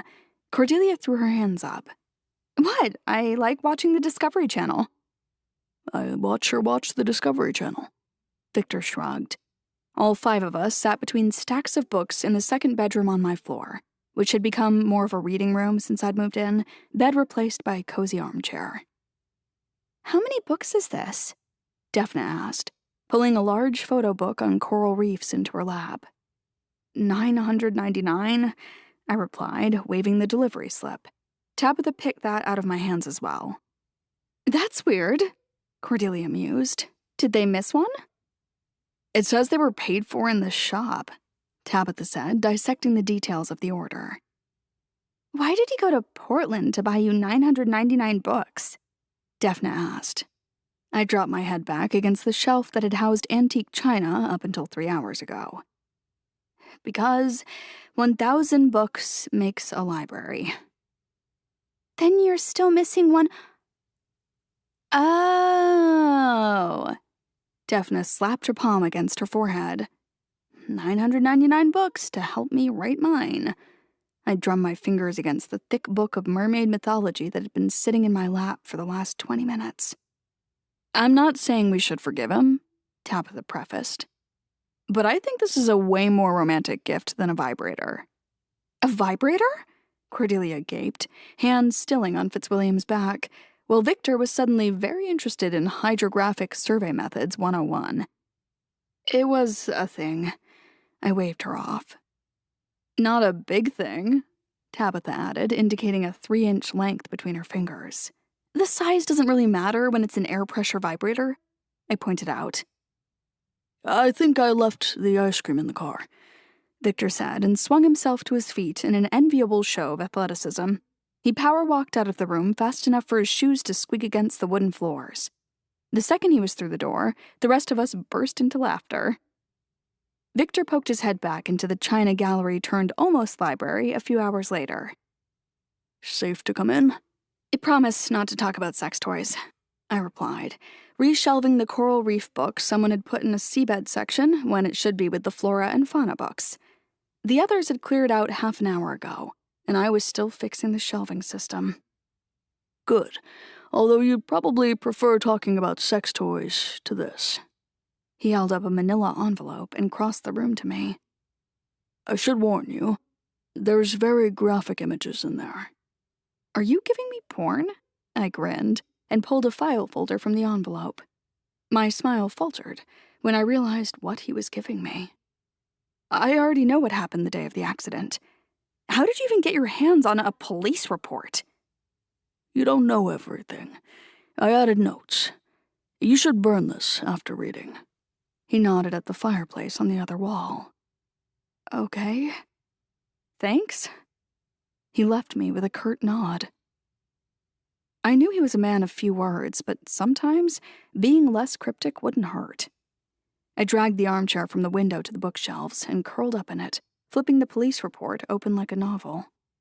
My stomach churned at the images of Beck's car lying on its side, metal crinkled like paper. The passenger seat of the Porsche was bent inwards like a puppet toy. Automatically, my fingers, no longer broken, slipped into my shirt to trace the scar along my ribs. I'd been half an inch from drowning in my own blood. The other car didn't seem as badly damaged, with only its front folded in, but I'd been told the driver hadn't survived the crash. I flipped the pages until I got to the actual report and stopped breathing. Roger Childs. The name was glaring at me from the top of the page. My insides tightened, stomach souring, and my mind immediately conjured up images of his hand on my thigh. I shook my head to ward the memories off like annoying flies. What the heck was his name? I flipped back to the images of the cars. Silver Volvo. Maybe it would have looked more familiar if it hadn't been as damaged. But it wasn't a car that stood out until seeing it in front of your workplace turned your tongue to sandpaper in the morning. Roger had been the one who rammed into us. The police report said his phone was found near his seat, and he must have been texting when leaving the rest stop. There was no note about his ties to me because there was no me in this. Roger didn't know Cordelia Montgomery. I doubted the policemen involved in a closed-and-shut accident were interested in the society pages enough to care about Delilah me and follow up on this. What would they even find? The man who had once tried to coerce me into spreading my legs had his neck snapped by his own airbag when he tried to run me off the road? Suited him fucking right. The page tore in the cramping grasp of my fingers, and I sucked in a breath and focused back on the words. I'd known Beck pulled me out of the car. The nurses had been swooning over him every second they got when I'd gone back to the hospital. A proper knight in shining armor. Yeah, right. He'd still needed me to marry him. If I died, Cordelia could have simply branded me an imposter. But Beck couldn't have just started dating the real Cordelia without looking suspicious. I hadn't known he'd also pulled the other driver out. Too late for Roger, though. I finally got to the page Victor had promised. The one with his notes. A play-by-play account of how they had hired private investigators to look into Roger and had used the information to get him fired. And had sent a copy to his wife. He didn't go into detail about what the investigators had found, but it must have been bad enough to cause a divorce, and make Roger mad enough to follow me and run me off the road when he saw an opening. He was vindictive enough for that. Or had been. Good riddance. Victor also detailed how Julian had blackmailed him, threatened to reveal his location to his family if he didn't get me out of the hospital, only to find out Julian had been working with his family for a while. Nothing about Beck. After burning the pages, as instructed, I went to the garage and stared at the red Porsche waiting next to Cordelia's town car. Turns out, sending back a car wasn't as easy as sending back a notebook or regifting flower bouquets. I'd considered just dropping it off in front of Accent's headquarters, but I climbed into the passenger seat, trying hard not to let the scent of fresh car and rich leather seduce me, and pulled the papers from the glove compartment. Registered to 2 owners, Cordelia Montgomery, Delilah Edwards. Fine. He wanted to get my attention, he had my attention, and I needed some straight answers. An hour later, I stood in front of a nervous doorman while he tried to get through to the penthouse. I'm very sorry, Miss Edwards, but it appears he's unavailable. Fine. Then just give him this. I smacked the key to the Porsche down on the counter and just pulled the registration from my bag when his voice poured over me like honey. I believe this lovely lady is looking for me. I turned around to see Beck with his sleeves rolled up and a takeout bag in one hand. He placed the food on the counter and took the key instead. Dinner's on me, Henry. And feel free to put Delilah on the approved visitors list. She can come up whenever she wants. I do not need to be on any list, Henry, I said, but Beck was already directing me to the elevator with a hand between my shoulders. I twisted around to shoot the trembling doorman another look. Take me off the list. The elevator door is shut, and by the 5th floor the moment had sunk in, and I turned to see Beck smile at the ground. Did you just go out and buy food for your doorman? He chuckled. No, but I'm not going to expose you to chicken satay. Oh. Yeah, I could do without another allergic shock. Thanks. That means you owe me dinner. No, this just means we're even for the dinner you canceled on me. What I'm hearing is, we need to catch up on 2 dinners. I think you need hearing aids, Casanova. I hated how easily I slipped back into conversation with him. This wasn't supposed to be easy. For goodness sake. We had spent almost as much time not talking since the white ball as we had spent time getting to know each other, the fake versions of each other. The elevator pinged and let us out on his floor. His new place was bigger than the old one, but most of his sleek, dark wood furniture had carried over. It was also a lot more cluttered, and I clutched the strap of my bag to refrain from starting piles for scattered clothes and books. Beck led me through the living room, a separate dining room, and into kitchen. "Where's Brody?" I asked, picking up the single red Converse that had been abandoned on the bar stool of the kitchen island. "She's with a friend. She's..." He sighed and pulled one of those small orange juice bottles from the fridge, placing it in front of me. I'd never actually told him that I preferred juice to any other drink. It was something he had just picked up on. "She's spending a lot of time with friends, which the therapist tells me is good, because it means she's seeking out the familiar instead of acting out." For what it's worth, she seems okay in school, all things considered. "Yeah." He sighed. "I think she knows more about her father than she lets on."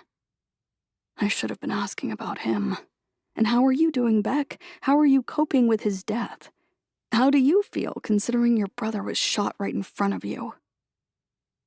"You were right about Brody's trust," he said while collecting a mixing bowl and various ingredients around his kitchen. "I don't think anyone would benefit from looking into her mother's death. But you were right about her inheritance going to Brody and Julian taking control of the trust. We met with her mother's family in Portland. Her aunt will help if Brody ever wants to go into the donut business." Portland. That's why you sent the books from Powell's. "By Indy, right? You came here because of this?" He slid the car key across the counter. "I'm not taking the car back. Or the books. In fact, I'm not accepting any further gift returns." You had the car registered in 2 names. "I wasn't sure if you had a license with Cordelia's name on it." Your whole scheme was one speed check away from blowing up in your face. "Yes, it was." I let that confirmation fester in the air between us before I asked the question I came here to ask. When did you find out who I was? "First day of meeting you." What? "Not quite, actually. We had someone monitor Cordelia's house, since this was going to be the first time she'd attended an event in years. Imagine my surprise when, after dancing and dining with you, I received the alert that Cordelia had already made it back home an hour earlier, in a change of clothes." While explaining, he added eggs and flour and other ingredients to his bowl before finally getting out a whisk. "I didn't figure out you were you until money from the Montgomery estate was used to pay rent on a small studio in Mission Hill." And when did you find out about Roger? He halted in his whisking, gray eyes bleeding to black as he fixed me in place with his stare. "When you told me." I didn't tell you about him. "I picked you up from high tea. You were chatty. I did my research with what info you gave me." So you knew? When you pulled him from his car after the crash? I refuse to call it an accident now. "I knew who he was. I didn't need all the details of what happened, but after the crash, I made sure you were safe." He poured a spoonful of dough into the pan. Pancakes. Comfort food, he'd called them. I punched him, I said, watching the dough turn gold. That's why I got fired. He gave me a negative teacher evaluation and then asked me to meet him to go over my performance. "Delilah, you don't have to tell me any of this. You don't owe me an explanation." I know. I want you to know. I nodded and kept my eyes on the pancake as Beck flipped it. Roger made it quite clear how my performance could improve and how he could be swayed to reevaluate my skills. I punched him. Obviously, I couldn't prove that he shoved me into a corner and pushed his hand up my skirt. He, on the other hand, had security footage that showed me walking into his office and the broken nose to prove I'd gotten violent over my negative performance review. "You broke his nose with one hit?" Yup. I furrowed my brows and looked up from the pan. That wasn't even close to any of the other questions I'd gotten about that day. When I told people what happened, if they believed me, they tried to push the victim role on me. Poor little Delilah, how do you feel? Are you hurt? Do you want to talk? Yeah, it had fucking sucked, and I'd needed to work through it. But the crunch of Roger's nose under my fist, his shocked face as he tried to stop the bleeding, God, that had been the most satisfying moment of my life. "I'm impressed," he chuckled. "Maybe I should upgrade your status at Vortex from student to teacher." Beck, about the other day at Vortex. I shouldn't have touched you. No, I'm glad you did. He looked confused. I needed to know that you're not the magical key to my lock. I never was. Actually, do you still have the... never mind. I'll get one. Sorry. What was I thinking? We were not going back there. God, my tongue had moved faster than rational thought. He eyed me and switched the flame off, pancake still a bit wobbly. You want the vibrator? It's a really good one. And it's really expensive. I looked it up. Why would you pay that much for a vibrator? Because it's a really good one. Beck smirked. Come on. I actually have a couple of your things.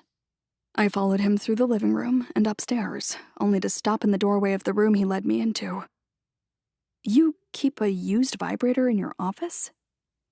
My eyes raked over the familiar bookshelves and his desk, and narrowed at the wide leather sofa pushed against one wall, decked with throw pillows and a soft blanket.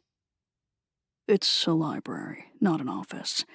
It's supposed to invite people to stay and read. He gestured at the sofa, shooting me that damn signature Beckett grin, with the mischief hiding in its corners. My traitorous stomach did a silly flip at the sight of it, combined with the fact that he had created a library, but I stayed glued to the doorframe. And yes, I do. Here. He pulled a large gray box from the shelf and placed it on his desk. Okay, fine. A few steps into the room wouldn't make me do anything stupid. I was in full control of my actions here. I kept the desk between us and pulled the box over to me. Something inside clattered, and I drew my brows up as I flipped the lid off.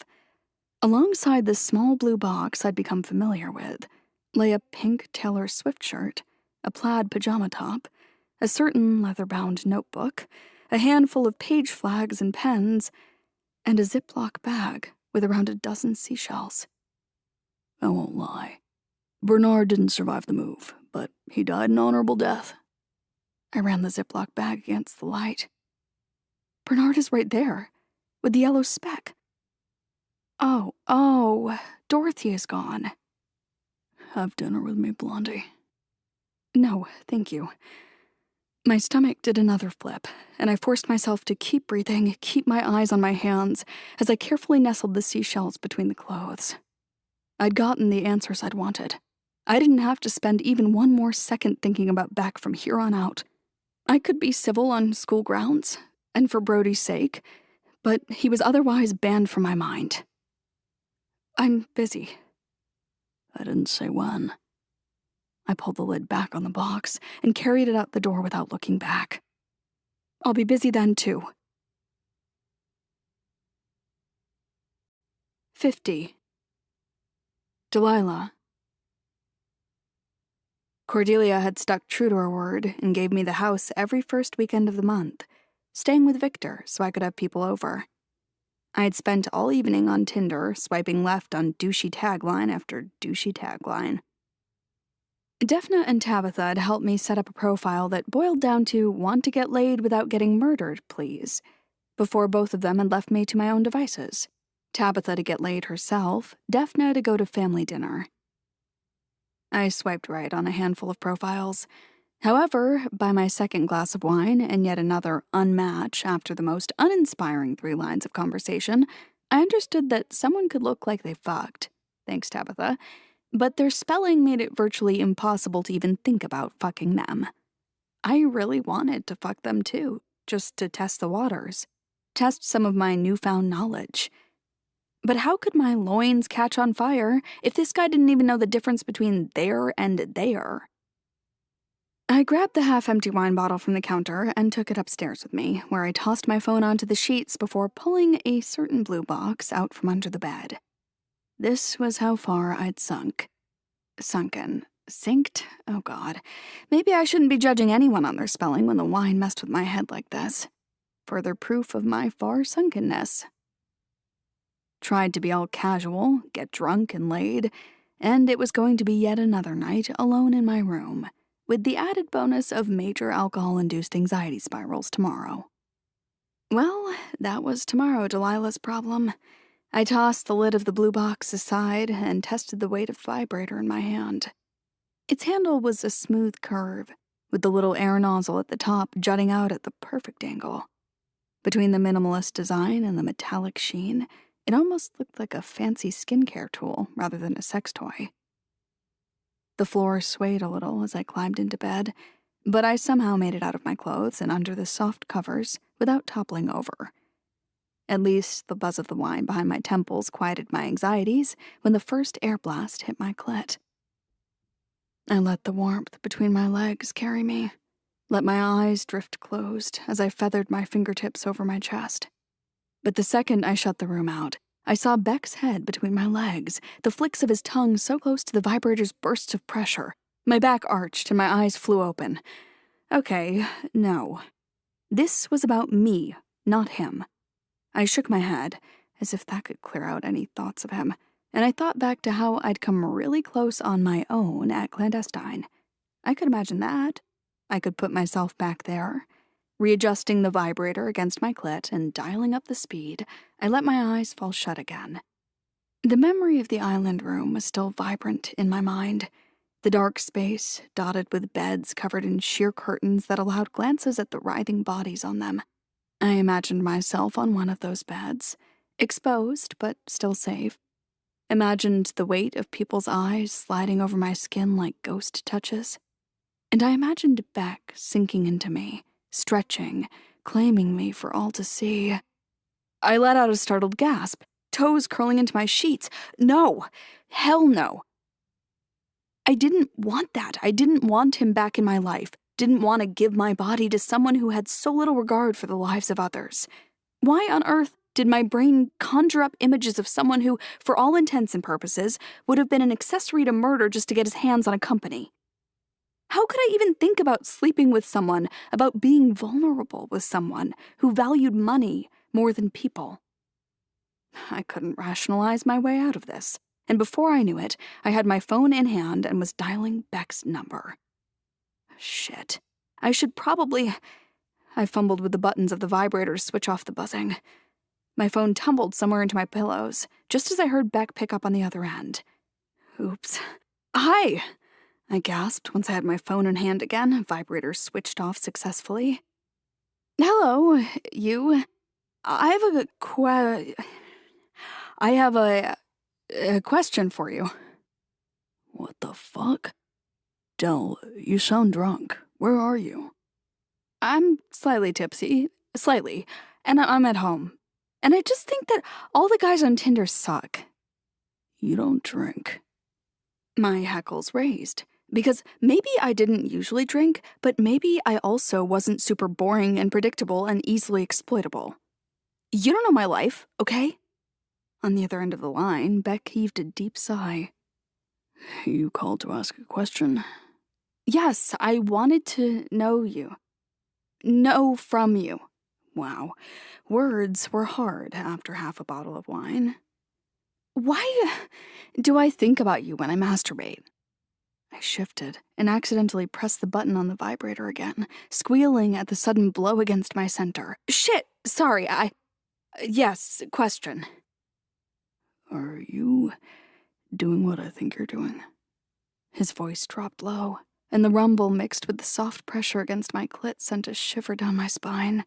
I should have just switched the vibrator off again, but I wanted to be bold. I wanted to show him that I wasn't just a red ribbon girl. I need to know. Please. I tried to rationalize, but I can't. It's not rational for me to think about you, but my brain just keeps doing it. Is that okay? All right, sweetheart. Are you asking for my consent, or are you asking me on an intellectual level? I don't know. Both. I pressed my lips together as the heat in my abdomen started swelling up. Yes. It's okay. Consensually and intellectually. Your fantasies don't have to be rational. They don't even have to be something you want to happen in real life. They don't? No, because in your head, you're safe. Even if you think about me, it's a fantasy version of me. The scenarios you fantasize about would likely still play out differently if we were to actually have sex. In your head, you're the director. You're in full control. Oh, I rarely am. I laughed. Well, you know. Keep practicing. Okay, all right. Oh, God. Oh, I am going to go now. Have fun. Thank you. Oh, I flung my phone across the mattress, my back arching as the buzzing inside me grew stronger. I couldn't deny that Beck's voice had added to that. And I let my head fall back into the pillows, squeezed my eyes shut, and allowed the thought of his hand wrapped around my throat to carry me deeper. 51. Beck. The second time I stepped into the event space at Truman Academy, the florals and luxurious gold decor from the first time had been switched out for swiveling disco lights and glittering rainbow streamers. Where a string quartet had played, a DJ was currently remixing a song I'd never heard, but it had all the teenagers jumping up and down and singing along. I spotted Dell on the other side of the room before she had the chance to notice me. At least that gave me a moment to drink her in. Her hair had been curled and swept into an updo, leaving just a few strands to frame her face, which really put the focus on those devastating red lips. My eyes dropped lower to the pale green empire waist dress, and I knew the exact moment her eyes found me because her chest strained against the scooping neckline in a deep, long sigh. She made her way along the edge of the dance floor, but while my eyes never left her, she was intently focused on the kids before stopping next to me. "What are you doing here?" "I was roped into chaperoning," I replied, watching her face for any trace of uncertainty or blush, considering our last conversation. "How?" She furrowed her brows. "Brody's not even a junior yet." I hesitated, waiting for the realization to sink in that she hadn't spoken to me since drunk dialing while masturbating. But she'd either blacked the memory out or she was comfortable enough with the action not to show remorse. I fucking hoped it was the latter for her own sake, but selfishly also for mine. I dragged my eyes from her to the kids twirling and jumping around on the dance floor. Apparently there's a whole pecking order among the parents here, and as a newcomer who didn't introduce themselves to the PTA with personalized gift baskets, I'm at the bottom of the food chain. "Wow," she laughed. A light, genuine laugh that I hadn't heard in weeks. "Couldn't negotiate your way out of this one?" "I negotiated my way out of chaperoning the ski trip," I grinned. "This is the big compromise." "Really? Why? I can't wait for the ski trip." "You're going?" I immediately regretted choosing one night of homecoming over 5 days of mountain air. "I negotiated that compromise myself. I'm covering all 4 dances for Rhonda this year to take her spot, because new teachers usually don't get to. But they do a day trip to Niagara Falls every year on the ski trip, and I wasn't passing up that chance." "You didn't even want to leave the city with me." "Yeah, but that was Cordelia me." I kind of figured. "How so?" "A J-Knight who wouldn't jump at the chance to go to England?" I raised my brows at her. "Come on." "You know, August Beckett almost sounds like the name from a Regency novel." "Oh dear, Mr. Beckett." She said that last part in a horrible English accent that sounded almost German. "In that case, I would like to make use of my advantage as a man and ask you to dance, and leave you the power to refuse me." I held out a hand for her. "Are you misquoting Northanger Abbey to me?" "Would you do me the honor of dancing with me, Miss Edwards?" I asked in a fake English accent a lot crisper than hers thanks to my boarding school years. A rush of blood tinted her cheeks pink and she stared intently at her nails, throat bobbing. English accent. I'd have to remember that. "All right." I was prepared to make a total fool of myself trying to dance to whatever remix the DJ would put on, but the second Delilah stepped onto the dance floor with me, a literal record scratch filled the room, followed by the announcement, "DJ Day has decided it's about time for all the lovebirds to get in their obligatory slow dance." Dell's head whipped around and she shot the DJ a death glare through narrowed eyes, but that man just grinned and winked at her. "Friend of yours?" I asked, my voice as tight as my clenched jaw. He only got away with that wink because he was clearly putting on Ronan Keating for our benefit. "Fellow English teacher," she replied, and turned, face still stony. "And self-proclaimed matchmaker. He's read Emma a few too many times." "You can still refuse me," I said, and held out my open hand. After a moment, Dell placed her palm in mine and let herself be swept into a slow sway. Her other hand curled around my shoulder, nails digging in hard enough to betray her nerves. I started running soothing circles over the small of her back, but it had the opposite effect. Her spine stiffened under the touch, so I stopped. The hollow ache in my gut deepened. It had been there since the night she found out what I'd done, and it grew deeper every single time she reminded me that my hope was futile when it came to any kind of future with her. Even our very first dance had been more intimate than this. She'd let herself melt into the movements then. Tonight I could have been dancing with a mannequin, and it would have been just as deep. I would like to tell you something, but I don't think you'll like it, I said. Beck, Dell shuddered in my arms. Can't you just let this go? Can you? Her eyes found mine, swimming with the promise of tears. Instead of replying, she shook her head and pulled her shoulders up. She couldn't have pretended to be over me, considering our phone call the other night.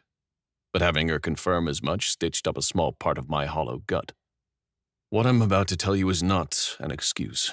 I don't expect you to forgive me, but I think you deserve the full story of how we got here. If only to stop beating yourself up, because I know that I've made you doubt yourself. Lips quivering, she nodded.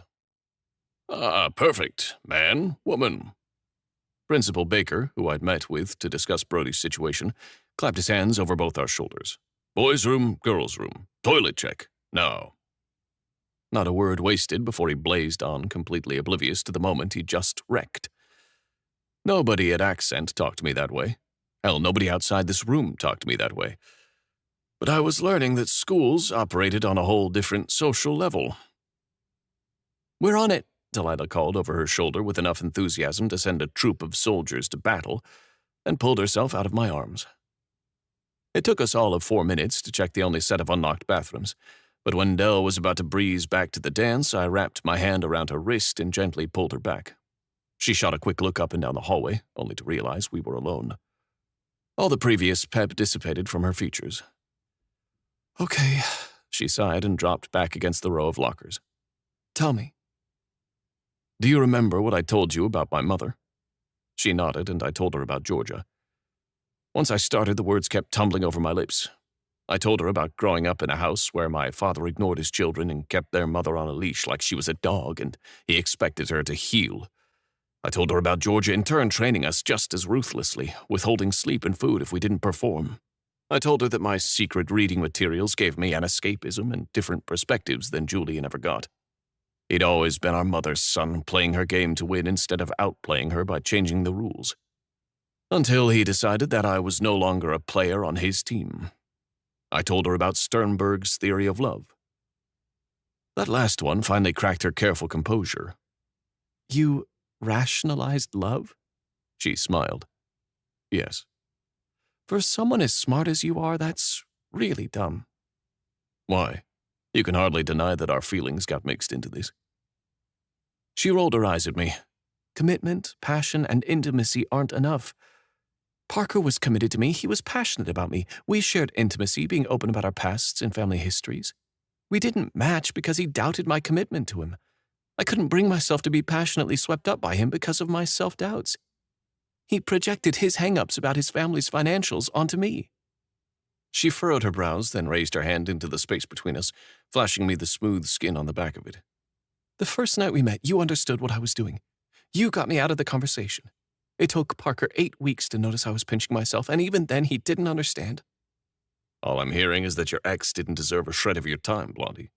Maybe, she chuckled, but I don't think you can manufacture love. We matched. You didn't pretend to have a library full of books to woo me with your literary prowess. You didn't go out and buy 200 nonfiction books about sex just so I could intellectually work through my very specific issues. And you may be a good liar, but I never felt judged by you. I think we share the idea of curiosity, not judgment, and that allows us to be curious about each other and fall for each other. We matched. Just not enough to make it work, not when it mattered. She pushed herself off the lockers with a soft smile. For what it's worth, I'm sorry you had abusive parents. But you're right. It's not an excuse. You're a grown man who makes his own decisions. I followed her back to the ballroom where the kids were back to their previous upbeat dance moves. To my surprise, Dell waited for me, glancing over her shoulder to make sure I was still following her when she took over drinks duty from one of the other chaperones. Did you ever consider giving up Accent to do something else? She asked and handed me a plastic cup filled with neon red punch. No. You didn't even take a second to think about that? Just because I hate what it took to get there doesn't mean I hate where I am. I like it. I like negotiations, contracts, and 5 a.m. meetings with our team in Hong Kong.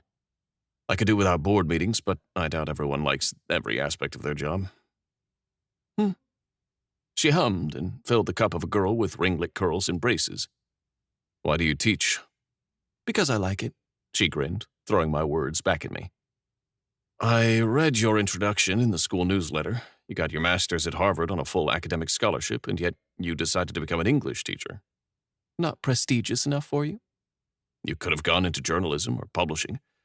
I simply don't know a lot of teachers with an Ivy League background. Do you know many teachers? Touché. I grew up without books. My parents just weren't big readers. I later fell in love with reading because my English teachers. I started making up stories because of my English teachers. I want to help kids find the story they didn't know they were looking for, whether that's in a book or in their own writing. I don't want to negotiate deals or discuss marketing strategies, sit in an office and stare at contracts all day. She tilted her head from side to side and waited for a giggling group of girls to get their drinks and leave, before she continued. I could have gone to any school to become a teacher, I suppose. But you know me, inquisitive by nature. So if I can learn from the best, I'll learn from the best. Would you consider giving it up when you sell your book? I don't know. I can't even consider that yet. She shrugged. I'll have to finish writing the damn thing first. All right. I'll ask again when you do. We continued working side by side until the punch ran out and the overhead lights flickered on. The last students trickled out while I handed Dell empty cups and she tossed them in a big bin. Good night, folks. Another one for the books. I'll see you all on Monday. Principal Baker clapped his hands together and beelined out the door when the roughest mess was cleared up, the rest to be left for the custodians and cleaning crew. We never got to finish our dance, I said and held out my hand again. Miss Edwards. There's no music, Mr. Beckett. We'll make do. This time I didn't bother with a proper placement for my hands, letting them slip around her waist instead. After hovering in the air for a heartbeat, hers folded around my upper arms. I began swaying from foot to foot lightly, only for her head to drop against my chest. If she heard the erratic beating she caused behind my ribs, she didn't show it. Instead, the tension rippled from her body, rigid muscle softening in my arms as I slowly turned us in a circle.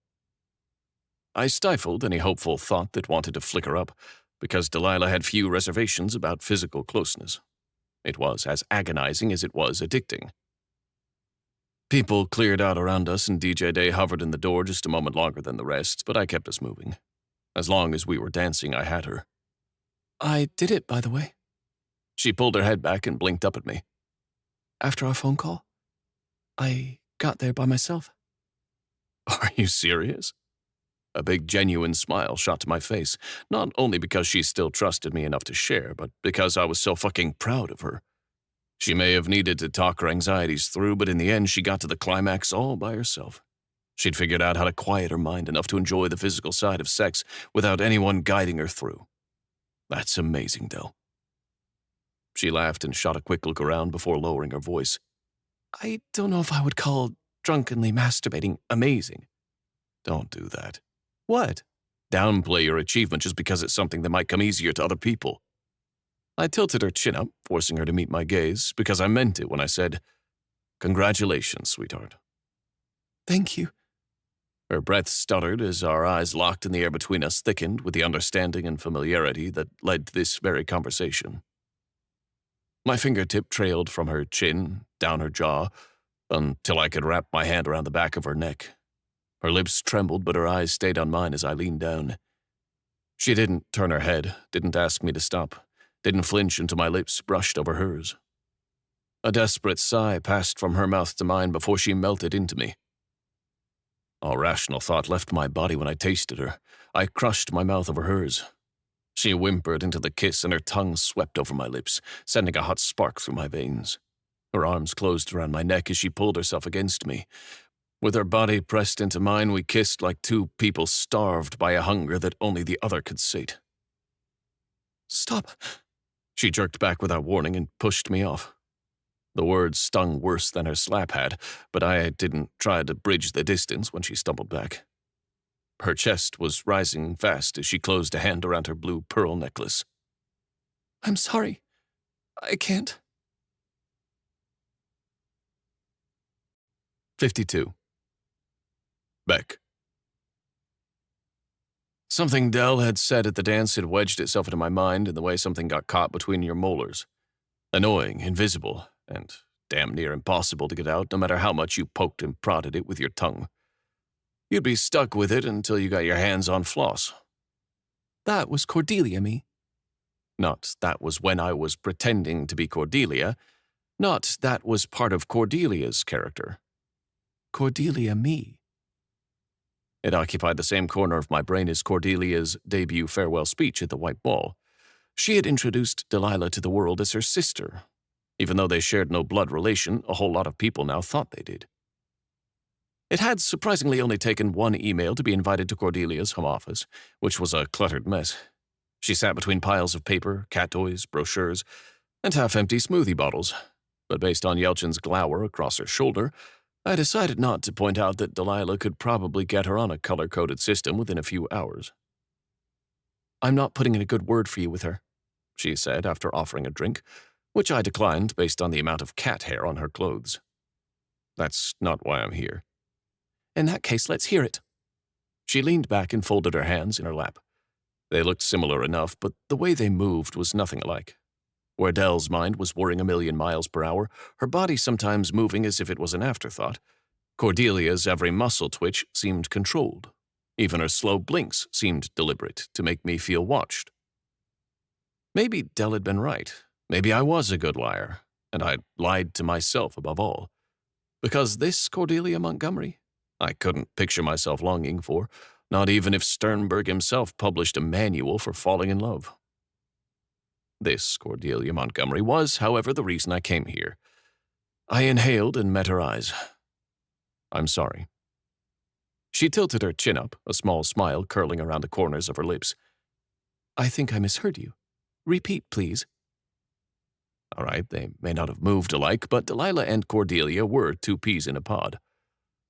I'm sorry, I repeated. I think we both know why I've been putting my efforts into making amends with Delilah. But I realized that you deserve an apology as well. The original plan was to facilitate an Accent Montgomery merger through marriage between you and me. I came to that charity dinner prepared to sweep you off your feet, and I thought it would be easy because of your mental health. And when we found out you had gotten yourself a stand-in, I had arrangements made to ship you off to a mental institution for the rest of your life. A very nice one with horses and art classes, but I still hadn't considered you. You're great at what you do. I've been keeping an eye on your foundation. I underestimated you in the worst way possible. Cordelia leaned back in her chair and tapped a pen against her lips. So you're admitting that you were an ableist pig? Yes. Good. What are you doing to make up for it? Excuse me? An apology is worth nothing if you don't do the work to back it up. She was great at what she did. I had been the fool to walk into the wolf's den without prepping on an economical level. I suppose you have something in mind? I'm glad you asked. She beamed and straightened in her chair. I want 3 free self-defense classes at one of your gyms for every survivor benefiting from our foundation. We invite all of them to join fully sponsored group seminars in our centers on the East and West Coast twice a year, so don't think just because they live in South Dakota or Texas they won't make use of their free classes. I need a majority of these classes to be taught by women.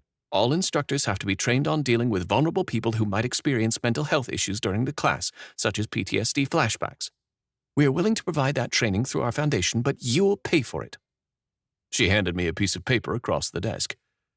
Done. I pulled my pen from my jacket pocket and signed on the dotted line. Just like that. No negotiation. You didn't even read the contract.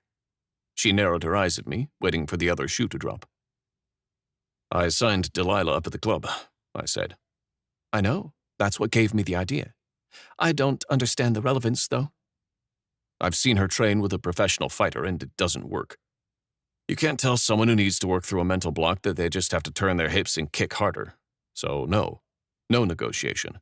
I want that training for my instructors, all of them, not just the ones teaching self-defense. Can your foundation accommodate that? Yes. She shot a quick look over her shoulder, but Yelchin's expression remained stoic. Whatever silent exchange passed between them, she turned back to me with a smile. I like that energy, but you're not getting a friends and family discount. Name your price. You can work out the details with Scarlett. She runs the day-to-day. I handed the contract back along with a Vortex card that had Scarlett's details on it. She'd ripped my head off for giving out free classes like candy while throwing money at Cordelia for that mental health training. Maybe she'd have to get that regional manager back. Anna? Hannah? That girl that had been harping on about inclusivity. Amazing. Perfect. Cordelia stuck the business card to her monitor with a piece of pink tape. Dell isn't here, by the way. She's at work. I know. This wasn't for her benefit. Well, consider your amends to me made. She stood from her chair and shook my hand as she dismissed me. I'll see you around, Beck. I thought you didn't show your face outside your house. Confused, I turned in the doorway just to see her big toothpaste commercial-worthy grin. That's correct. 53. Delilah. Vortex was closing for the whole week, and when Scarlett called to cancel my lessons, she had some choice words about the Montgomery Foundation hijacking her ovulation window, when she had originally taken 3 days off just to spend them in bed with Harlan.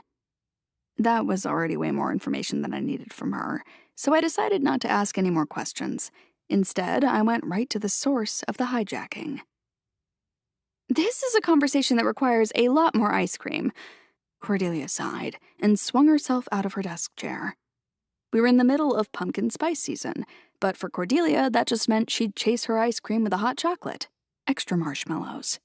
I thought my Starbucks order was bad, but Cordelia trumped me on sugar consumption in almost every possible way. The only exception being that disgusting tea Victor kept making for her. "Why didn't you tell me?" I asked, halfway through my single scoop of caramel fudge, while Cordelia was swirling gummy bears and whipped cream around in her bowl. She pulled her shoulders up. "Because I don't get a vote here." "Vote on what?" "Your feelings for Beck." "Excuse me?" I scoffed. "This doesn't change what he did in the first place." "No, it doesn't."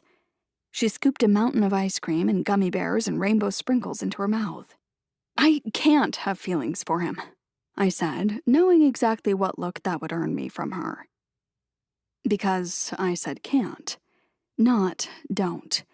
Because even if I hated everything he'd done and had planned to do in the name of a business merger, I couldn't pretend that I had detached myself from him.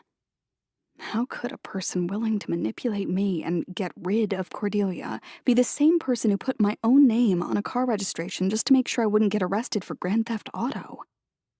"I'm not saying you should be with him. I'm on your side no matter what you decide to do." Cordelia set down her spoon and folded her hands under her chin to look at me across the new dining table, replaced after the night with Julian. "I think there are actions that are inexcusable, and then there are mindsets we can grow out of." "You think someone can grow out of planning to abduct you and lock you up for the rest of their life?" "Yes." Cordelia let that one word sink in. "I think a lot of people are raised to believe that anyone with disabilities and mental health issues is worthless. And that can lead to harmful action, but I do believe that people's concept of health and its worth can change, which will lead towards a change in their actions. If I didn't believe that people can change, I'd be running a high-security prison, not a social organization. The question is whether a person has previously crossed a line they can't uncross. That's something you have to figure out for yourself." That sounded rehearsed. "I've actually thought about the same thing a lot since he emailed me. And he hasn't crossed my lines. His brother has, may rot in hell, but I know firsthand that a shared last name doesn't mean you're on the same page about how much money a person's life is worth to you." Cordelia picked her spoon up again. "Planning to commit a crime and actually committing it are two very different things. You don't know if he would have gone through with his plans.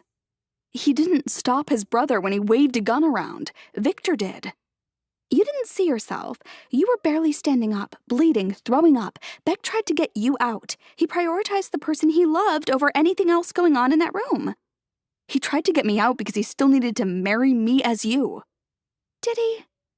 Cordelia's voice was all innocent and chipper as she shoveled another mountain of rocky road onto her spoon, but she knew exactly what she was asking. 54. Beck. I opened the door, not sure who to expect as the source of incessant knocking on a Wednesday night, but it definitely hadn't been Delilah. Her hair was hanging limp and soaked around her face, and her wet jacket stuck to her like a second skin. Jesus, Blondie, you're drenched. I stepped aside to let her in. She left a trail of puddles on the hardwood floors. Yeah, well, the idea of getting me a car was good. There's just no parking anywhere. She unwrapped her scarf, holding it up like a wet rag. Also, Henry didn't take me off the approved visitors list, even though I told him to last time. I feel like that's a security oversight. I threw the scarf over the coat rack, not giving two shits whether it would ruin my jackets. Delilah's hands trembled and her knees had taken on a bright pink hue as she fumbled with her zipper. I couldn't care less about keeping an appropriate distance and covered her hands with mine to undo the zipper. I peeled her out of the jacket, my knuckles grazing over her bare underarms. You're freezing. Again, parking, she muttered. Had to walk 5 blocks. You should get out of those clothes. Even the shirt underneath her jacket hadn't been spared. I'd have to get her a better parking spot, and an umbrella, and possibly a better jacket. For now, I boxed her into the living room where the gas fireplace flickered on high. Let me find you something dry to wear. Do you want a bath? Tea? No. Actually, I came here with a purpose. She sniffed and pulled her bag around, digging through her number of colorful pouches. Ha! Good thing I laminated it. She dropped her bag on the sofa and held up a small rectangular piece of plastic. Her picture was on it, but I had to pluck it from her hands and hold it up to the light to read her neat, tiny handwriting. August Beckett Library membership card? It has my photo and everything. I can see that. Did you draw a logo for a fake library? I narrowed my eyes at the letters A.B. drawn onto the pages of an open book. That card is very real. It gives me access to your library whenever I want. I see. The opening times are 24/7, huh? And you are... I tapped the corner where her makeshift library card said as much, my mouth twitching into a smile. Entitled to personalized book recommendations by a qualified librarian at least twice a month? If it says so on the card. She pulled her shoulders up. Sounds like that's the library policy. And it's laminated so it can't be changed. I laughed. I couldn't help myself. Delilah was putting down clear rules about where, how, and how much she wanted to interact with me, and she wasn't giving me a choice. Not that I wanted one. I would have agreed to far less than 2 monthly conversations about books, as long as it meant getting to spend time with her at all. I do appreciate a clear policy. I want to make use of my membership and borrow a book. Okay, well. My eyes slid down her body to the small lake that had formed at her feet. You're not setting foot in a room full of paper. Fine, she huffed and pulled at her thin sweater, only for it to snap back against her skin. Can you bring me a robe, the fluffy blue one? Sure. When I came back to the living room, towels and robe in hand, Delilah stood in the exact same spot where I'd left her, eyes on the growing puddle beneath her. I tossed a towel down at her feet and it was soaked instantly. She slipped out of her shoes and stepped onto the dry corner of the towel. How much do you want to crawl out of your skin right now? I asked, handing her a towel. She may have looked calm and collected, but I had a feeling she was going through sensory hell. I'm okay-ish, she replied, as she clamped the towel through her hair. Better once the wet clothes are off, but at least it's just water. She handed the towel back, and before I had a second to even consider turning around, she wiggled her jeans down her legs. They squelched against the floor. Her legs had turned as pink as her face, her veins working overtime to keep her warm.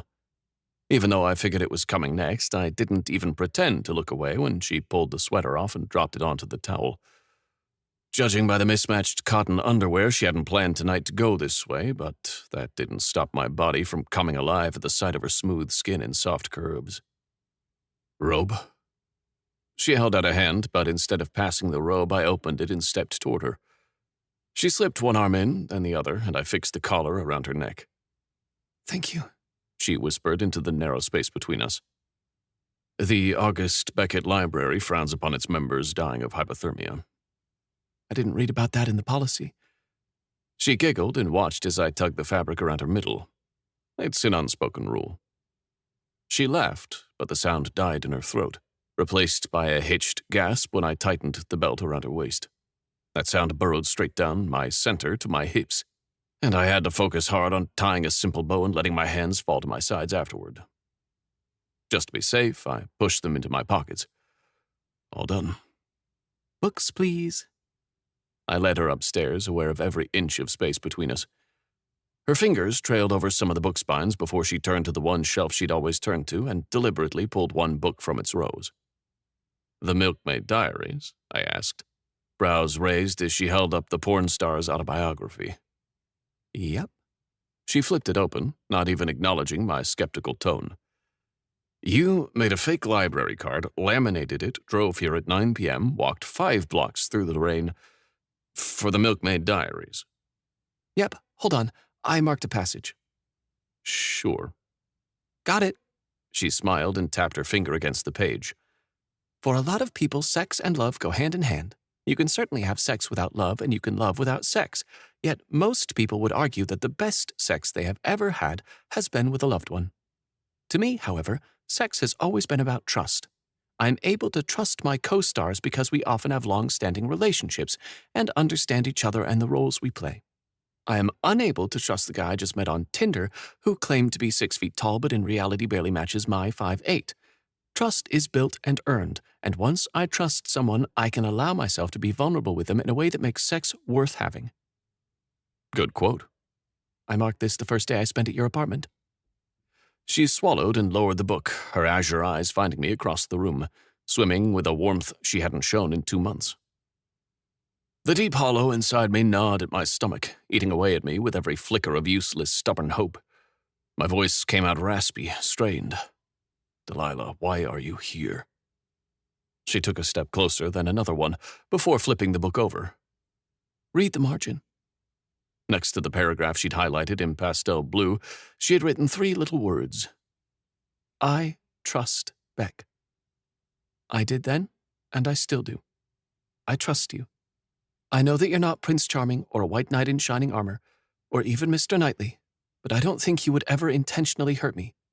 I trust you with my life and my body, Beck, but if I'm going to trust you with my love, I need to know when this stopped being about Cordelia.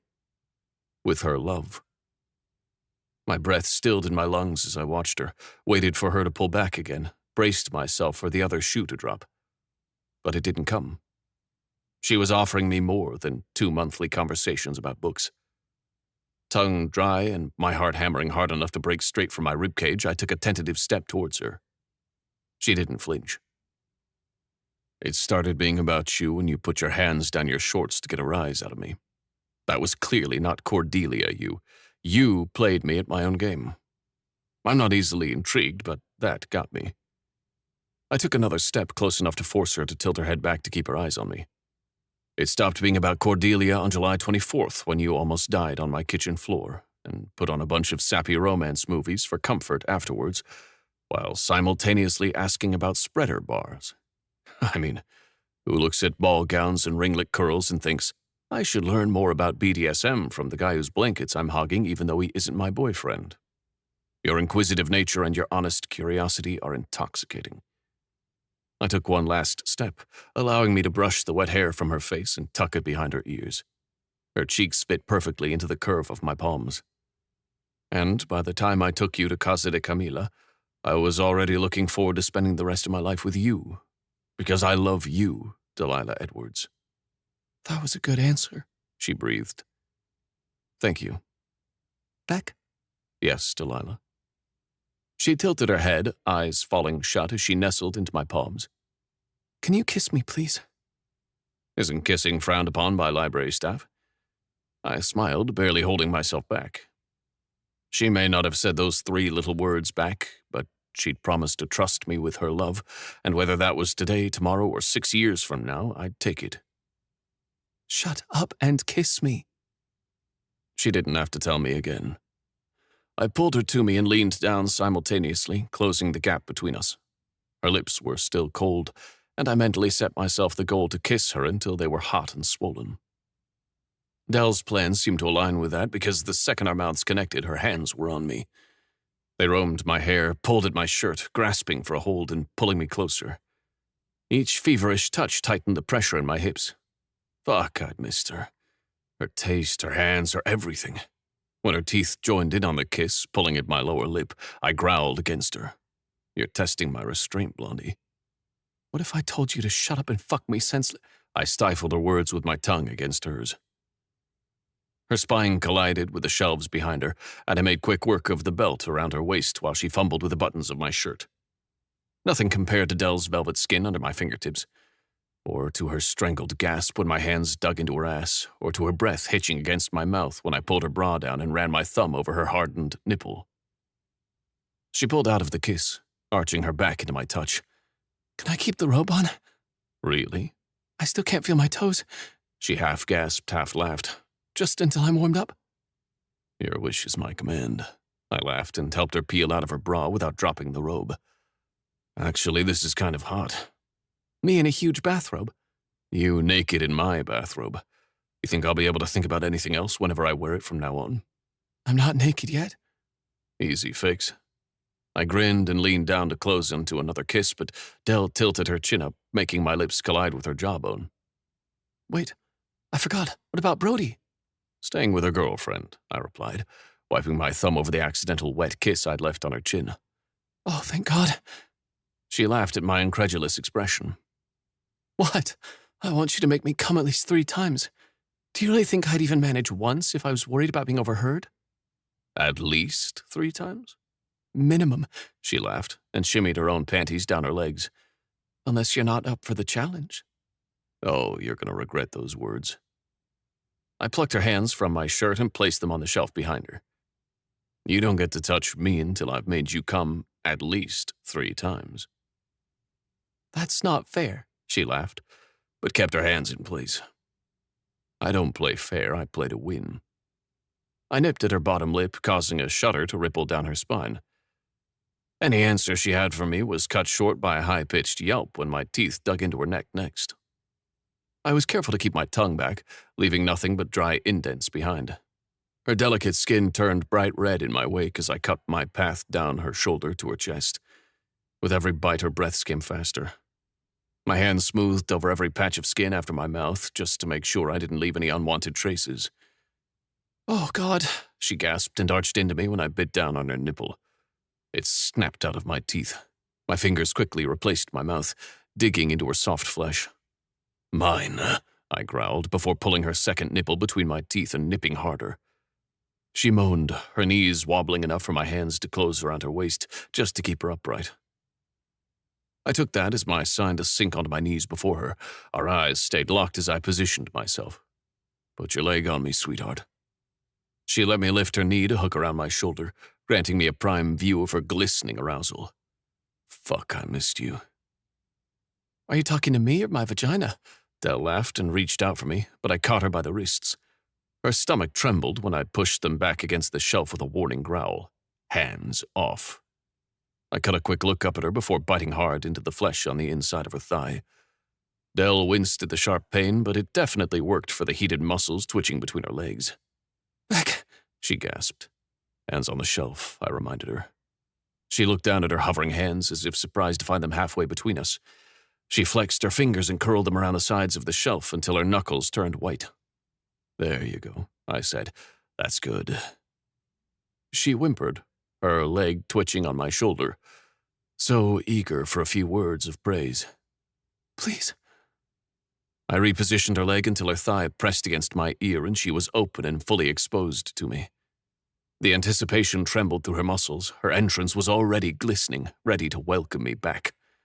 You're doing so good getting that gorgeous pussy so wet for me, and I don't even have to do anything. Do you like torturing me? Instead of answering with words, I delved forward and let my tongue slowly trace the length of her slit. I dined in Michelin-star restaurants across the globe, but the salty sweetness of her had quickly become my favorite taste in the world. Her leg tightened around my shoulders when I hit her clit, spurring me on. I sucked her into my mouth, and she moaned. I played with her, nibbled, licked, thrust my tongue into her, until her legs started shaking, and only then did I push a single finger into her tight entrance. She moaned and pulsed around me as I slid in and out of her while devouring her. I added a second finger, and she cried my name. When her standing leg gave out, I held her by the hips to keep her steady through her climax. The tremors stopped, and I gave her 1 breath, 2 breaths, 3 breaths, before I pulled my fingers out of her and hoisted her second leg over my shoulder. What are you doing? She stuttered through ragged inhales.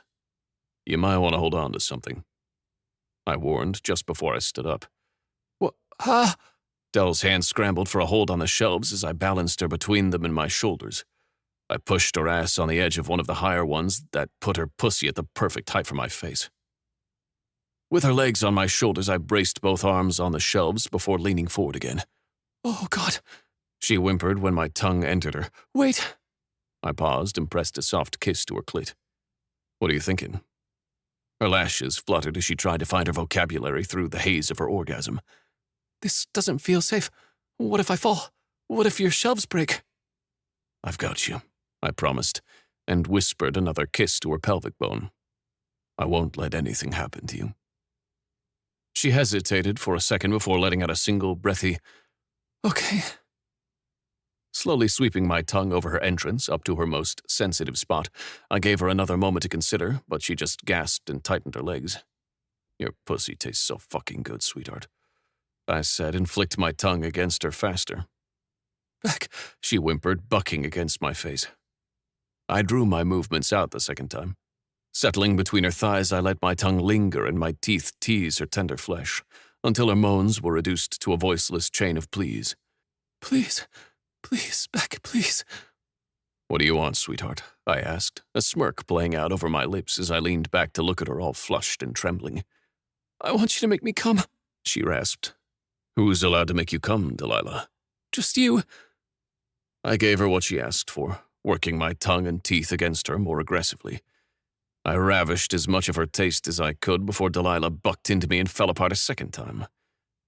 Even as the tension bled from her body with each erratic jerk of her hips, I kept her steady, and when she finally stilled, I wrapped my arms around her waist and lowered her just enough to keep her at eye level. Oh, she breathed before sinking against me, face buried in the crook of my neck. Hi. She crossed her legs behind me, pulling me tight against her. Tight enough for the pulsing erection in my pants to press into her flesh. I groaned, and she laughed against my collar. I vote third orgasm should happen in bed. Sure, I laughed. But don't think you're getting your hands on me just yet. 55. Delilah. I was still a little dazed and breathing hard when Beck sat me down on the edge of his bed and peeled the robe off, trailing kisses along my shoulders. I hummed, leaning into him, grasping for his shirt. He pushed my hands back down, pressing them against the mattress. Not yet. Fine. His kisses trailed up my throat, sending a warm shiver down my spine. Do you remember the first night you stayed over? Are you going to feed me peanut curry again? Beck stepped to his nightstand, and the second he pulled the drawer open, I knew. A moment later, he pulled out the silver bar with the leather cuffs on each end, and my throat tightened. May I?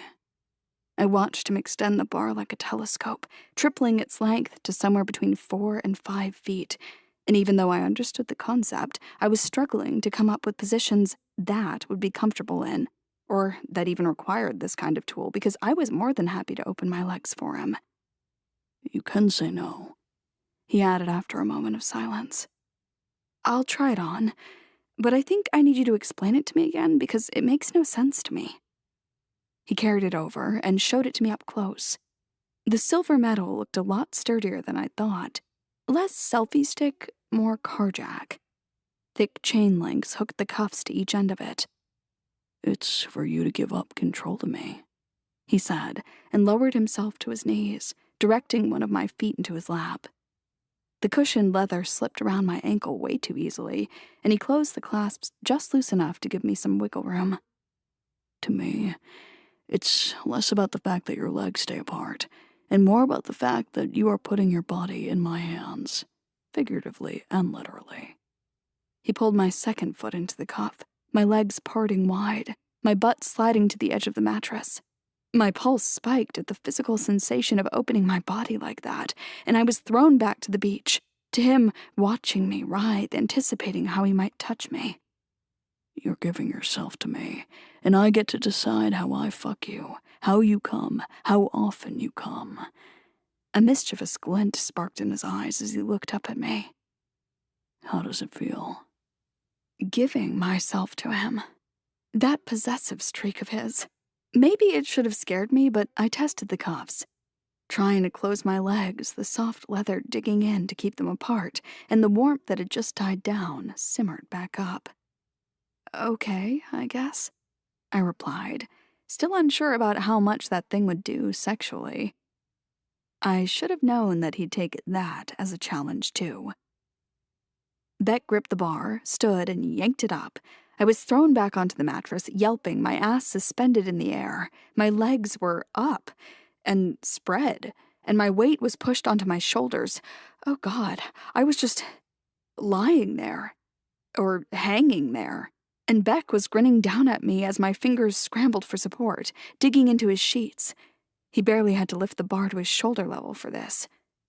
How does it feel now?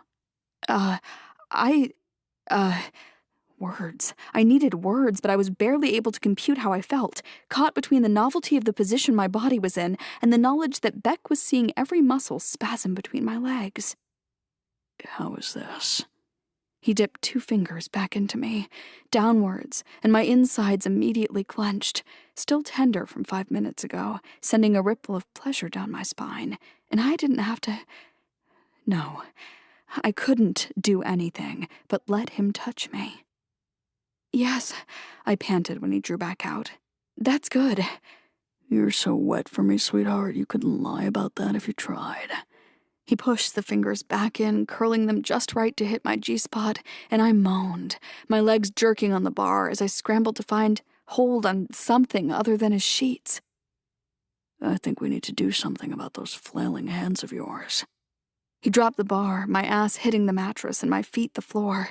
His words had just sunk in when he grabbed the back of my neck and pulled me back upright. He took the soft belt of the bathrobe and slung it around my wrists on either side of me, just to tie both ends around my middle. Belt, yes, but with my arms strapped to my sides. Fuck. I was really tied up. And God, I felt myself getting wetter just testing the new restraint. Beck, I gasped. Yes, Blondie?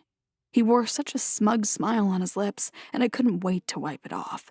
I inhaled deeply and smiled up at him. If we do this, you're mine. I'm the only girl you ever touch from here on out, so you better make the most of it. Surprise flashed across his features, followed by a devilish grin that already made me wonder how much I'd regret my words in the morning. You're not doubting me, are you? He leaned down, his face a breath from mine, and those dark, stormy eyes scalding on me. Because, Blondie... He thrust those fingers back into me and I gasped, but I barely had room to buck in this position. I am more than happy to remind you how only I can make you scream. Now, open your mouth.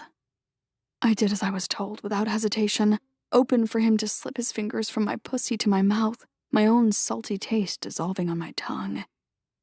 I'm the only one who will make you taste like that, sweetheart. He rasped and pulled his hand from my mouth, only to suck on his fingers himself. His eyes were on me, while he savored every inch of my taste. The sight did things to me, every muscle tensing. Take this. He grabbed a short chain from his nightstand and pressed the cold metal into my palm. Drop it on the floor if you need me to stop. I had no chance to ask why I couldn't just tell him to stop, because he picked me off the bed like I was nothing and whipped me around. Next thing I knew, my chest hit the mattress, face buried in the sheets, and he pulled my hips back until the tips of my toes scraped against the floor. I had no hold, zero leverage, and each sound would be muffled by rich cotton. My heart sped up as I realized that I had given him full control, and the excitement outweighed any anxious thought because I wanted him to touch me. More than that, I just wanted him. I wanted to stop thinking and let myself be consumed by him. You're so fucking beautiful. His hands smoothed over my ass cheeks, their tenderness hiding the promise of what I'd gotten myself into. He spread me open with one hand before something cold hit my skin, wetness trickling from my tailbone down my center. I squirmed, trying to turn my head, trying to figure out what he was, but all I could see was my own blonde hair and cotton sheets. Damn, as expensive, thick bedding. The slick wetness trickled over my throbbing clit, and I winced. It was heating up. Oh, God. Within seconds of touching my skin, the lube was prickling, my skin burning, and I was gasping into the sheets, trying to push myself against his hand or the bed, because the prickling was good, but it wasn't enough. I needed friction. Patience, Blondie. Beck laughed behind me and patted my ass cheek. God damn it. Please, I begged, but my voice was swallowed by his bed. He had barely started, and I was begging again already. I jerked when something cold and hard pushed against my clit, chasing off the heat for just a second before he dragged it up my fold. It was small, too small to make such an impact I yelped when he dragged it past my entrance and positioned the cold tip against my ass instead. He pushed slowly, and the image formed in my head. I'd seen enough of them on the pages of his books to recognize the small teardrop shape of a plug. The strain against my muscles rippled up my entire spine. Each inch widened me further, pain sharpening. My fingers jerked around the chain. But then the ache eased as the plug slotted into place. Beck's hands dug into my cheeks as he pulled them apart, thumbs rubbing circles around my tense opening. The prettiest damn jewel you'll ever wear. Fuck. I want you to wear that every damn day, sweetheart. Jewel? Right, I'd seen those, the plugs with a sparkling stone at the end. Not the jewelry I'd usually opt for. He pulled it back again, and my insides pulsed painfully around it. My cry was suffocated, and every thought fled my mind. He slid it back and forth, the thickest part of it pulling taut against my entrance and plunging back, until the pain ebbed into a strange, different pleasure. The pressure in my lower back humming. Beck, I whined into the fabric, knowing fully well the plea was lost. With the last thrust of the plug, he pushed something hard and cold against my pussy. I barely registered it, before the dildo thrust into me and a white-hot pain exploded through me. I screamed into his mattress, my toes scraped against the floor, and my free hand pulled on my restraints. I held the chain tight, though. I could feel the butt plug pressing down against the dildo. I wasn't even sure if it was large or if it was just the double pressure that made it feel like I was stretched to a breaking point. You feel that, Del? You're mine. His teeth scraped over the curve of my ass, and I jerked, then whimpered because even that tiny movement sent a pulse of hot pain through my insides. Mine to play with. He bit down, my cheek in his mouth, and I twitched again, moaning as my walls tightened around the toys. That hadn't been a gentle bite either, sharp pain throbbing where his teeth had dug in. Mine to pleasure, however I want. He bit down hard on my other cheek and gave the dildo another push, sliding it deeper. The heat between my legs was boiling, every sensation blurring into the feeling of pulsing, hot fullness. I whimpered quietly as he kept biting, kept thrusting the hard length into me. Please, I moaned into the sheets. Please, not entirely sure what I was begging for him to stop, for more.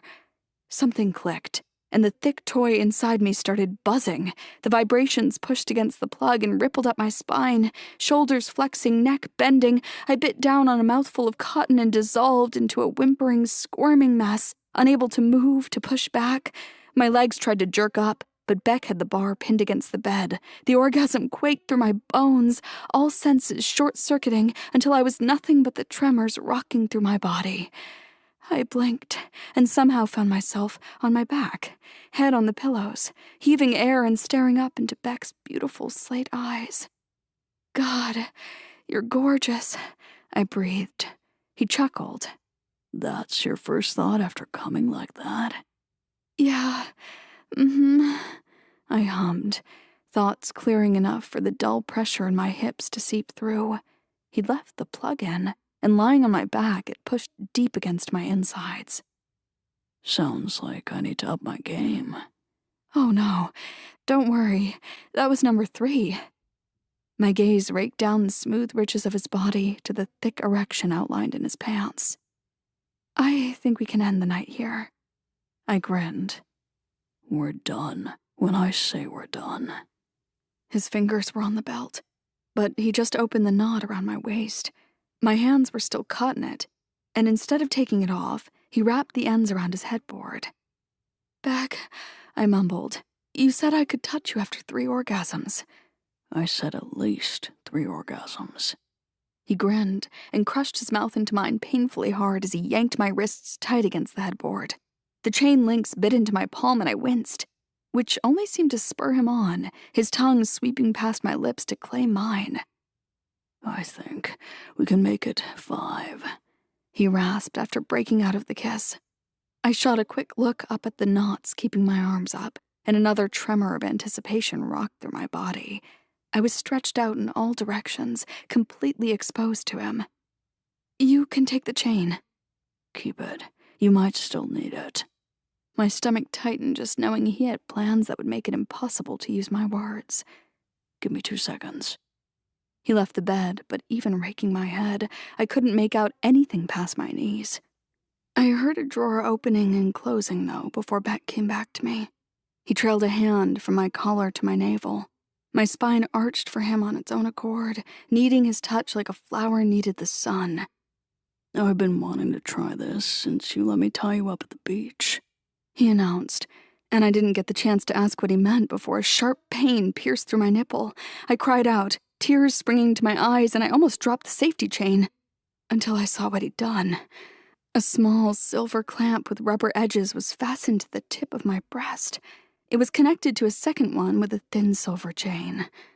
Oh God, I breathed just before Beck locked the second one in place. Head thrown back, I gasped through the pain. It didn't ebb off either. This wasn't his teeth piercing me in place for a hot moment, and it wasn't a slap that left nothing but an afterburn. This was a continuous throbbing strain. Eyes on me. He tugged on the slim chain, sending a new flash through the peaks of my breasts. I forced my neck to bend down, even though every part of me wanted to recoil from the pain, just to see Beck grin at me with the chain between his teeth. If I'd had any doubts before, they were well and truly diminished by that sight. I was his, completely, mind, body, soul. Beck, I whimpered, needing him, needing his touch, needing to connect with him. Shh. His warm thumbs smoothed over my cheeks, clearing away the tears that had sprung up, and I tilted for his soft touch. The thin chain dropped from his mouth to my chest. I know you can give me one more, sweetheart. He didn't give me the chance to protest before he grabbed hold of the spreader bar and whipped it up. Air spluttered from my lungs, my own weight pressed into me. It took him less than 10 seconds to fasten the metal rod to the ends of the belt that kept my hands in place. There were maybe 8 or 9 inches between my wrists and my ankles. For all intents and purposes, he'd folded me in half. I dragged my gaze back to him, his dark, hungry eyes roaming over me. You're mine, Beck said, just before his hand whipped against my center. Blinding pain shot through me. The slap pierced my clit and shoved the plug deeper. My scream was only stifled by the weight of my own thighs pressing into my lungs. Yes, I moaned, no longer sure where my body started and ended. I was being reduced to all my nerves burning. Mine, Beck repeated, and another slap hit me between the legs. I bucked against my restraints, whimpering. Your pretty pink pussy is all mine, he said, and I was barely aware of his fingers spreading me wide until his next slap hit my exposed clit.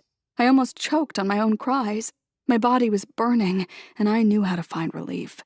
He just didn't grant it yet. I need you, I breathed, blinking up at him through blurred vision. Please. Say it. His thumb smoothed over my throbbing clit, drawing a deep-rooted moan from my lungs as my entire searing nerve system honed in on that one spot. With that being the only sound coming from my mouth, he pulled his hand back. The anticipation rattled through me before the pain did, and I arched and bucked against his slap. "Fuck me," I whimpered. "No." Another slap hit me. The pain morphed into something else entirely when he pushed 2 fingers into my tight entrance. He curled them where the plug pushed into me from the other side, just before his second hand delivered another slap. "Say it," he demanded loud over my moans. "I'm yours," I groaned, the burn between my legs consuming me. "Just yours." He added a third finger, stretching me and slapping me hard enough for my vision to turn black as I quivered around him. I gasped for air through burning lungs. Beck delivered another blow, and I dropped over the edge. I was still shaking when I felt him. I blinked rapidly, trying to clear my vision. Beck knelt over me, clothes gone, all beautiful bronze skin and flexing muscles. He had one hand hooked into the headboard, the other on his shaft, as he slid it between my folds. Another tremor rocked through me as his tip pushed against my sore clit. "Do you want me to use a condom?" "God, no," I gasped. I wanted to feel him, and I wanted nothing between us.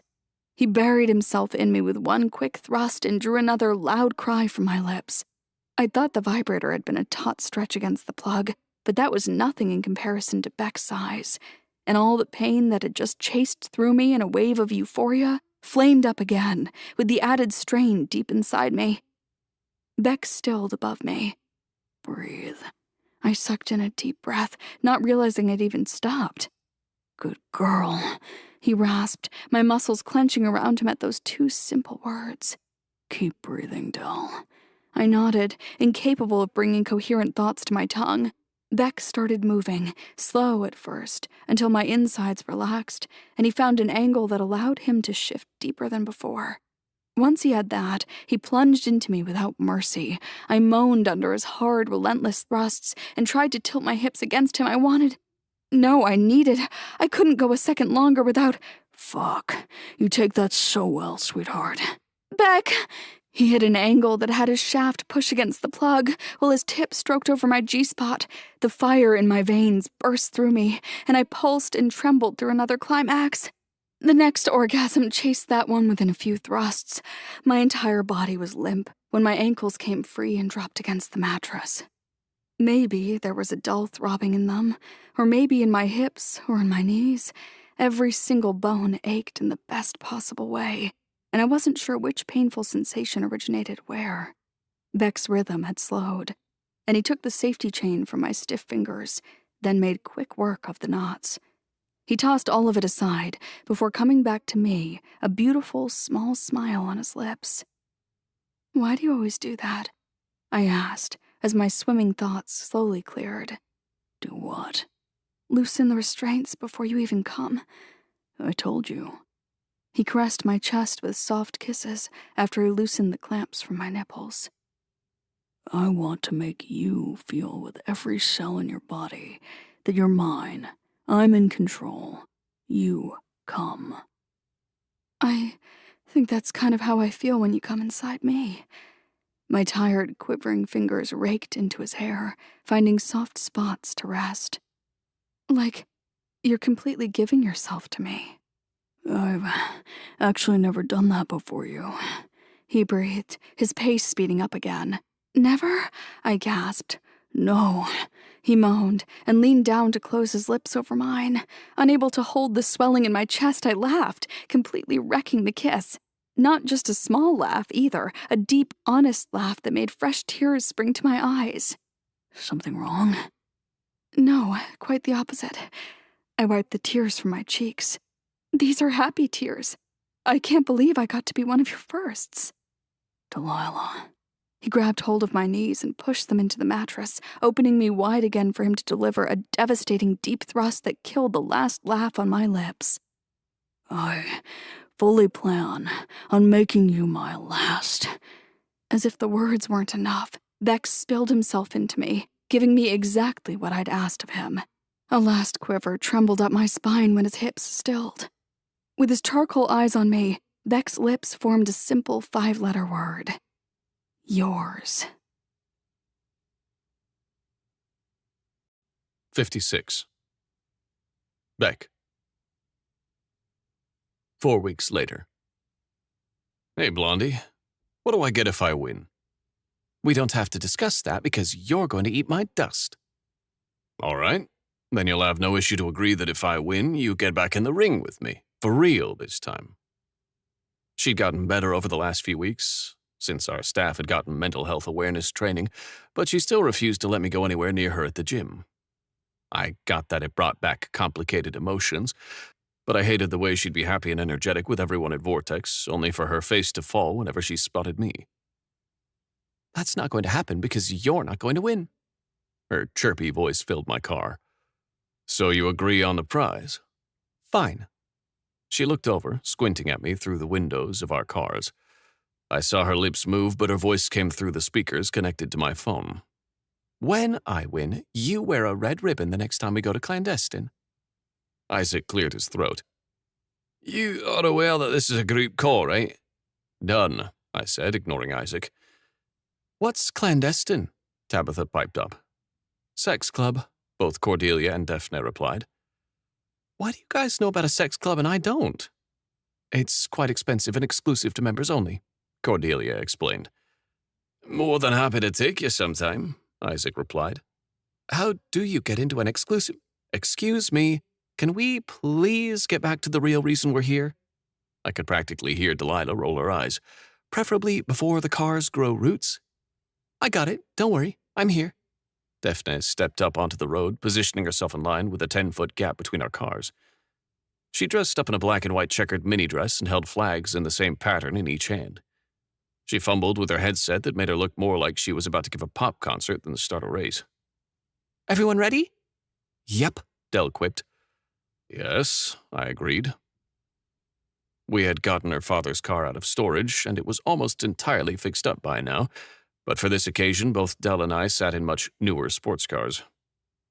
After complaining about my driving one too many times, I'd finally told her to follow through on her promise from summer and race me. It had taken a while, her hand always falling back to the jagged scar along her ribs when I brought it up. But 2 days ago, she had looked up from the papers she'd been grading and said, I'll beat you so bad you'll never get behind a wheel again. We'd driven 2 hours out of town to acres upon acres of dirt that had been acquired by my grandfather but had never been developed. On your marks, set. Daphne raised the flags above her head. Go! She brought the flags down and we tore off. The gravel crunched beneath my tires and my engine roared as I ripped my car past Delilah's. But then she easily slipped past at the first corner when my tires skidded over dust, her bubbly laughter ringing through the speakers. She stayed in front of me, kept swerving to cut me off whenever I tried to make a move, but by the last turn we were neck and neck again. We shot over the finish line, and I had no idea who won, but Del's loud hollering over the phone was infectious enough to make me laugh along with her. Oh my God! Del climbed out of her seat, only to drop back against the side of her car. Her pupils were blown wide and her chest was rising fast. You good? I asked as I stepped in front of her, trying to differentiate between adrenaline rush and panic attack. That was amazing! She grabbed me by the collar and pulled me down into a feverish kiss. Adrenaline rush, definitely.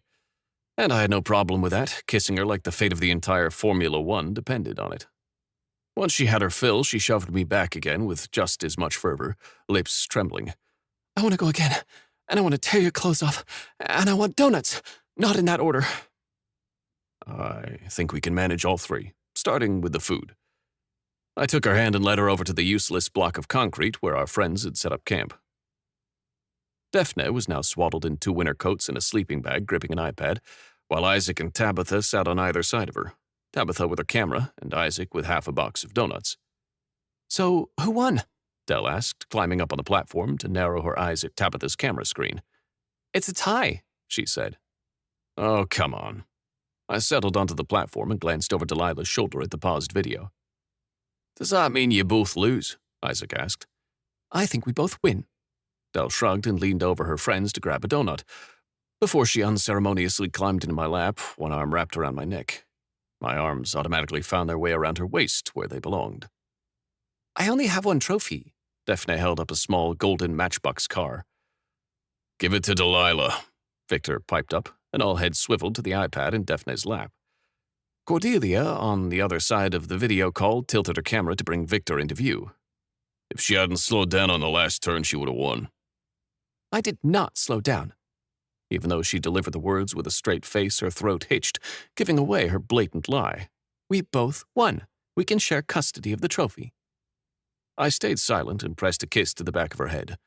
I had a feeling I'd spend the rest of my life trying to keep up with her. Tabitha queued up the footage of the race again, and they started bickering about whether or not Dell had actually slowed down. When they all started speaking over one another, Dell shook her head and leaned back, wiggling to slide deeper into my lap. If she wasn't careful, I'd end up whisking her back into the car and parking it on the other side of the property, just to show her how much fun seatbelts could be. August Beckett. She sighed and pressed a kiss to the dip between my jaw and ear.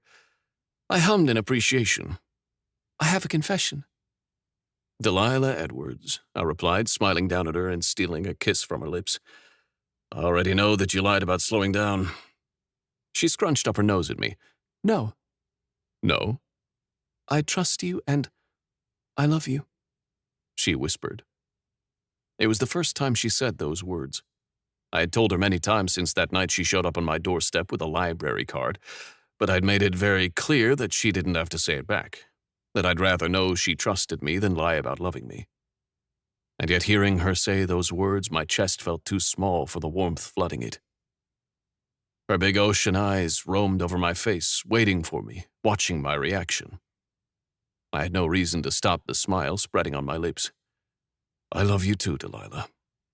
And I trust you.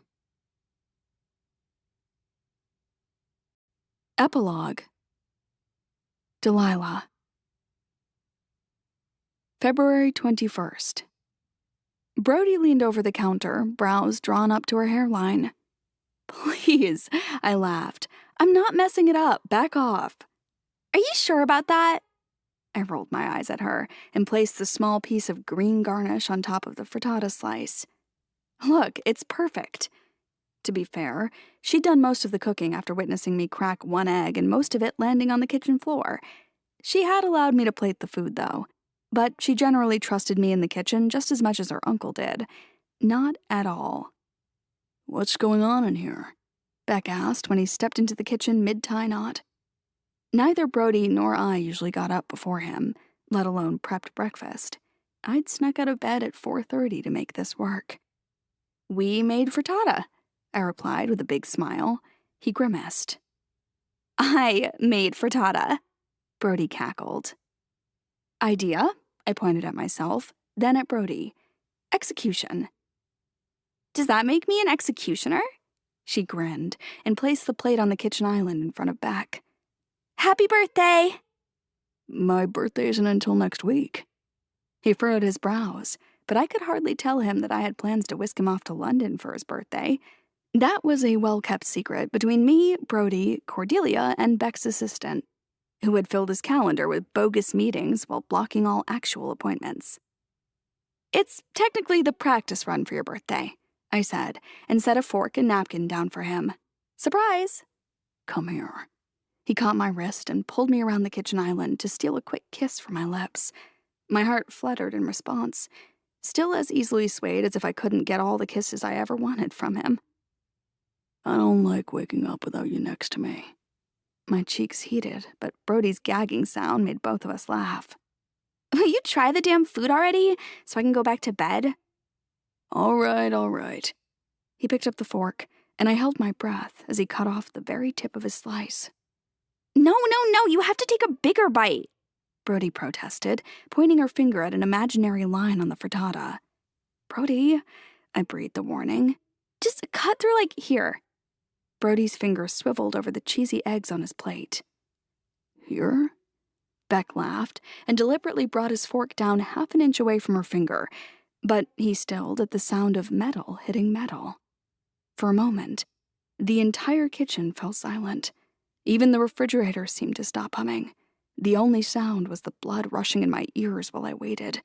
It was probably 5 seconds, but it felt like 5 hours before Beck broke through the frittata with his fingers. He pulled out a simple, dark platinum ring, an exact match for the color of his eyes. I'd walked past it in a shop window and had to double back because of its distinct hue. That had been 2 days before our car race last year, and I'd kept it safe since. "You see," I said, finally pulling his attention from the ring to me, "I'm 27 years old. I have no money, no company, and no prospects. But with you, Beck, I'm not frightened." Are you misquoting the Pride and Prejudice movie to me? He chuckled. Not even the book? "Fine. Let me try Delilah Edwards' original." My breath trembled in my lungs. I couldn't get this wrong. I wanted this to be perfect. I wanted him to say yes. Taking a moment to steady myself, I took the ring from him and cleaned it with a napkin. Once it was spotless, I looked up at him again. His steel eyes softened as a small smile twitched over his lips, and that hint of hope was encouragement enough. "I adore you, in a way that if anyone tried to insult your eyes, I'd start a club called ICE, ICE, and make it the most sought-after club in the world. I trust you in a way that makes the rest of the world inconsequential as long as you're holding me. And I love you in a way that makes me not want to waste another second not being your wife." I held out my open palm with the ring in it. "August Beckett, will you marry me?" He cleared his throat. Brody, could you... "On it!" "What's happening?" I asked, turning to see Brody zap through the kitchen, then back to Beck, who was suddenly very intent on avoiding my gaze. My heart skidded in my chest. "Are you saying no?" One second, Blondie." Brody returned from the freezer with an ice cube tray in hand. Beck wordlessly broke out one of the cubes and placed it on the counter. "He was going to put it in champagne," Brody squealed. "You don't put ice cubes in champagne," I replied, not quite tracking why they were showing me an ice cube, when Beck still hadn't replied to my question. The question. Wine?" I'm actually very relieved that you don't know which drinks go with ice cubes," Beck said, tipping his head at Brody. He hadn't said yes. He wouldn't say yes. Whatever was happening, he wasn't answering my question, and there really was only one reason you would avoid answering a proposal. "I don't even drink," I squeaked, nerves fluttering until Beck picked up the ice cube and switched it out with his ring on my palm. The cold snapped the string on my panicked thoughts, and I gasped, staring at the small piece of ice. "Wait, there's a ring in there." "Yes. I haven't actually gotten to the speech portion of the proposal yet, but yours was very good." He'd bought me a ring. He'd been preparing for the same damn question. Tears welled up in my eyes as I smoothed my thumb over the melting ice cube, trying to make out the details of the golden metal inside, getting small winks of blue. "Oh, it looks like it's pretty." "It is," he chuckled. "It's a Regency-era sapphire and pearl ring." "I've not heard anyone say, 'Yes, I do,'" Brody chirped. "Of course I do." Beck took the ice cube from me again, only to hand me the titanium ring and stretch out his hand. "Yes, very much. God, yes." I slipped the ring onto his finger. "Brody, can you get the hairdryer from my bathroom? Let's get that ring out of the ice." "Sure can." She dashed past us and tore through the kitchen door at a speed that smashed the door into the wall hard enough to deepen the dent already there. As soon as she was out of earshot, I raised my brows at Beck. "I don't drink ice cube drinks." "I know." He grinned and leaned in to press his lips to the corner of my mouth.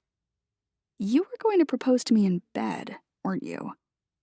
"There was never going to be a speech." His hands slid around me, giving my backside a slight squeeze before pulling me forward. My chest collided with his as he grinned down at me. His voice dropped to a low rumble.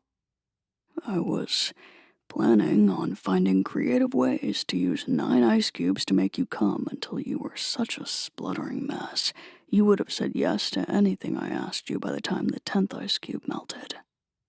I shuddered at the idea, and he placed the ice cube with my ring back in my hand.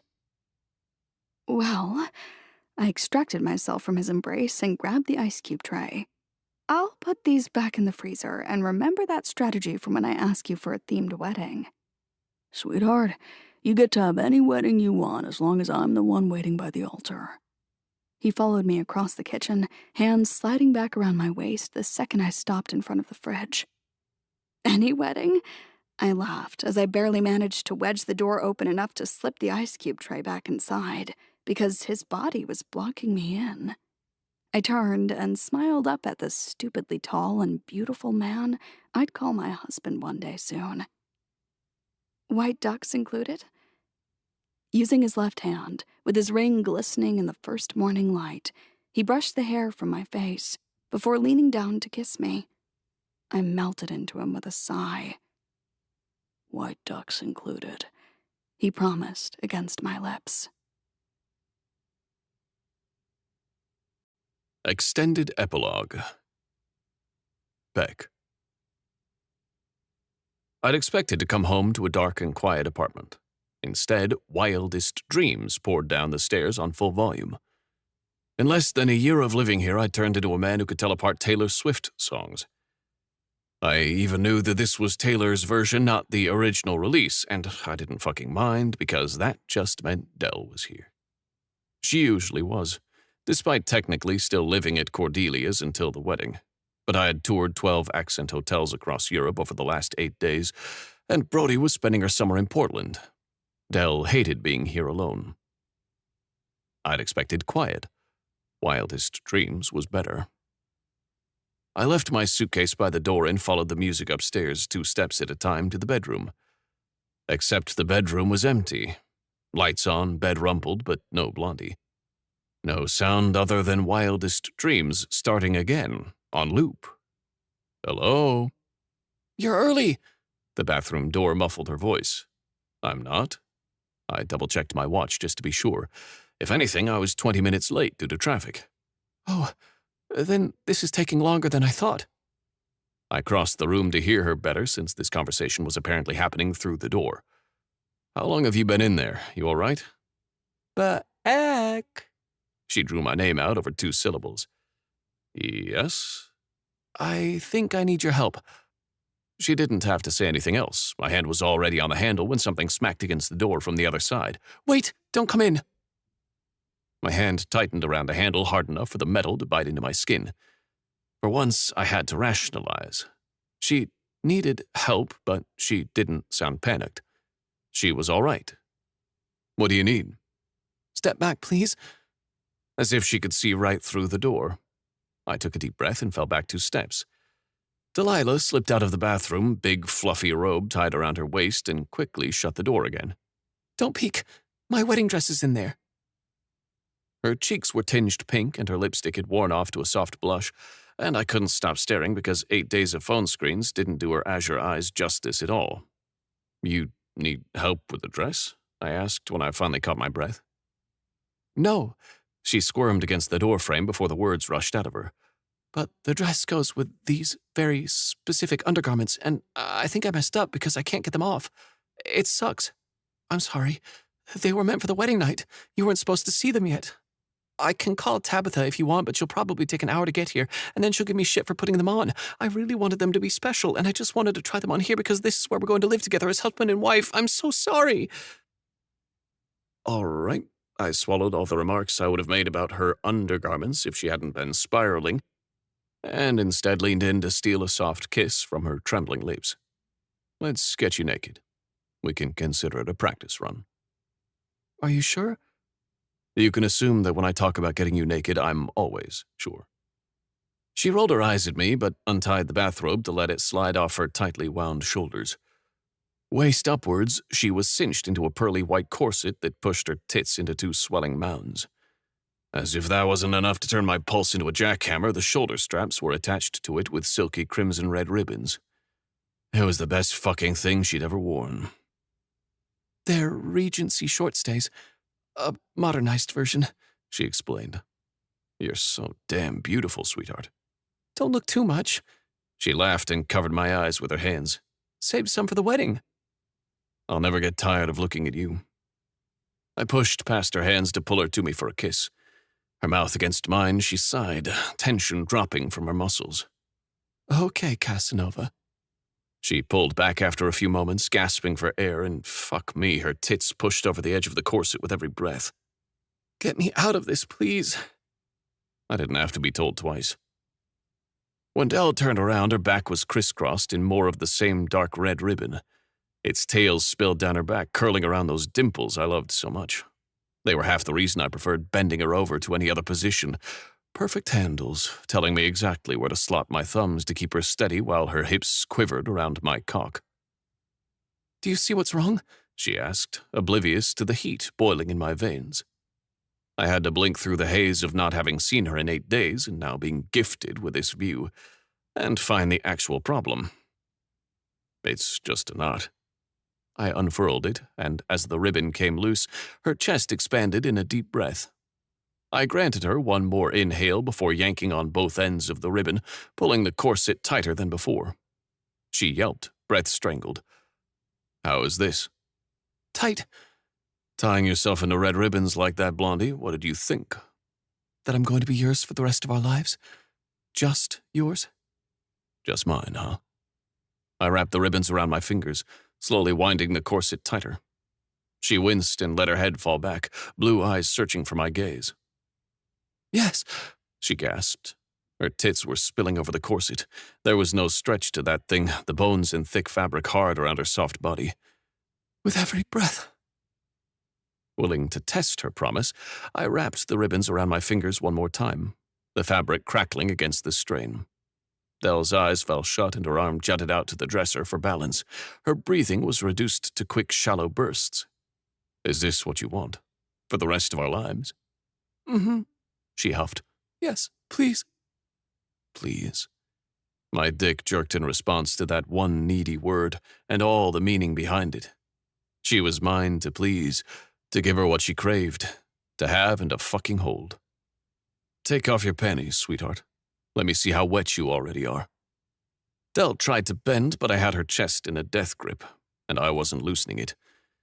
Gasping for air, she pushed her white lace panties down to her thighs and then wiggled her bare ass against me to shimmy them off. It sparked about a dozen ideas of what I could do to that ass, and I let out a low groan. Like this? She breathed. Well, I can't see from here, I said. My cock's strained against my tight pants. You'll have to touch yourself and show me proof, Dell. Oh, God, Beck. Her hands scratched over the front of her corset. Not the touching herself I'd had in mind. I yanked on the ribbons, ripping a breathless cry from her throat, then loosened them just to what they'd been before. Dell smacked one hand down on the dresser again. The other fell to between her legs. She squirmed against me, the sound of her sighs and her fingers in her slick pussy filling the room. A moment later, her hand came up, glistening with her arousal. I directed the red ribbons all into one hand and used the other to pull her fingers into my mouth. Her sweet, bitter taste instantly dissolved on my tongue. Fuck. I could spend the rest of my life tasting nothing but her and I'd die a happy man. Again, I rasped when I'd sucked her clean.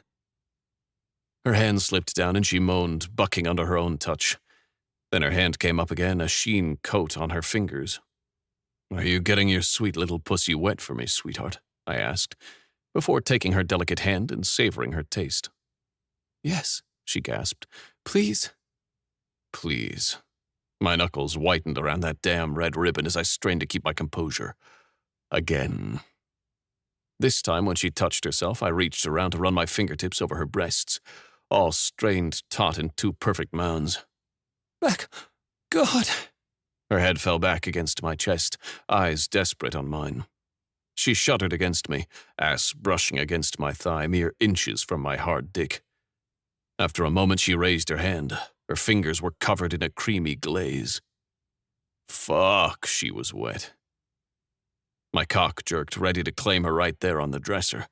She'd have to work a bit harder, though. Our week apart meant her dainty frame would struggle to accommodate me tonight. And while it was fucking intoxicating to feel her tight pussy clench around me, I learned the hard way after my trip to Hong Kong that if she wasn't wet enough for the first reunion round, there would be no further reunion rounds. She hissed as I grabbed her wrist with a steel grip before I devoured every drop of her. Again. Please, no, just you. I twisted the ribbons around my hand further, her eyes tearing open wide as she panted for air. I whispered, leaning down against her ear, watching her cheeks redden, that I want to taste your sweet pussy again, Delilah. I gave her 2 hand-widths of ribbon to catch her breath, and she fell back against me, sucking down gulps in air, whispering a chain of, "Oh, fuck, oh, God," and pushing her fingers back inside her. I shoved my knee between hers from the back, opening her legs wider and feeling her fingers burrow into herself. "Oh, God, Beck," she moaned before pulling out and lifting her hand again. Her hips kept tilting even without the thrust, seeking the friction against my thigh. "More," I replied, not taking her hand this time. She groaned, but went right back to plunging into herself, her movements speeding up, her hips tipping left and right on my leg. Beck, she moaned. "Enough," I said at the first shake of her leg. Whining, she pulled her hand out and raised it for me. "Please," she begged again while my tongue worked on her fingers. "Please what?" "Please fuck me." "Put your hands behind your back." Trembling, she folded her arms behind her. "That's my girl." I lashed the corset a little tighter again to the point where her breathing was all gasps, before tying the ribbon around Dell's wrists. I had to give it to her. That sight alone would have been the perfect wedding present. Wrapping an arm around her waist, I walked her over to the bed. "Get in." I stripped down while Dell climbed her way onto the mattress. She settled in its center on her knees, hungry eyes dropping to my cock the second it came free. "Look at how desperate you are, sweetheart." Yeah, you did that to me? She pushed the words through gasp after gasp and scrunched up her nose at me as I got onto bed. I would have been perfectly fine never having sex again before you came along. I tilted her chin up and claimed her mouth in a kiss, my hand slipping between her legs. She squirmed around the single digit I slipped inside her just to test. She was warm and wet, but the way her walls pulsed around my finger gave me pause. We'd have to get her a little more relaxed than that. You did so fucking good getting yourself ready for me like that. I rasped against her lips and smiled at the little muscle twitches I earned myself for those words. Beck, she whined, pushing her hips against me. Patience, Delilah. I grinned and rubbed my thumb over her clit, drawing a strangled moan from her chest. Fuck, I love the way your tits quake in this with every sound you make. She dropped her head back and rocked against my hand. I added a second finger, and didn't even have to do anything but hold still while she sought a release. That's it, sweetheart. Ride. You're doing so good. She moaned my name, and I watched her take her pleasure until her hips twitched before I pulled my hand back. She groaned in frustration. Why? Instead of answering, I stretched out on the mattress, hauling Dell into my lap, back turned to me. She squealed, but easily settled on my hips a moment later. She parted around my cock, sliding up its length. That was all it took for a tremor to rock through my hips, pre-cum already dripping from my tip. Between her wrists all laced up in red and those dimples above her ass, this was the best view in the world. Europe and Hong Kong could get fucked. All the sights on Earth couldn't compare to this. I just needed her, needed this, and I was going to savor every second of it. One hand on her tied wrists and one slotted into position around her hips, I guided her onto me. A shiver rippled down her spine. Her pussy was all heat and tremors. Fuck, you feel amazing. I moaned when she sank all the way down, taking me to the core. Oh, God, Beck, I can't. Talk to me, sweetheart. Move, breathe. It's too much. I dropped my hand from the ribbons and gripped her hips with that one, too. With the new hold on her, I could shift her, lift her up enough for me to leverage beneath her. Beck, she gasped, head dropping back when I thrust up hard and pulled her down against me. Oh, God. Her spine arched, her pulse around me growing more frantic with every push. And for once, my name died on her lips as she started to quiver and shake, gasping for air instead. She let out a quiet, strangled sound when her pussy clenched around me, tight enough to make me pause. Dell dropped back against my chest with her next breath. She blinked up at me with flushed pink cheeks and glossy ocean eyes. I... she whispered, aftershocks trembling through her. Aye. I smiled and reached for her thighs, keeping her open and steady for me to burrow myself in her like this. She moaned softly when I picked up the pace again. Her eyes fluttered close, lips parted. You're so fucking gorgeous when you come, Delilah. I rasped and let my lips trace her temple. I need you to do it again for me. My hands slid up her soft skin to the apex of her thigh. She writhed on top of me when I swirled my fingers through her slick pussy. My touch found her swollen clit, and Dell choked on her moan, her hips tilting to me. It only took a few strokes to push her over the edge a second time. With her neck craned, lips parted, and legs jerking against my hold of her, the orgasm reduced her to a gasping, whimpering mess. Nothing could ever come close to how good this felt. Knowing how her brain usually kept spinning and how her racing thoughts had kept her from experiencing this rush for so long, it still felt like being knighted every single time she came for me. The sight unspooled the tension in my own hips. My rhythm sped up as I chased my release, drawing more muffled moans from her quivering lips. You're doing so good, sweetheart, I groaned, before her name was the only word left on my tongue. My hips jerked and I spilled myself inside her with one last powerful thrust.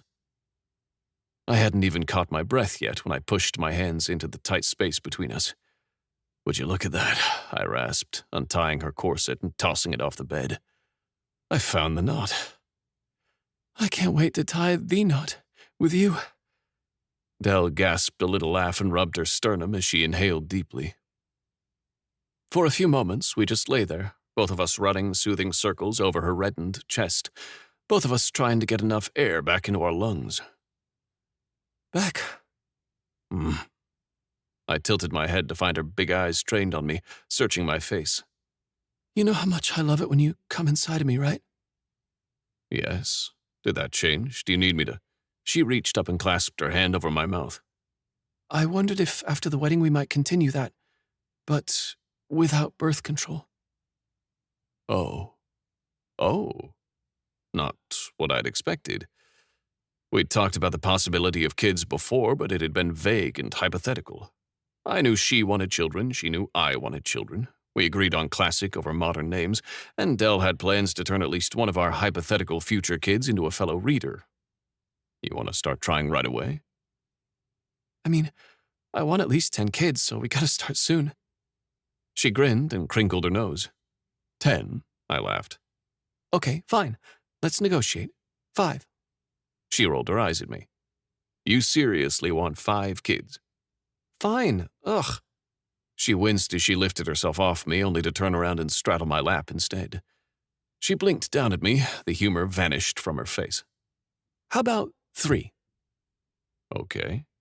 3 sounds good.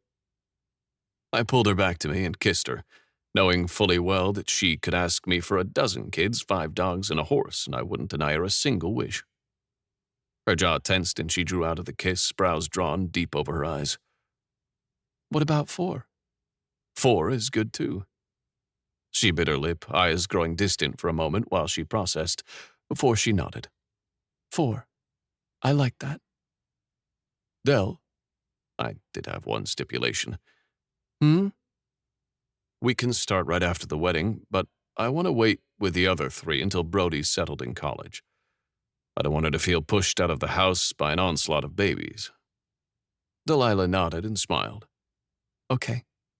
No negotiation. No, I agree. She stole a quick kiss from my lips before pushing herself upright again. We should probably practice because statistically, the deeper the penetration, the better the chance of getting pregnant because the sperm doesn't have to travel as far. So, we might have to experiment a bit to find the best angle. I chuckled. Statistically, huh?